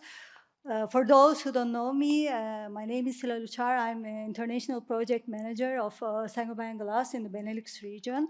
So in this limited 10 minutes, I would like to tell you about glass, the material itself, that we see every day, but maybe not really thinking about it too much, and its impact on the carbonization of our buildings. So I will start about a little bit the sustainable and energy efficiency solutions of Saint-Gobain glass. I will tell what has been changed after the introduction of a low carbon glass. And lastly, we will see the cumulative impact of an insulating glazing unit with the other materials. Just to give a bit of context, Saint-Gobain Group has a 360-year-old history behind. And we are operating in 80 countries as a group, producing light and sustainable construction materials. And as a branch of Saint-Gobain Group, Saint-Gobain Glass is only focusing to flat glass production in 30 float production lines in 13 countries. We are acting international, but also supporting locally the stakeholders and the decision makers as the specification team. So I don't go one by one for the whole product range, of course, but mainly I could say that we are covering the entire architectural glass chain, starting from raw glass material to special service and this high efficient solar control coatings, and the digital tools itself are helping you to find the best solution for your projects. And the last innovative solutions that we developed in the past years, I would, of course, like to start with Oraille. It's the world's first low-carbon glass. We just introduced it to the market in 2022. Coolite Extreme 5123 is an extremely selective solar control glass. For bird is focusing specifically to the bird protection. And a new one again, Coolite SQL 170 is just focusing for special applications on closed cavity and double skin facades with its ability to be laminated towards PVB. But all these innovative solutions are having the same ambition behind. Our purpose is super clear. We are trying to make the world a better home. And Oraille is just a kind of fruit of it. But just let's step a little bit back and look to the bigger picture. And we know and we see also in the previous presentations already where we are today. But I would like to mention again that the buildings are accounting today around 39% of the whole global greenhouse gas emissions. But it's just a number, but the impact is more than we imagine. And when you look to the entire building glass in this chain, we could say that starting from the raw glass extraction to the end of life, we were more focusing on the operational carbon emissions that you see here in the in blue. But mainly, it's not the only emission coming from, and we should focus to the whole entire chain to see the real impact. So after several of research with super expert parties, we achieved this result that 10 to 20% of the carbon emissions mainly are coming from facades nowadays in the buildings. And 4 to 12% of it just belongs to glazing itself. So it is not a small impact at the end if we are speaking about an embodied carbon.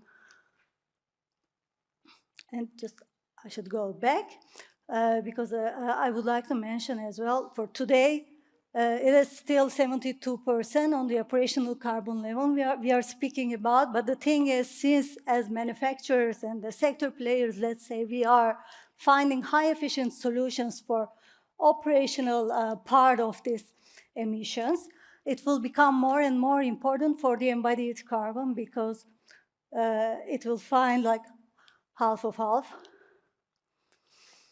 And all this information just brought us to Oraille and Oraille's development. So what we did different while producing and introducing a low carbon glass to the market, we used 64% recycled content. So it means high amount of external color that's being used during the production. We preferred renewable electricity instead of the conventional methods. And then we achieved 6.64 kilogram carbon dioxide equivalent per square meter in 4 millimeter thickness substrate. And in the standard one, it was 11. So compared to each other, we can say that a low carbon glass can easily decrease our carbon footprint around 42% compared to a standard substrate. And by the way, we are not losing any aesthetic quality or performance while just making this switch on the substrate level. So what about the key factors in Europe? I can basically say that we are producing around 10 million tons of flat glass in Europe each year, and 80% of it is going to the building sector. But from the other hand, we are having 1.5 million around tons of end-of-life flat glass. Only 5% is recycling, but it's not recycling for the flat glass production again. Only 1% of it is closing the loop and going to the flat glass production again. So the gap is huge. The opportunity is also huge as well. But we need support to just close this gap, cooperate together to achieve better solution. Because glass is 100% recyclable, and even you recycle it 100 times, it is not losing its quality or the mechanical performance. So why not? It's a question, huh? As Saint-Gobain glass, we are taking our own responsibility, of course, and starting with Europe, we created Saint-Gobain glass recycling networks in several countries already. We are helping collecting, dismantling, and just reproducing this recycled glass. But to be honest, we are not enough by ourselves only. We need more people interested in to collect the glass from renovation and transformation projects to increase the cullet amount. At the end, to be able to continue produce low carbon glass, we need more cullet. The impact maybe could be more clear by this slide, because by introducing 1 ton of cullet in a production, we are saving 1.2 tons of raw material. So it's more than that we supply to the production, and it's significant because we are, from the other hand, reducing 700 kilograms carbon emissions by that way. So I can easily say that Araújo, the low carbon glass, is giving the same abilities to us to achieve the best performance. So you can coat or laminate or just create the same IGU as you do with the standard ones. And in total, because it's not on the flat glass level, but we are using it more on the coated, double glazed or triple glazed versions as a final unit. So you can see starting from 35 and to up to 44% less carbon emissions we are achieving just via switching a substrate from standard one to a low carbon one. So in total, we know that producing a low carbon material is important, and it's still really important on an IGU level, but not only. If you look at the chart in the middle, you will see that the base glass, so as we call planically or what else, it's just 65% of total IGU, and I'm speaking for 616442, which we call as a standard composition as a double glass, which has around 58 kilogram carbon emissions in square meter. But where the rest is coming from? The rest could come from a coating. Around 2% is belonging to the coatings. Lamination could be effectful around 12%. Geometrical losses is also important, also on design stage, because if we can keep on our minds while designing what is the possibilities of this glass, we can also just emit less. And in total, we can achieve, as you can see here, 60% less carbon emission, even in the glazing unit level. So all, if you are interested in, you can see more on calumet.com. Yeah, thank you. I think time is over.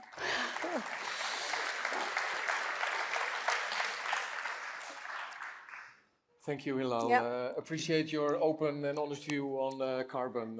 Good to see that. We will get some more insights on carbon and laminated safety glass by Jochen Regenauer, Head of Strategic Projects at Kurenai. Welcome.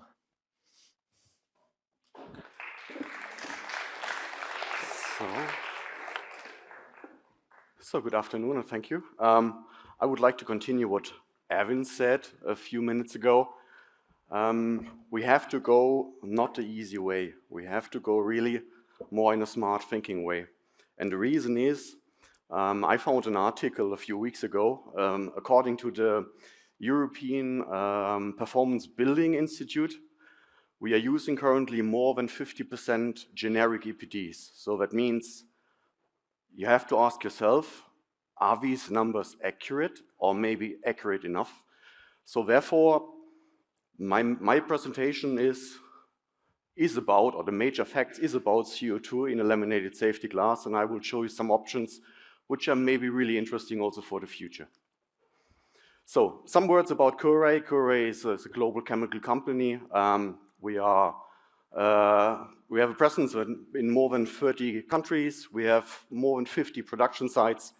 On a global scale, we are this year 100 years old, so quite, yeah, I would say in these days, nowadays, we are really a solid company.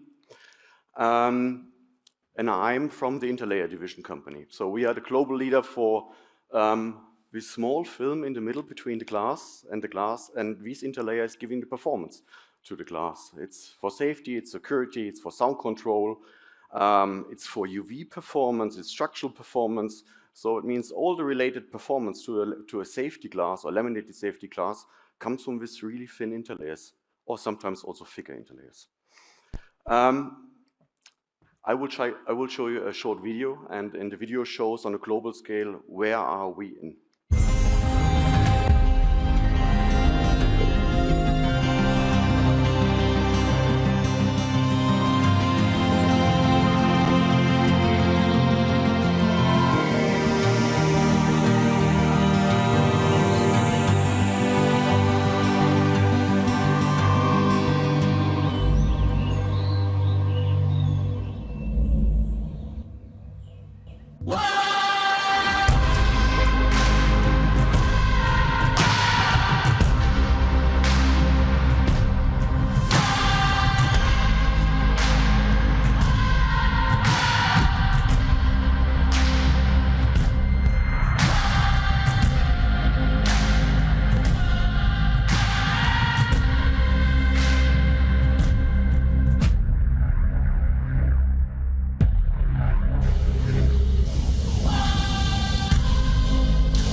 Coming back to the major part, and this is the CO2 facts about laminated safety glass.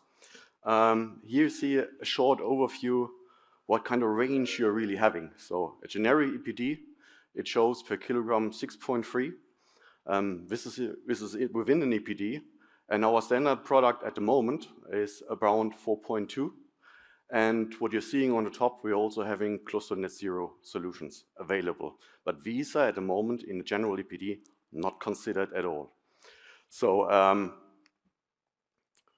when you're looking now to the glass and to the, or in general to the interlayer values, you're finding the same topics. So glass, we found from a third party verified, we found values for an 8mm glass about, let's say 25. And if you taking a dedicated manufacturer EPD about the 8mm glass, it's 17.8. So there's already a 27% offset possible if you're considering the real data in that case. The same with the PVB interlayer. When you're considering a 1.52, in generic values are about 10, and the specific values, and this is not the low carbon version, it's around 6.5. So, but this data is practically not visible, I have to say. Yeah? When you're now taking a very easy comparison, a 12mm glass with a 1.52mm interlayer, you see on the right side the generic values, it's around about 65, and you can go down and in total, I would say you could save by choosing the right components, including the specific values of the glass, a reduction about 37%. It should remind us to rethink a little bit more different. Now I will go to a design concept, and it's a real case. It's the Montparnasse Tower in Paris, together with the company Test Engineering. We've been involved into that project, into the design. It's quite an old building. It's monolithic glazed. It's currently in the design process. So on the right side, you already see the image. We'll have a checkerboard facade, where at the moment the focus is on. It's around 27,000 square meter. It will be a unitized, or in the design, it's a unitized facade system. So that means you have on the outside a quite big laminated safety glass panel, and on the inside you have windows where you can easily open. Here are some wind simulations, positive and negative pressure, and then you see the corners of the buildings. These are usually more red, and these are the calculated thicknesses, theoretical. And if you would compare on the left side an standard interlayer like a PVB and compare it to the right side with a more stiffer version, that means with a centric glass interlayer, you can really reduce massively the glass thickness. That means CO2 reduction, but also weight reduction. And here's the result of it. So you can, if you would just change on the outer side, just an interlayer to down gauge the glass thickness, you could really save roughly 20% of the embedded carbon. And this is something not related to CO2, but it's related to sustainability because it belongs to the building envelope.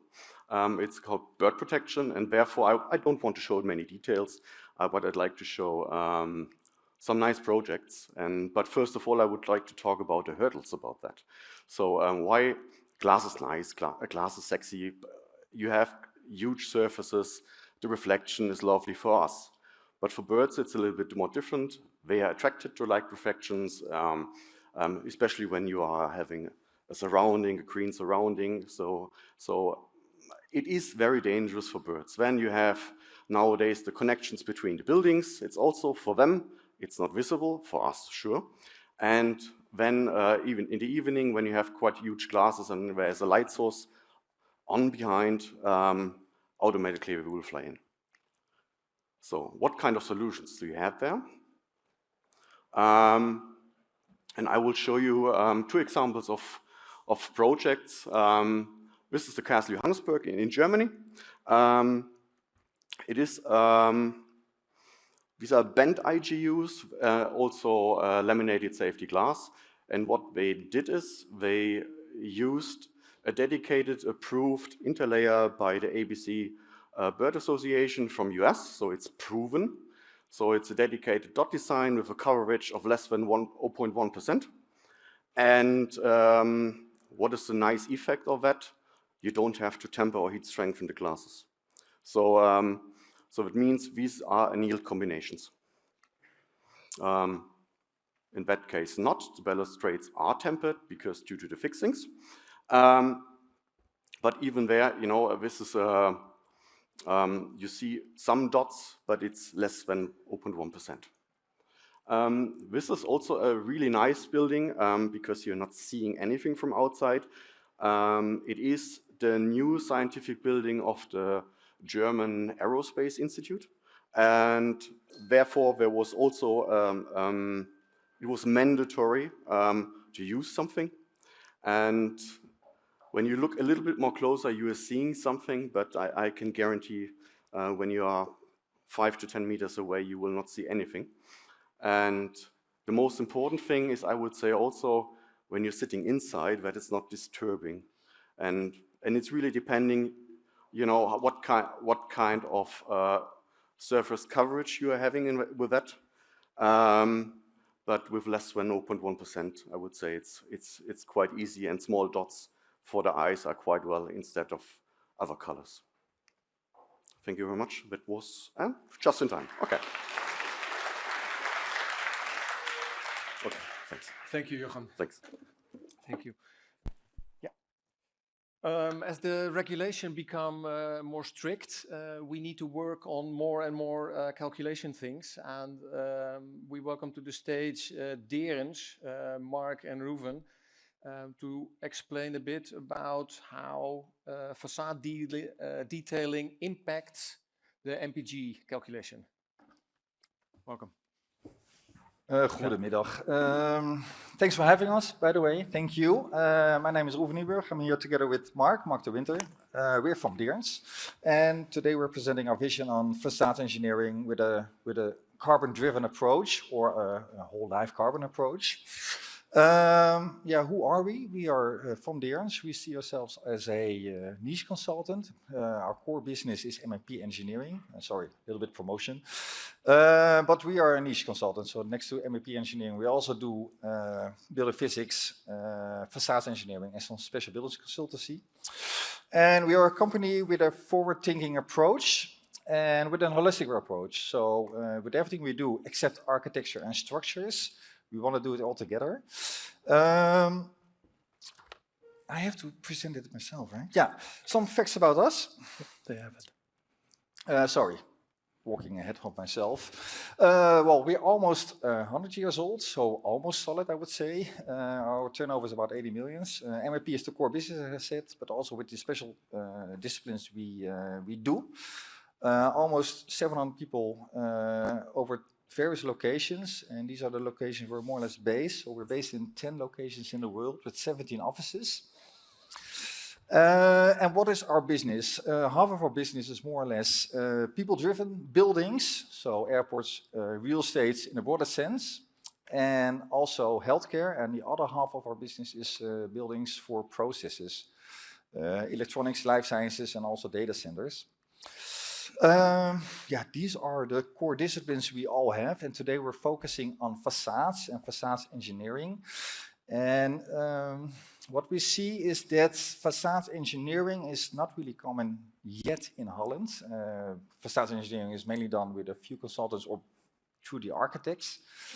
And this is something we're setting up more and more in Holland. And what we see in our other countries we were based, for example, in Italy or in Spain or in France, it's really a specialty where we help architects and clients on the performance and the sustainability of facades. And facades brings this all together. If you look at the core and shell and MEP, there's really a thin line, because if you, I'm also an engineer.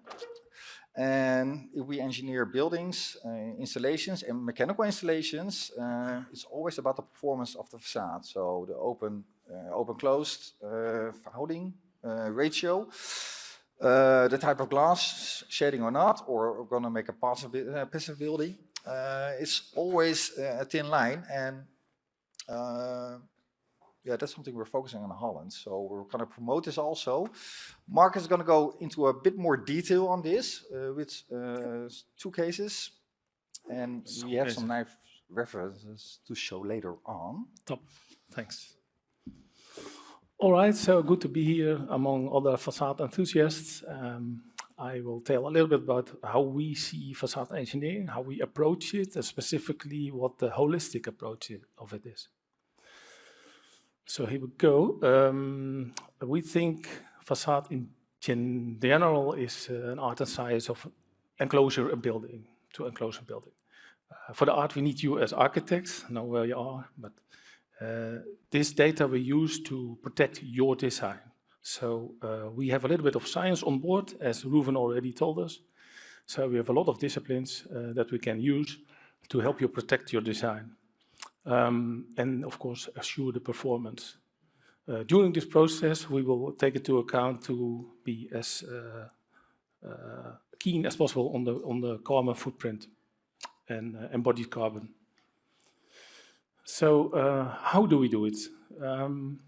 We set the targets together with you. So we want to know your ambitions. You want to really understand what the exploitation is of the building during the whole lifetime. Then we can help you from the beginning.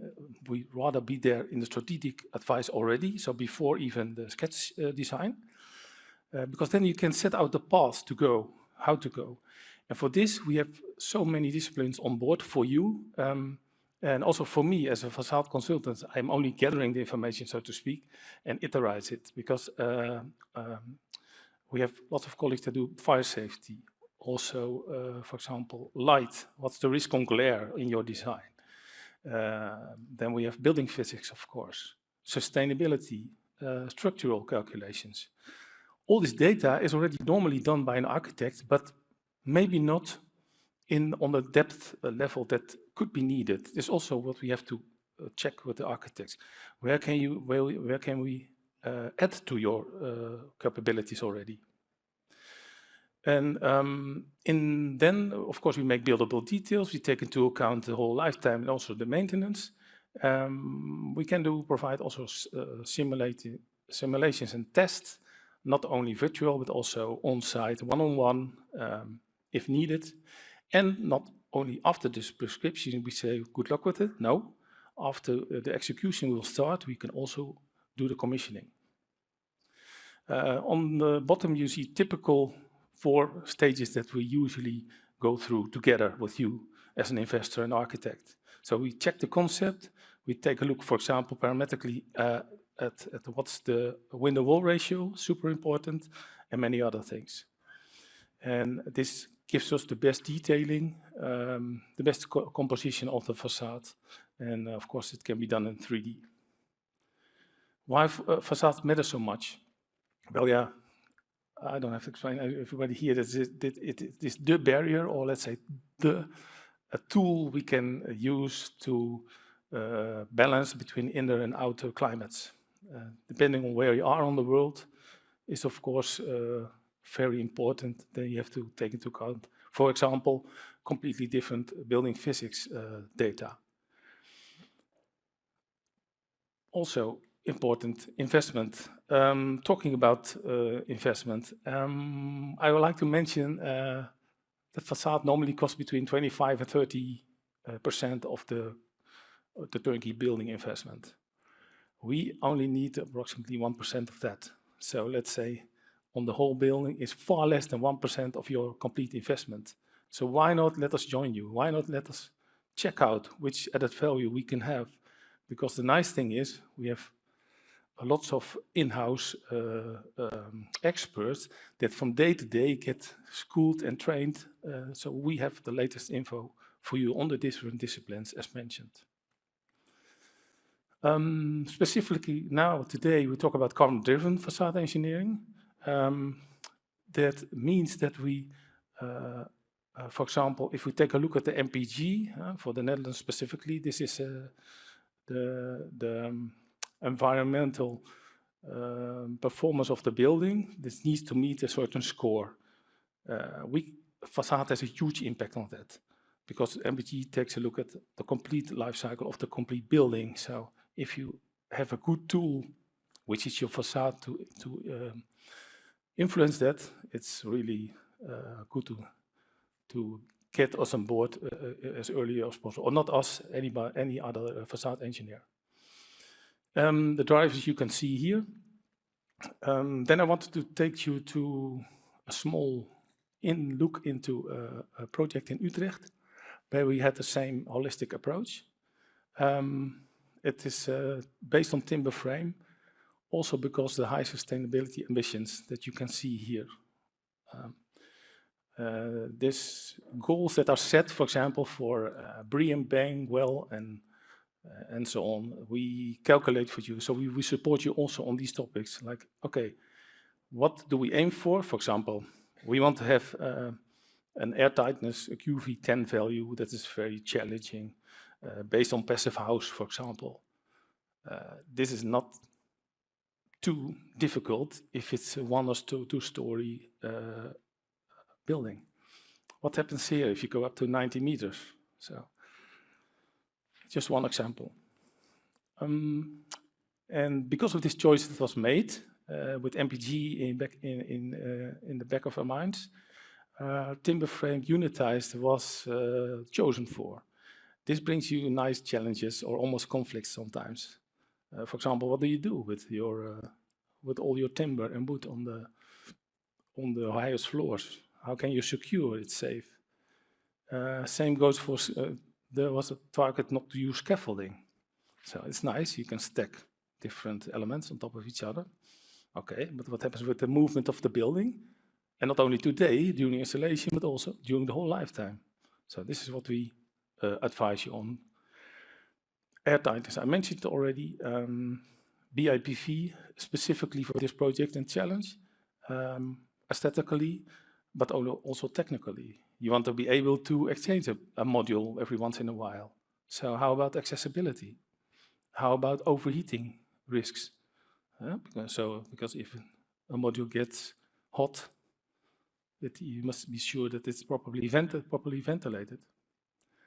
Yeah, and there was a specific demand on explosion risks. It was mentioned earlier. It's close to a train station, so there was a high risk on explosion. So we need to take a look into the frame window systems and the composition of the glass in this case. So how did it look in the end? Well, something like this. We don't go be too much involved in the aesthetics, but we, as I mentioned before, we try to protect the design. One more topic, as I mentioned earlier already, was the BIPV, so building added, in this case, or integrated, sometimes photovoltaics. We analyzed the facade.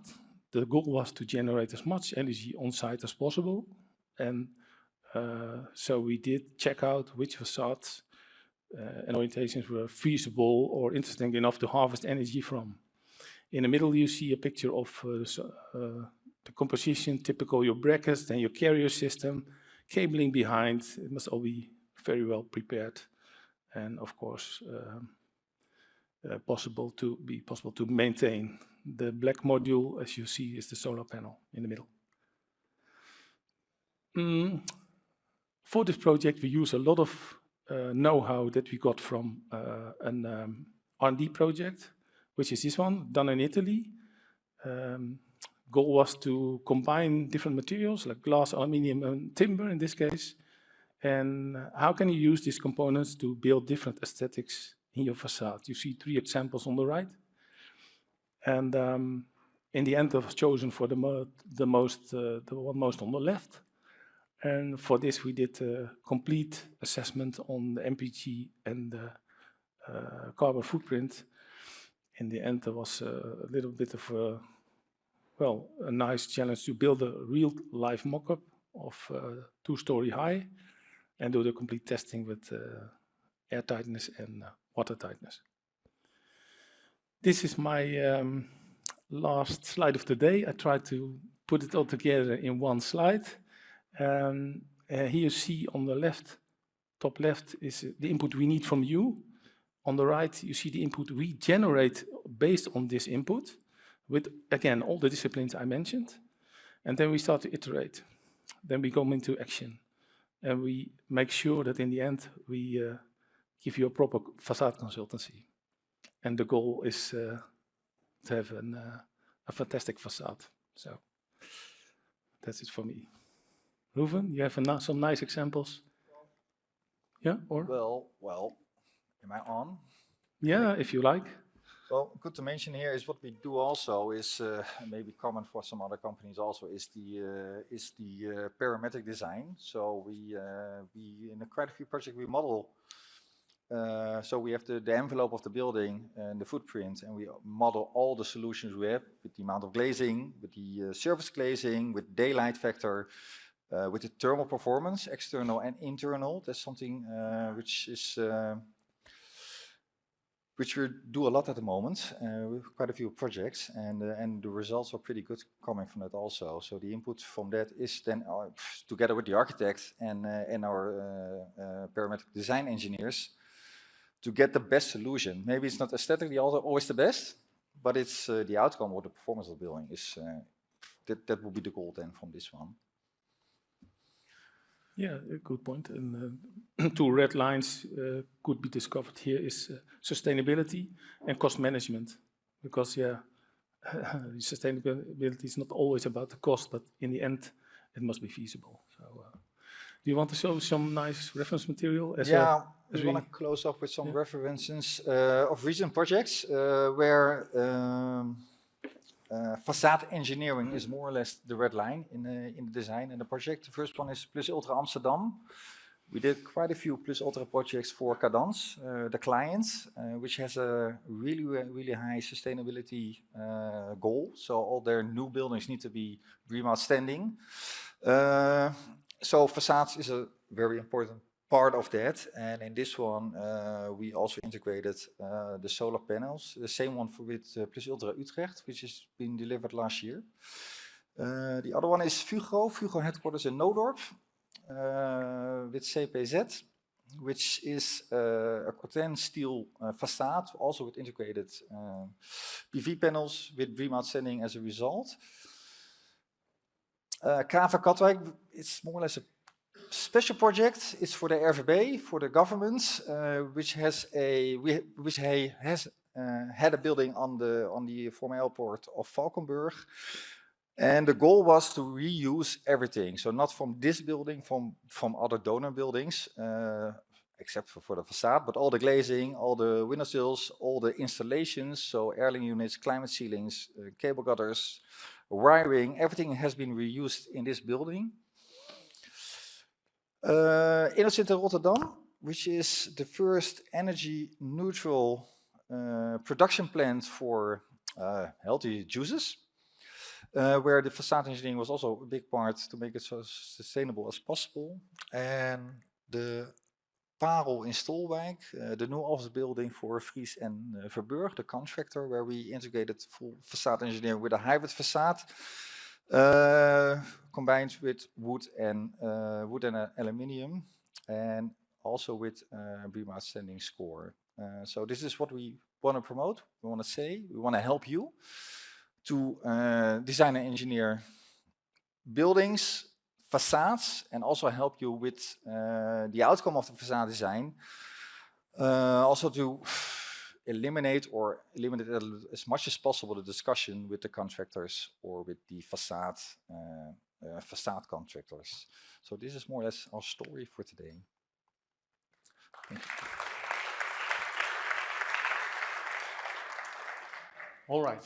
Thank you, Mark and Ruven, for the nice story. Conscious of time, we'll move on to Mourad El Garci, International Director at Alucoil, who will connect for us innovations in the aerospace industry to our daily real estate practice. Welcome to stage.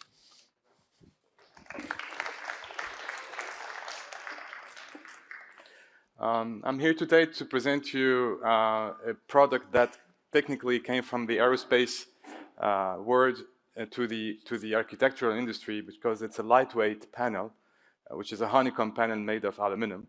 And basically, we are a company based in Spain. We are producing very known Larson ACM panel, and Larcor is our honeycomb panel. We've been supplying a lot of projects all around the world. This is Boston Airport, Terminal E. This was 3 years ago. Just to have an idea of the kind of project we'll be supplying, this is with Bjarg Ingels with the copper finish. This is a project with Jean Nouvel in Paris with the mirror ACM. And we have projects all around the world.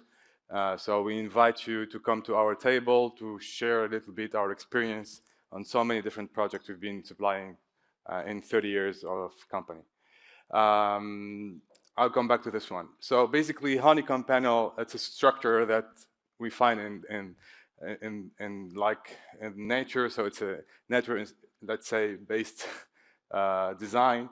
But also, we've been using them in the aerospace application in the 70s already, and then comes to the paper, and now it's for us is going to be in the honeycomb panel, where we're using it in so many different industries, which is easier always. As you know, architecture is the last industries coming with new technologies. Always, we don't have like a wireless key like we have for our cars to open our door home or nothing. Everything is very slow in the architecture industry. We can produce in different thicknesses, but mainly we'll see this typology of 14mm honeycomb panel. So in few points, 6 points, it's lightweight, it's very rigid. It's the Fari class is A2. It's extremely flat. We can make jumbo-sized panels, and it's 100% recyclable, so it's not like an ACM. Now I'm going through 5 different categories of different typologies of facades. We can use this honeycomb panel. So the first one, which is the easiest one, rain screen system. This is a project in Paris. So just a rain screen open joint system. This is in Amsterdam, the Valvis with downtown. As you can see, one of the beauty of this panel, when it's super flat and it gives like this kind of very smooth surface. Second category, unitized systems in a curtain wall unitized system. So here our panel goes into unit. Like it can be, the whole unit can be done with a panel, or it can be combined with glass. It's lighter, and this is a project in Canada where the unit is done and is installed as a unit. Second category, curtain wall system, like thick curtain wall system. Here the panel is just inserted as a glass piece, without gluing, just inserted into a curtain wall. Third category, ceilings. Or this is a project in Vancouver where we are using the panel as a soffit and as a ceiling, exterior ceiling, which is light and rigid. So it's a perfect product for that. Fins in two different types. We can do thicker panel, as you saw before. We can do a thicker honeycomb panel. So this is a 40mm panel. We do a very light fin versus extrusion, so it's less aluminum. At the end, the carbon footprint is lower.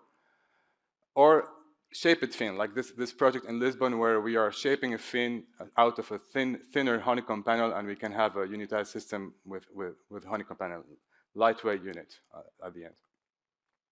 I'm going to the last category, which is a glued or structurally glazed honeycomb panel. In this case, we are using a curtain wall system, and it's just glazed with glue, with silicone.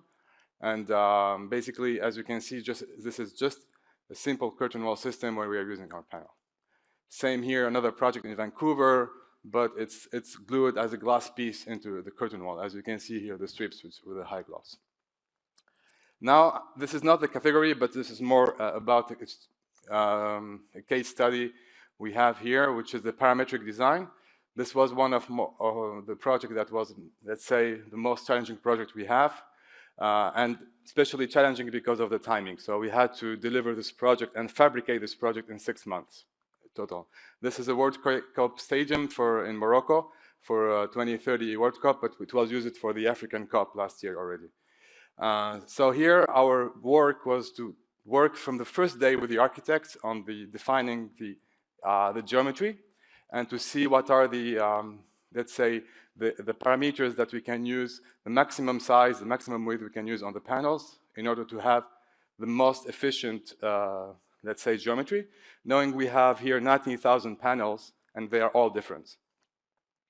So we started with aesthetical mock-up. As you can see how big are the pieces. They go 2 by 8, the biggest ones. And to check really if this is exactly the look they're looking for. So we are reducing the stiffeners and how we can do it. Then the challenge was to find all the algorithm and the equation to work in the parametric design to make that this geometry produced in 6 month time frame. So we had to find all the equations to place the clips, and which they have to be all horizontal to the ground, so all the clips are having different direction in all the panels, and then to put them in the frames, and also to define the geometry according to the design. All of these are equations that our team in Alucode was working for a month to get the right solutions to be able to create this. This is the results of all that. The parameters of the most repeating, of the 6 repeating types in 19,000 different panels. With different angles, different situation of the, and then of course with the FME, applying this to make it in a clean AutoCAD drawing and saying this is going to be the parametric design out of the grasshopper.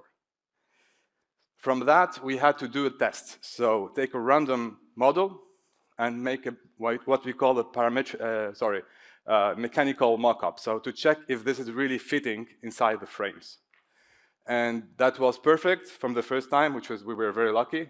Then it came the other challenge, produce and fabricate in the machine and cut it to size in 6 months.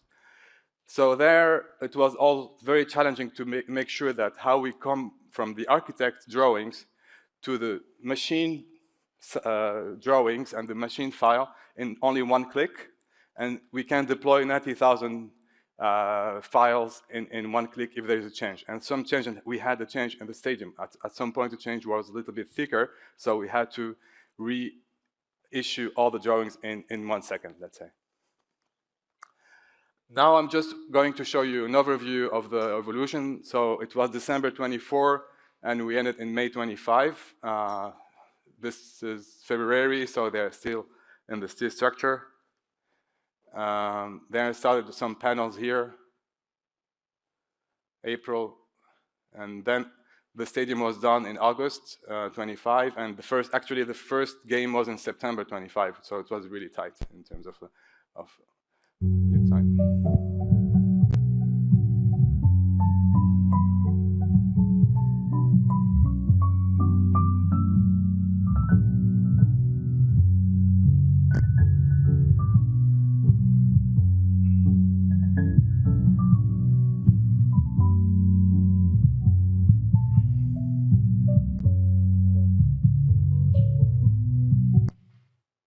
So back to the parameters.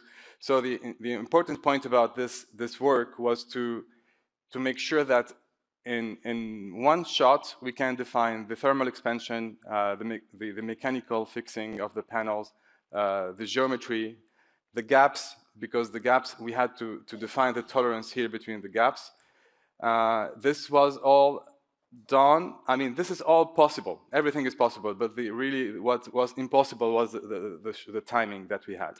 So the parametric tools were the only way to make it happen, because otherwise we cannot stay checking file by file and deploying the drawings.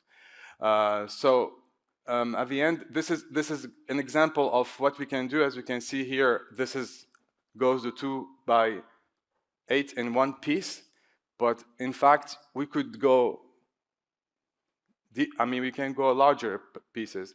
Of course, the machinery we had to work with 4 machines of 8 meters. So we were sure that that was the exact condition to make it happen in that time.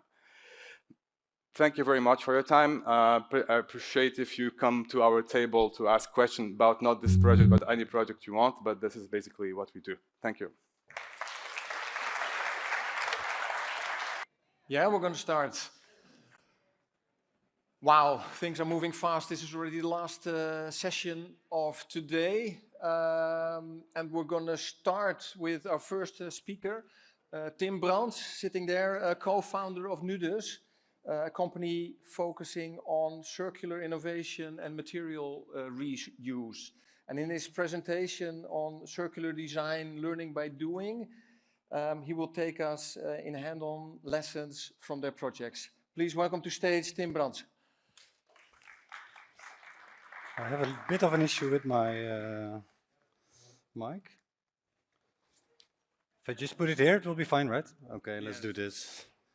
Okay, thank you very much, Gideon.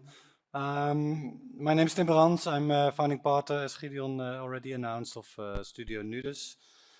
We are a dynamic studio based here in Rotterdam with a team of about 35 people working on several projects varying from urban design to architecture, interior design, different fields like public buildings, offices, industrial buildings, housing.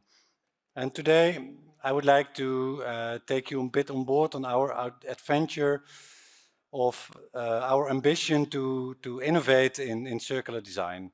And when we established our company 3 years ago, that was one of our main focus points that we shared together. Let's see what we can do in bringing circular design a step further. So we thought, let's just start doing it. And I'm going to explain about these two projects. On the left-hand side, the Matrix Innovation Center in Amsterdam.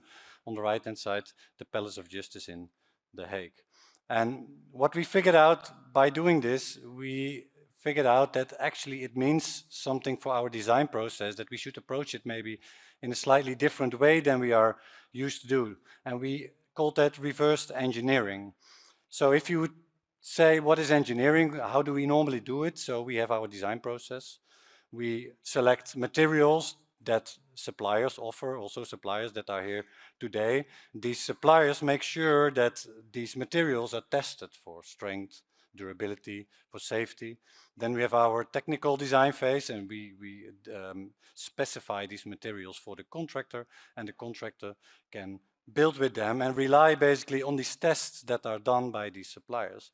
But if you want to work with circular materials, or basically second-hand materials or waste materials, then if you only specify them, we see often that these ambitions are kind of stranding when the contractor comes on board, because these contractors cannot rely on these tests because they are not done.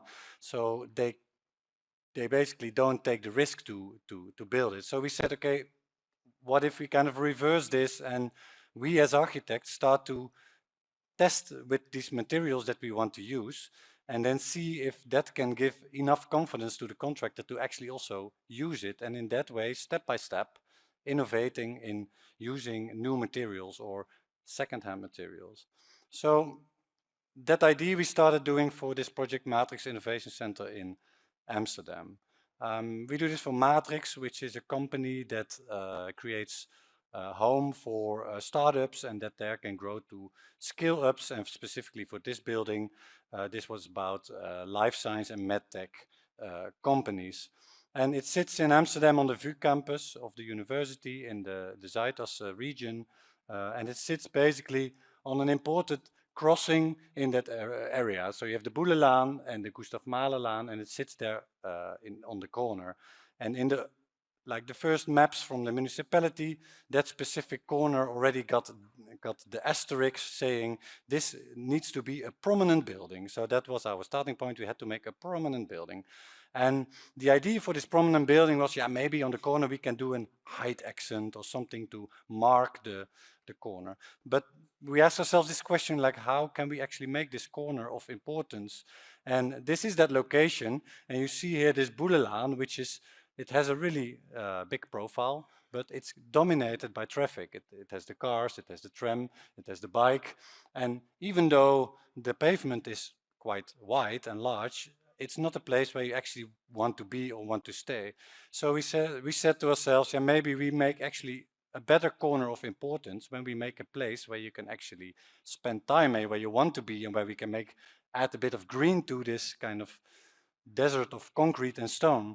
So we said maybe the corner of importance is actually the unbuilt corner. So we designed a volume where we interlock two volumes together, that creates open corners, and this open corner is then basically this unbuilt corner that we said, okay, so the importance is about this meeting space and about this green that we somehow can bring to that street. And that square that we add that to that street, we combine with the passage through the building, which is a public passage connecting this traffic dominated street on the one hand side with the garden in the back. And that will lead to such a place where the users can, of course, also start using that space, and at the same time, people, passers-by, can also make use of that, and they connect and they come together in that square. So in the end, we're not the tallest, we are not the height accents, but in another way, we defined here this kind of important building that is distinct in its surroundings. And Matrix is a client that cares about sustainability. So we have a hybrid timber structure, we have BREEAM Excellent certificate, we're still running for the Paris Proof. But also this client realized, yeah, I'm actually spending money on this sustainability, so maybe I also want it to look sustainable. So he was asking me the question, Tim, can it also look sustainable from the outside? So we were thinking, how can we do that without making it too much window dressing? And can we take this opportunity for our own ambition to also kind of innovate in this circularity? Can we somehow use a material that obviously was used before in another way and is reused in this building? And in our research, we run into this project in Madrid. It's a beautiful building by Arturo Franco. And what he did, he stacked roof tiles and he made these walls out of it. And we were wondering if this idea works in an indoor situation in Madrid, would it then also work in an outdoor situation in the Dutch climate in the Netherlands with all the regulations that belong to it? So that we asked ourselves, the client was enthusiastic to find out and research this thing. We also contacted the original architect of this project, Arturo Franco, and he also shared some insights about what they had as lessons learned. And I think this whole adventure that we're all on together is also about sharing this knowledge with each other to together make a better impact. So what we did is around us in our design process, we built up a team of experts that were actually adding knowledge that we didn't have, such as a mortar specialist, the structural engineer, a masonry consultant, a testing center for ceramics, and of course you need also an enthusiastic bricklayer that can help you to actually realize what you want to realize. Then we found this depot that is actually collecting the roof tiles that are coming from the roofs when they get renovated and selling them again to use them again as roof tiles. But we found this place and we went there to find out, is this actually possible? Is there enough amount available? We need 30,000 of them. So that was also a thing. And there we started testing, stacking them on site to see, okay, what actually kind of aesthetics would it give? What is a good tile to use? There are plenty different types we found out. And we chose the vernieuwde Hollandse pan. A fun fact is that back in the day you had the Hollandse pan and then they improved it and they called it the vernieuwde Hollandse pan. And there's also such thing as the opnieuw vernieuwde Hollandse pan. But we chose the vernieuwde Hollandse pan because that one is about 100 years old. And that's actually now all getting renovated by social housing companies that do renovations to their properties. So we thought, let's bring them home. So we brought them home, started playing and testing in the office to test the architecture. Still also here in this idea, still working even with two colors. And then, yeah, we found this enthusiastic bricklayer that basically is starting to make also the tests for us, the mock-ups. And with these mock-ups, we in the end also built this bigger mock-up, and this bigger mock-up we brought to this testing center that was also related to us. So this one went in the freeze-thaw room to actually see how it would survive over time. We did a thermal shock test, we did the shear test, that one failed. So I think that's also part of this process, that you sometimes have these failures and you need to start over again. So we did a new shear test, and what was the idea of this bricklayer that you just saw is to soak them really wet and then apply them. And actually that was a important step to realize, because that makes the fixing between the mortar and the tile better. We used, by the way here, the lime mortar, which is actually the traditional mortar that was already used by the Romans. At some point in time, cement was invented, and then we started to use the cement in it to make it dry faster. But basically, if you accept that it takes longer, you can do it with way lower carbon emissions. So that's what we're going for here. And as a last step, we did these mechanical tests that were also needed. So we got all these reports, and that was actually then part of our documentation that was also sent to tender to the contractor. And in this way, we now we have a contractor. We are now actually building. The facade will be built early next year, but the contractor didn't have questions because it was all sorted out, and it will be built in the way we now designed it. The only thing what you need to do is not throw these tiles away when you take them from the roof. You need to carefully collect them and stack them and bring them over. Then we clean them. We check if the sizes are okay, if they don't have too much damages, can we actually reuse them? And from that point, we also carefully collected them, and now they are here, the 30,000, waiting for us to apply in our building. And meanwhile at the office we had, so I brought them home, these things. We started to play with them, like what kind of, I mean, we are architects. What kind of aesthetics can you actually make with this tile? And that was also kind of a lot of fun inside the office to see what patterns and kind of aesthetics you could get.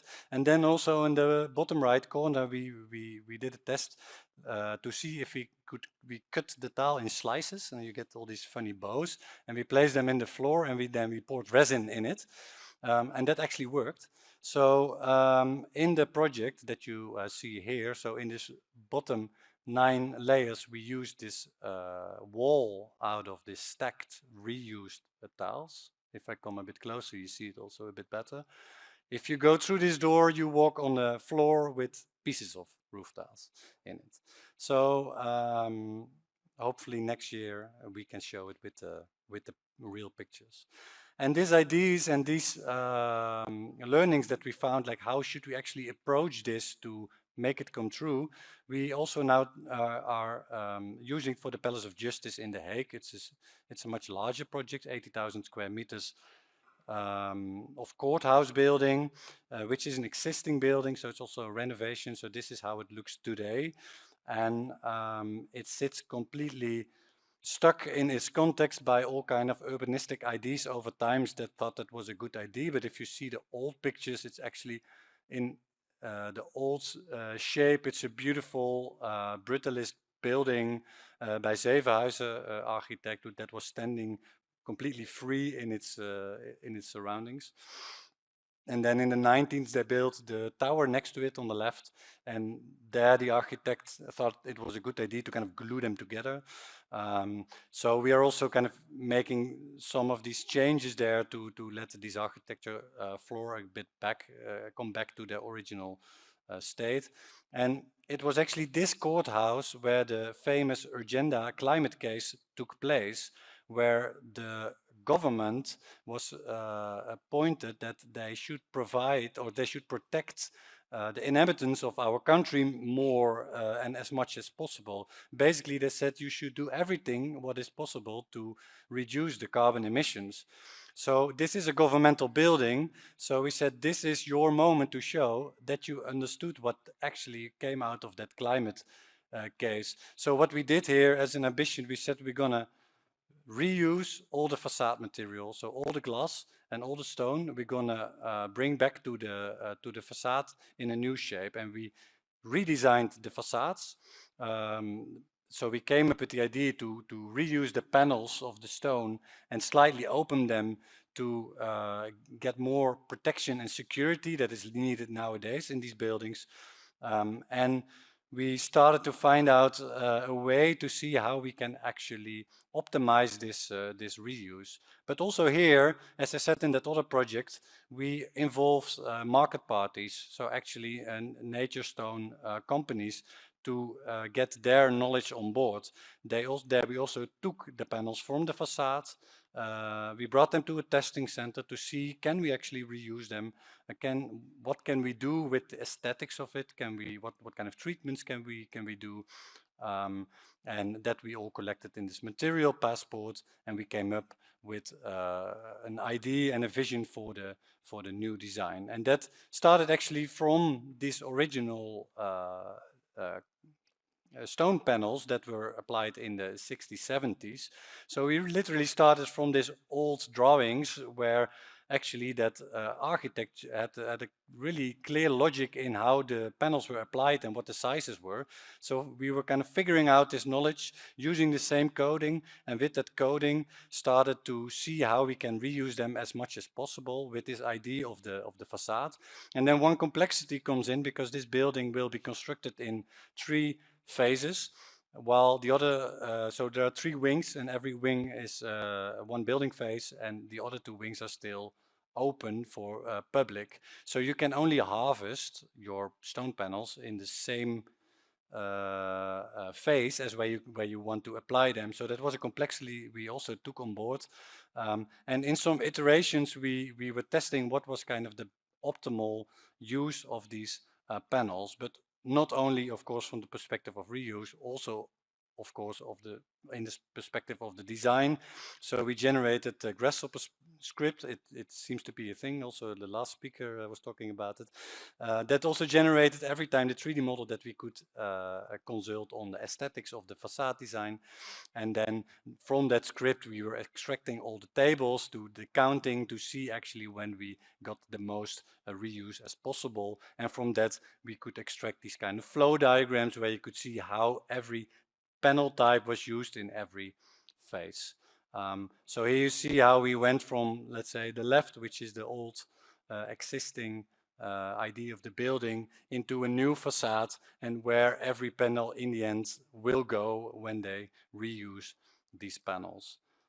So this is the render of where we are now. We are now in technical design phase, so here we are a bit less far than in the other project, but with this knowledge that we gained, we are pretty confident that also here the contractor in the end will take this on board and realize this.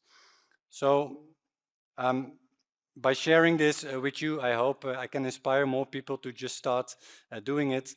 It's also about, and then also sharing this again to a bigger audience. And thank you very much.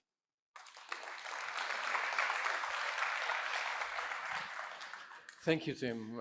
Very nice to see this practical way of dealing with circularity, and that you actually make it happen also.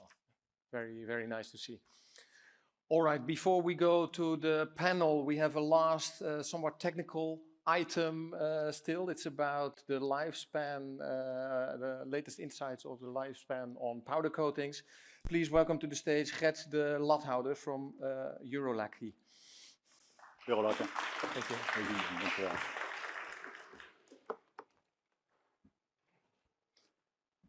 So let's see some hands, right? To all moms and dads, right? If you're a mom and a dad, raise your hand, please. Okay. So at some point in time, you probably had one of those sitting in your backyard, right? And like, this is the promise. It's vibrant, right? It's full of color, it brings joy. This is actually what you buy. But in all fairness, I think we all know what it looks like after sitting in your backyard for 3 years. This is Mother Nature slowly but surely taking back what we have once taken from her. Now, if we want to provide our partners with the best possible knowledge on how to extend the lifespan of coated metals, we must thoroughly understand how they degrade and what is needed to slow down these processes. So from the architect's first sketch to the final brick, we collaborate to create stunning facades, right? And then when all the hard work is done, we hand over the keys and we let go. So at this time, Mother Nature will step in, slowly taking back what we have built. Now, what key elements involve natural weathering, right? We have UV, oxygen, dew cycles, rain, humidity, heat, and corrosion class. So let's have a look. We have UV radiation, and it accelerates the degradation of coating polymers. Oxygen acts as a key element for most chemical processes. We have dew cycles that trigger hydrolysis as moisture penetrates the coating layer and weakens its chemical bonds. Rainfall also introduces moisture, but also deposits airborne contaminants on the surface. There's humidity, and as of 60%, it accelerates corrosion. We have heat as a thermal multiplier, speeding up chemical reaction. And there's corrosion class C1 to CX, from industrial emissions to coastal salts. Corrosive particles will settle on the facade. Now, the result, when these forces combine every day, every year, without proper maintenance, eventually the end result is material failure. So, most of you probably recognize this building. It's the Arval headquarters in Houten near Utrecht.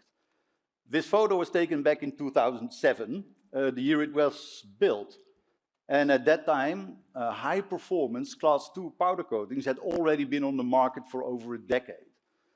Now, in this case, standard Class 1 powder coating was used. And now let's fast forward. Let's fast forward 18 years into time. What do you think, what do you expect is the technical and visual condition of this facade after 18 years? Well, the technical condition is like sort of fine, but the aesthetic transformation, however, tells a different story. The degradation is significant. The original vibrant semi-gloss of 70 gloss units has plummeted, right, to a dead matte finish of just one gloss unit. And we also see a huge color deviation from the original standard because of a chalked coating layer. So the building appears outdated and degraded, lower in market value due to its, well, weathered appearance. Now, let's ask ourselves an honest question. Was the initial Class 1 specification truly sufficient for the long-term ambitions of this building?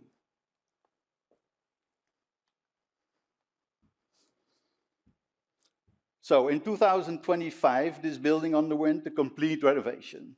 So every existing panel was removed and replaced by new panels, finished in Qualicoat Class 2 super durable powder coating. Now, this was more than just a facelift. The upgrade provided a boost to the asset's value while restoring its aesthetic prestige. So the lessons learned must define how we approach and care for tomorrow's facades. Wait, let me go. Yeah, from here. So in 2025, this building underwent a complete renovation. Every existing panel was removed and replaced by new panels, finished in Qualicoat Class 2 super durable. And this was more than just a facelift. The upgrade provided a boost to the asset's value while restoring the building's aesthetic prestige. The lessons learned must define how we approach and care for tomorrow's facades. Now, how do we care of our future facades? As of the year 1850, the data is pretty clear. Right? The Show Your Stripes visualization uses the reference period from 1961 to 2010 as a global temperature baseline. The blue stripe represents the years below, and the red stripes represent the years above. And there's an undeniable shift, right? Something is happening, and it's a challenge that demands our response.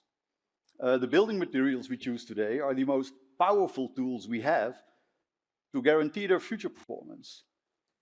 So market leaders in aluminium facades are already making the shift towards Qualicoat Class 2 powder coatings. And this transition is a direct response to the slowly but surely changing environment. Now factor in the rising effects of natural weathering. Our building standards today must be engineered to endure. So choosing super durable solutions are no longer just an option, right? They're a necessity for long-term performance. Qualicoat 1 has been the market standard for decades. However, we are seeing a major shift towards Class 2. Qualicoat Class 2 super durables, so industry leaders like Reinaers, Nova Struct and Hydro are actively pushing super durable powder coatings to the forefront.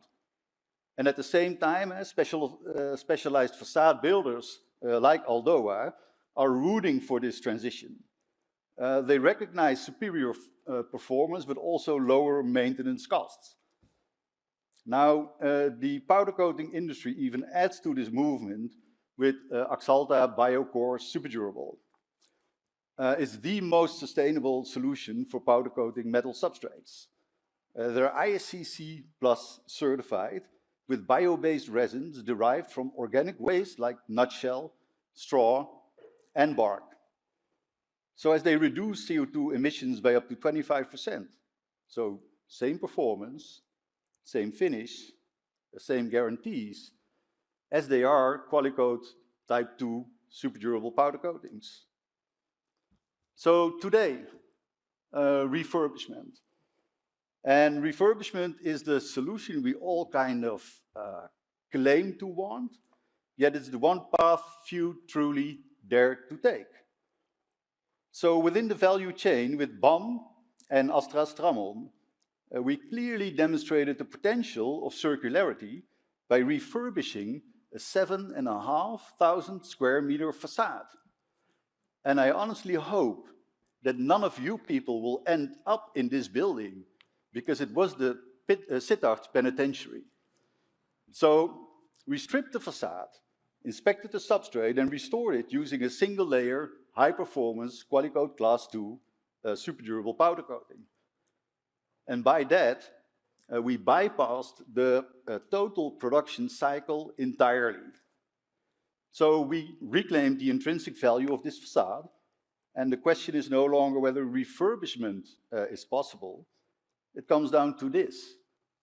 Do we have the collective courage to remain inquisitive and have the courage to sometimes step out of the box and together pursue smart and sometimes unconventional solutions? And is that easy? Hardly. And are there like scared cows in our way? A complete herd of them. But yet I ask of you to keep challenging the market for best performance, because coatings make up the interface of a facade. And they're just like a human hair thick. Coatings are often what we see, and the surface of them is what we judge. And most metals need protection from corrosion, so choose your coating systems wisely. And perhaps most important, it's a people's business, right? I mean, we're here for you. So do not hesitate to find me and just ask. My name is Gerd De Lathauwer from Eurolacquer Powder Coatings, and I thank you for your time, your attention, and your patience with me today. Thank you.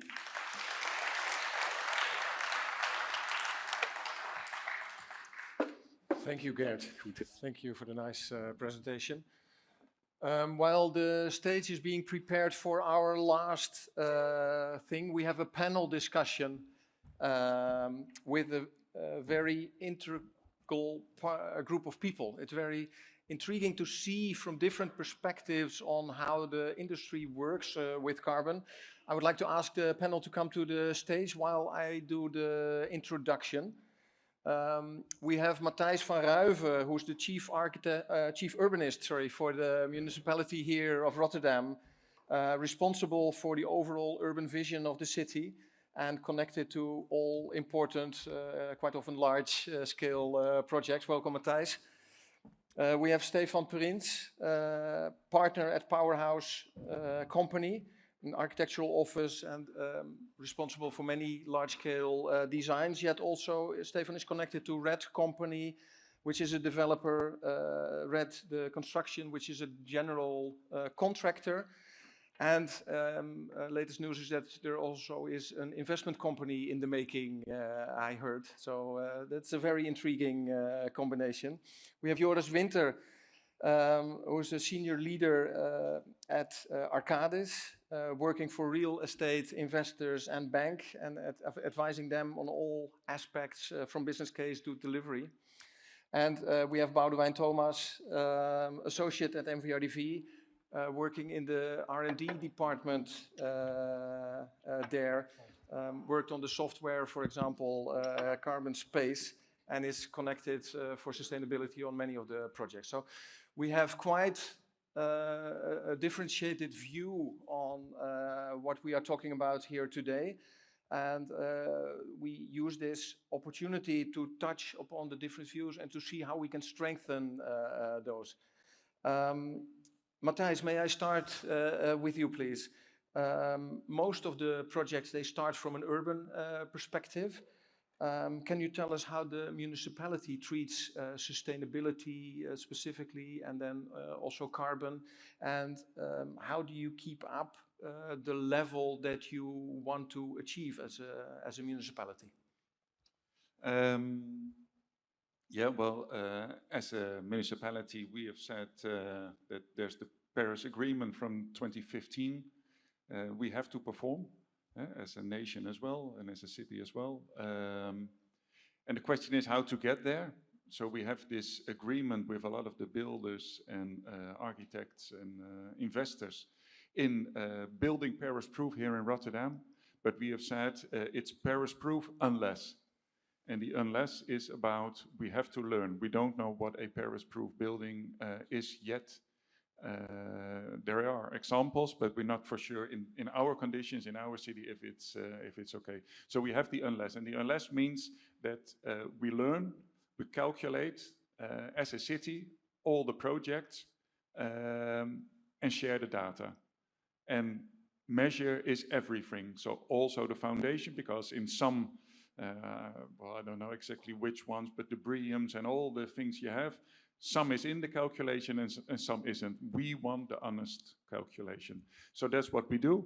And now we are able to learn from a database of buildings, hey, this was the right thing to do, this is not so smart. So a hole in your facade, we know is a stupid thing. So buildings might get more boring, but at least they perform better in Paris-proof. At the same time, we said, well, a city is not a sustainable city only with sustainable buildings. And a lot of the buildings, and 95% of the buildings, are existing buildings that have to be renovated. So we also look at carbon-based urbanism. So we started a design research as a municipality from my department with some of the design firms that we have here in the city and in the region to see what does carbon-based urbanism mean. So start from an urbanism point of view. And there we found out that if you look in the long term, I always say every business case is for up until opening a building, but that's when it starts for us as a city and for all the people in our city. So what happens then? And then you see that if you take a longer life time, 20% is the emission of the building, 80% or even more is of the usage of the building by the people, by you and me. And there we looked at, hey, what does that mean? And we looked at different typologies, different neighborhoods in our city and see which neighborhoods perform better in sustainable behavior. And there we learned a lot of things as well. So that's what we also do. And then we see density is a major thing. Amenities close by is a major thing. Not too high, but also not too low is a major thing. So that's what we learn. And because, like in the nudist presentation as well, learning really important. We are a city of experiments. We're trying to learn and we question a lot. So if I see a design for a building and the north facade looks exactly the same as the south facade, I know something is wrong. Because that cannot happen.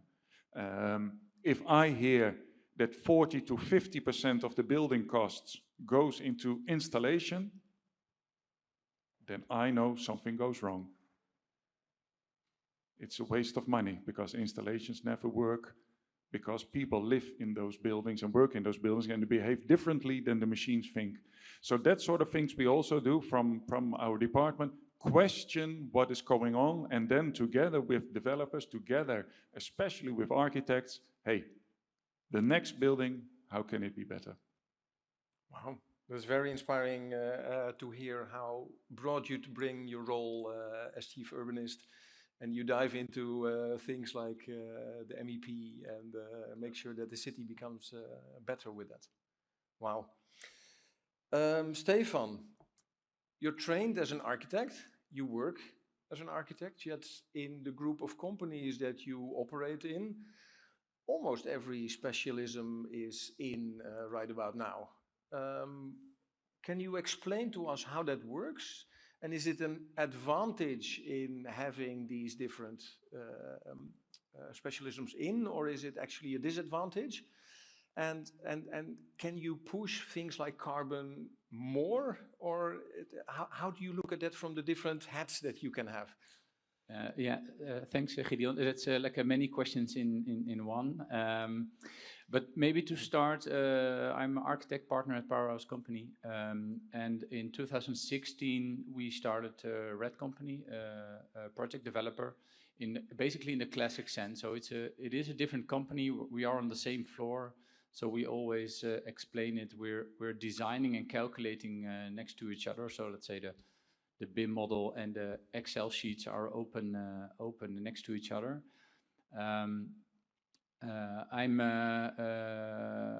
I think as an architect at Powerhouse Company, we were always interested in project development, in kind of understanding this client and understanding everything that we don't see from this profession. I think as an architect, you only see maybe 40% of the work they do.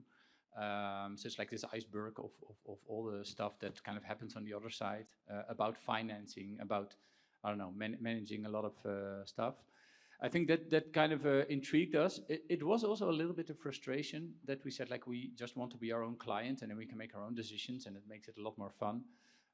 I think basically it is an advantage to be your own client. It doesn't make it easier to do it. Coming to the point of what it means to create sustainable buildings, I believe that how we work on, and then I focus specifically on the project developments. We always try to do this kind of step change and make let's say bring the ambitions more higher every project that we do. I think we will talk a little bit about RISE later on, but what you see already is that even in these high-rise projects, we try to understand where can we contribute to, for instance, reduce carbon emissions. So everything that's not higher than 30 meters will be built in wooden structures, for instance. If we build higher and it needs to be in concrete, what can we do to kind of reduce the CO2 emission of concrete? There's already a lot of projects like Keienplein in The Hague, where we made a design, and JP van Eesteren is building it, where we reduce 30% of CO2 emission by changing the mix of the concrete, which meant that the time of kind of hardening, getting to the strength of the concrete wasn't the standard 30 days, but actually 60 days. It's a very easy thing to do, but let's say the legislation is not allowing you, so you need to kind of get like a special permit to get an acceptance for that. But these kind of really like almost under the radar tips and tricks, you almost can only find if you're like touching upon all the disciplines. You said that we are kind of covering almost everything from the building process. Basically, we're vertically organized. So we have a project developer, an architecture firm, and a construction company nowadays. So here downtown Rotterdam, if you step out outside, you will see the Baan Tower, which we're also basically general contractor. But we're not horizontally organized. So we don't have structural advisors and like MEP advice. That's not yet in, I would say. Would be a nice ambition to also get that in. But we're vertically integrated. So well, maybe that's just kind of intro and trying to answer your questions a little bit. Yeah. And then we can talk more about other stuff. Yeah. Cool. So it's not easier and also not more difficult. It's still the same daily struggle that we all have. I think it's very comparable. But if you then look at kind of decision-making time, it gets reduced tenfold, right? I mean, we just walk to the desk of the project developer or vice versa, and we say, let's do it like this because it solves this and that, etc. And kind of the time to kind of make decisions in these projects creates a really, really big benefit. Yeah, that makes sense. Joris, you act as an advisor to many real estate investors and banks as well. That makes it very intriguing to figure out, like, how do they look at things like carbon? Are they pushing from their side? Are they pushing the brake? What's happening from that perspective? Yeah, definitely a lot of attention to the theme. It's not new. It's, let's say, for the past 15, 20 years already. And that is related to the whole idea of value. So in this panel, we speak about the value chain. And value, at the core of it is finding or arriving at the right risk-return balance. And for an investor, for example, that means, Matthijs already referred to it, meeting the pathways of the Paris 2050 agreement. So that's basically getting to a net zero situation in 24 years. And figuring out, which of the buildings that they own or that they want to acquire is meeting those pathways, and at what conditions. So, what do they need to invest? If they acquire a portfolio of office buildings, of logistic buildings, shopping centers, to get them to the right energy efficiencies. So that's a clear one from a real estate investment perspective. And then banks, well, there's already for, as I said, 15, 20 years, a lot of academic evidence for so-called green premia. So buildings with very solid energy ratings, they perform better in a market, higher rental rates, lower cap rates. So that's important. On the other hand, there are brown discounts. And for banks, that is really important to have a healthy balance sheet on the one hand, and also to meet criteria from supervisory bodies like the European Central Bank in Frankfurt and our Dutch Central Bank here in Amsterdam. So, let's say brown portfolios, buildings with, bad energy performance. Yeah, banks see them as a risk, and they need to reserve more capital for it, and that is also impacting their own return profile. So it's a bit of a complicated situation to explain in a few minutes, but sure. Yes, it is of major importance. And then, yeah, I think for developers, this is a bit of an open door, but they have to develop, what the tenants want. And we see that a lot of the, the big companies we work for, they want in green buildings and healthy buildings. And they are prepared to pay for it. So I think there's a clear incentive for developers as well. All right, that's very interesting. I will come back to that last topic in a minute. First, Boudewijn, you recently, with MVRDV Next, launched an exhibition called Carbon Confessions. Can you explain a bit what the goal was actually of that exhibition? And a second question, you're a trained architect. How do you work in a practical sense with carbon while you're designing? How does that work? Yeah, so Carbon Confessions is kind of our honest, well, let's say a bit of a sustainable diary, I would say, from the past 10, 15 years, where we look back at the successes and also the missteps that we made as a company and in the projects we do, but also how we organize sustainability in our projects. Yeah, so we look at yeah, how difficult it actually is for a company that wants to make daring and kind of exciting architecture. We were quite afraid for quite a while that we had to make boring buildings. So we were really trying to find out how to do that, and that created also a lot of tension. Yeah, it can be with clients internally, but also just in the way that we design and being comfortable with the steps we take. So that's something that we show there alongside a lot of cases that we calculate with our software Carbon Space. And part of it is also being transparent within our industry to share these kind of stories, because we also always we see a lot of headlines. We're making a net zero carbon building, we're making this, we're making that. But how, and teaching each other how to do that, that's actually missing, and we are trying to kind of open up that debate as well. So I think that will be the primary goal of the Carbon Confessions. In terms of our project, yeah, we have a set of carbon guidelines by now, in which we say the first thing to do is to not build, or at least to not build new. So looking at renovations and transformations, so that can be looking at clients or type of projects that we acquire, but also when we're in a project and there's a demolishment of certain structures is on the table, that we look at that. How can we keep them? Can we keep part of them? And yeah, design around that. And then from there on, it's kind of the same as new build projects. So what we do is I personally work with a lot of projects where I do a carbon quick scan, where we look at where are the heavy hitters? So where are the things that really make impact, and also critically at what stage in the project? So that can be all the way at the beginning. You have to talk about demolishing, looking at structures, underground structures, all the way until the end where you start optimizing facades, etc. So taking the critical decisions at the right moment and also locking them in, and also, of course, aligning them with any type of financial, social, other types of forces that are at play when you're working in a project. Yeah.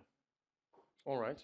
Interesting that you mention to not build at all, which for our profession is a bit complicated, not very practical. I read it indeed in an interview that you gave before, and that triggered me a little bit sitting here with the chief urbanist and with Powerhouse, connected to the project at Hofplein, right?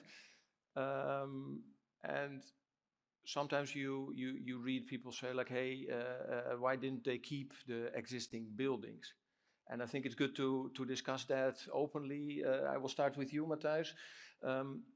Was that in any part of the, let's say, process, was that put on the table from the municipality point of view? Was that something that you said like, well, are you sure you demolish what is there and build something new? Or how did that go from your side? And then we go to you, Stefan. Yeah. Well, it is always a balance. So here in Rotterdam, I'm very pleased that you came from many different countries to my lovely city. But we were bombed heavily in World War II, and we rebuilt our city center, but quite monofunctional. The CBD, central business offices there, some housings, only some, and shopping. So for decades, nothing happened in our city center. So we've said at some point, about 20 years ago, we have to densify our existing inner city, densify and go for mix of functions instead of monofunctional. And if you want to do that, you have to look at the buildings that are there, but you also have to look at what can you achieve in development and how much can you add. Well, we have a metro system in our inner city. You could say is underused because not a lot of people, especially 20 years ago, did live in the city center. So we had the aim of really densify the inner city. At the same time, you see that today, if a developer comes to us and say, well, we're going to demolish this building and we're going to build this, say, stop. First, look at the existing building. But that's only the last few years, because this is happening quite fast. But that is today. So I totally agree with what Boudewijn says. Don't demolish at all, or at least it's the starting point of the debate. And sometimes, and that's what we also work on, add layers to the existing buildings instead of demolishing it. But sometimes you just can't because it was built in a bad way. And in the RISE project, which is just close by, 3 towers, enormous area development on a large, well, not a lot of square meters, so really dense. We started, I think, 10 years ago, and we had issues there in the urban layout, in the urban plan. So we wanted to address that as a city. We also saw opportunities for really densify that location. And we also saw that there was a specific building with housing in it, but with the owner of the building also was looking for rebuilding those apartments, social apartments. That together led to the development that we started 10 years ago and we still gonna keep. Because if we say as a municipality after 5 years or after 7 years, not so good idea, yeah, then we are a municipality where no one wants to invest anymore because they can't rely on us. So we keep that line. But if you ask me, fast forward the decision when we first sat together 10 years ago and would and it would be today, it could be that we would make a different development. But at the same time, there are 2 metro stations close by, lots of opportunities for densification, and we had to do something in the layout of the plan because of the urban space was suffering of the bad urban design, you could say, in the past. Because there's 4 corners on the square. All of them have a rectangular angle in the corner, and this one is sort of round, and therefore it's constantly looking for, hey, how can you move from one side to the other? Yeah. Yeah, I recognize the part where you say like the building industry is a bit slow. So we talk about the project that needs to start construction still, yet the decision making was already 10 years ago. And I always find it very interesting to see that in a matter of 10 years, our perspective then completely change. And that doesn't mean that you can take back the decisions that were made, definitely not as a municipality. But it also shows that we can actually improve and make steps. Stefan? Well, but not everything changes. So the values of densification, better layout, that is the key here for this location. But looking at what is already there in buildings you can reuse, that wasn't on the table 10 years ago. No, and to add to that, I mean, I also explained it's like a step change, right? So it's kind of a layer of projects that are getting better and better. And I think not even 10 years, maybe even 5 years, you know, the sentiment changed of not building at all. I mean, the exhibition is 1 year old, 2 year old. No. So it's super recent, right? Months. Months, yeah, okay, the publication of it. But let's say the recent. Yeah, in Rotterdam, but it started, I think, last year in Munich. Exactly. So there is this kind of development on it, and I'm also always fascinated if you look at, I mean, we're now building the Baan Tower, and it has 400 plus apartments in it. It comes from a time where policy was, you can build your apartments, 1/3 needs to be affordable, and the rest can be like free sector housing or let's say expensive sales apartments. Nowadays, when we started RISE, it was already a different policy of 20% social housing, 30% affordable, and then the rest can be like free market. But let's say the public only sees the buildings being built, right? And you have a lot of kind of sentiment on also kind of the market, like only expensive apartments are being built in the city. But it was actually, it came from quite a clear policy from 2005, 2000, that said like we need to kind of also upgrade our quality of housing in the city center. So it's a very slow process that you need to kind of layer over every time. RISE has its own process that started 10 years ago, so that's also why you know it is what it is. But looking at the project, I also think we not only are making this project for people to live in, but also to really complement the city. So because of the new buildings that we make, we also really create a new, you could say, extension to a little bit to the east of the city, creating new routes, creating a lively city for, you know, people who not live there can also enjoy this spot. I mean, in my mental map, let's say downtown Rotterdam was always until the front facade of the city hall, basically, and Hofplein, and then you would go to Central Station. But going to the east on that area, it was always a bit kind of unknown territory, you could say. So I think on a long-term perspective, there are so many variables, not only demolishing buildings, but to kind of really start to invest into a city and make it better as a whole. Yeah, that's what we try to do. Yeah. Good to make it explicit also, because I read also some comments here and there, which are a bit out of context if you don't know the entire story. It's a very polarized project, to be honest. We have become very political. It's the most political project I ever did, which in a way makes it fascinating. But I mean, on a kind of a super detailed scale, what I find, well, let's say what the opportunity is of being your own client and also preparing to build it yourself is. In the project we are using, it's called a grinder. I mean, if you're from the USA, you probably know it. You have in your kitchen, in the sink, you have this grinder. So you just throw all your food in and it grinds, it goes down.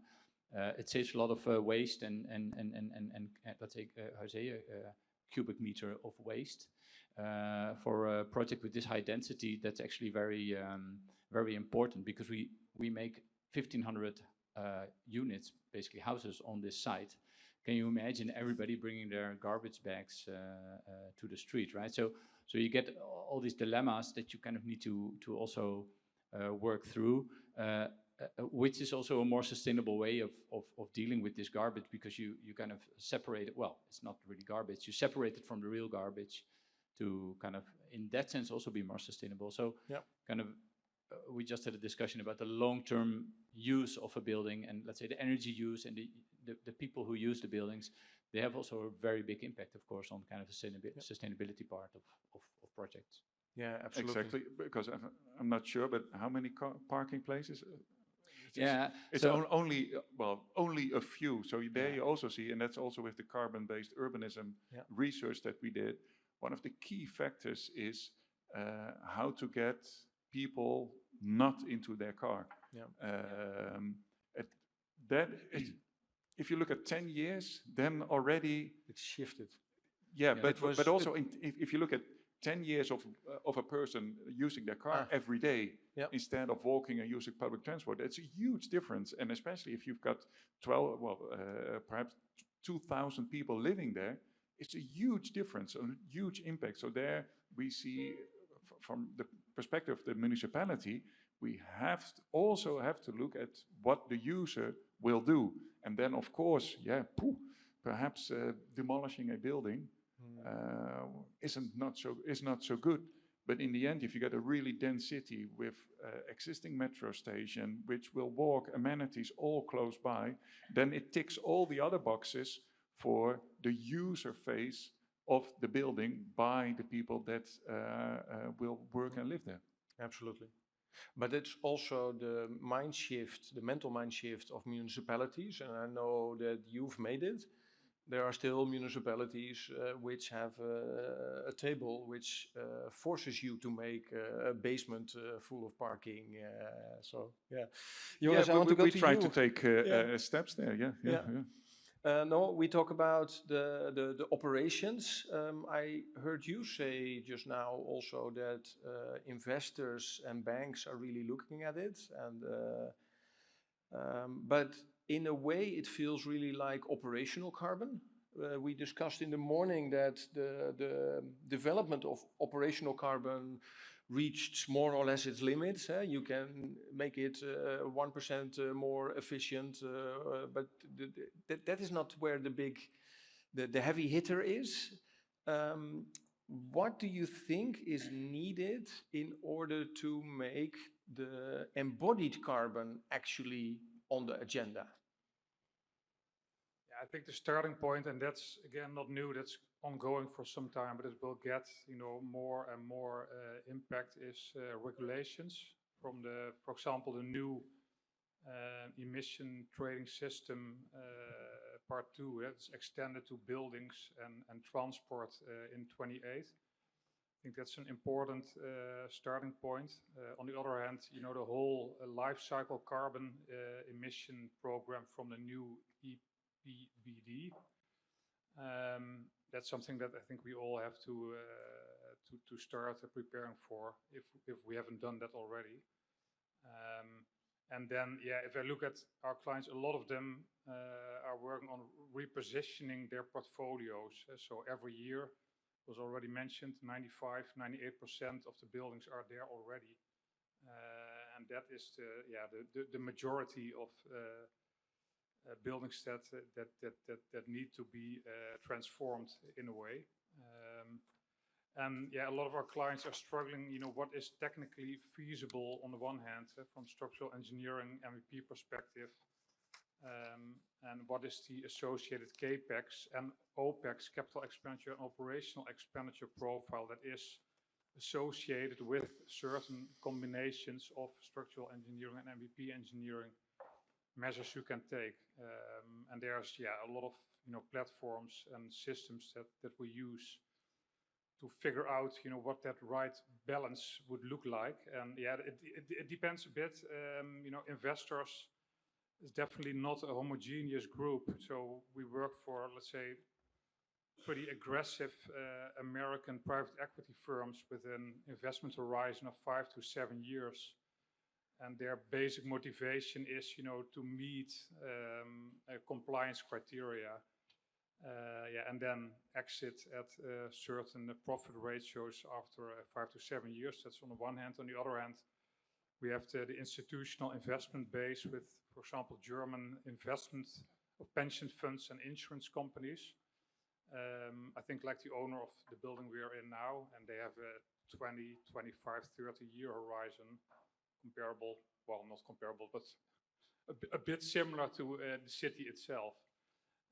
And of course, that makes a very big difference in the type of questions and ambitions that they have. Yeah. Did I answer your question? Yeah, that's with carbon, to be very honest. Sorry, embodied carbon. We see very mixed responses to it. If you look at our own headquarters, the new Cube House building here in Amsterdam South.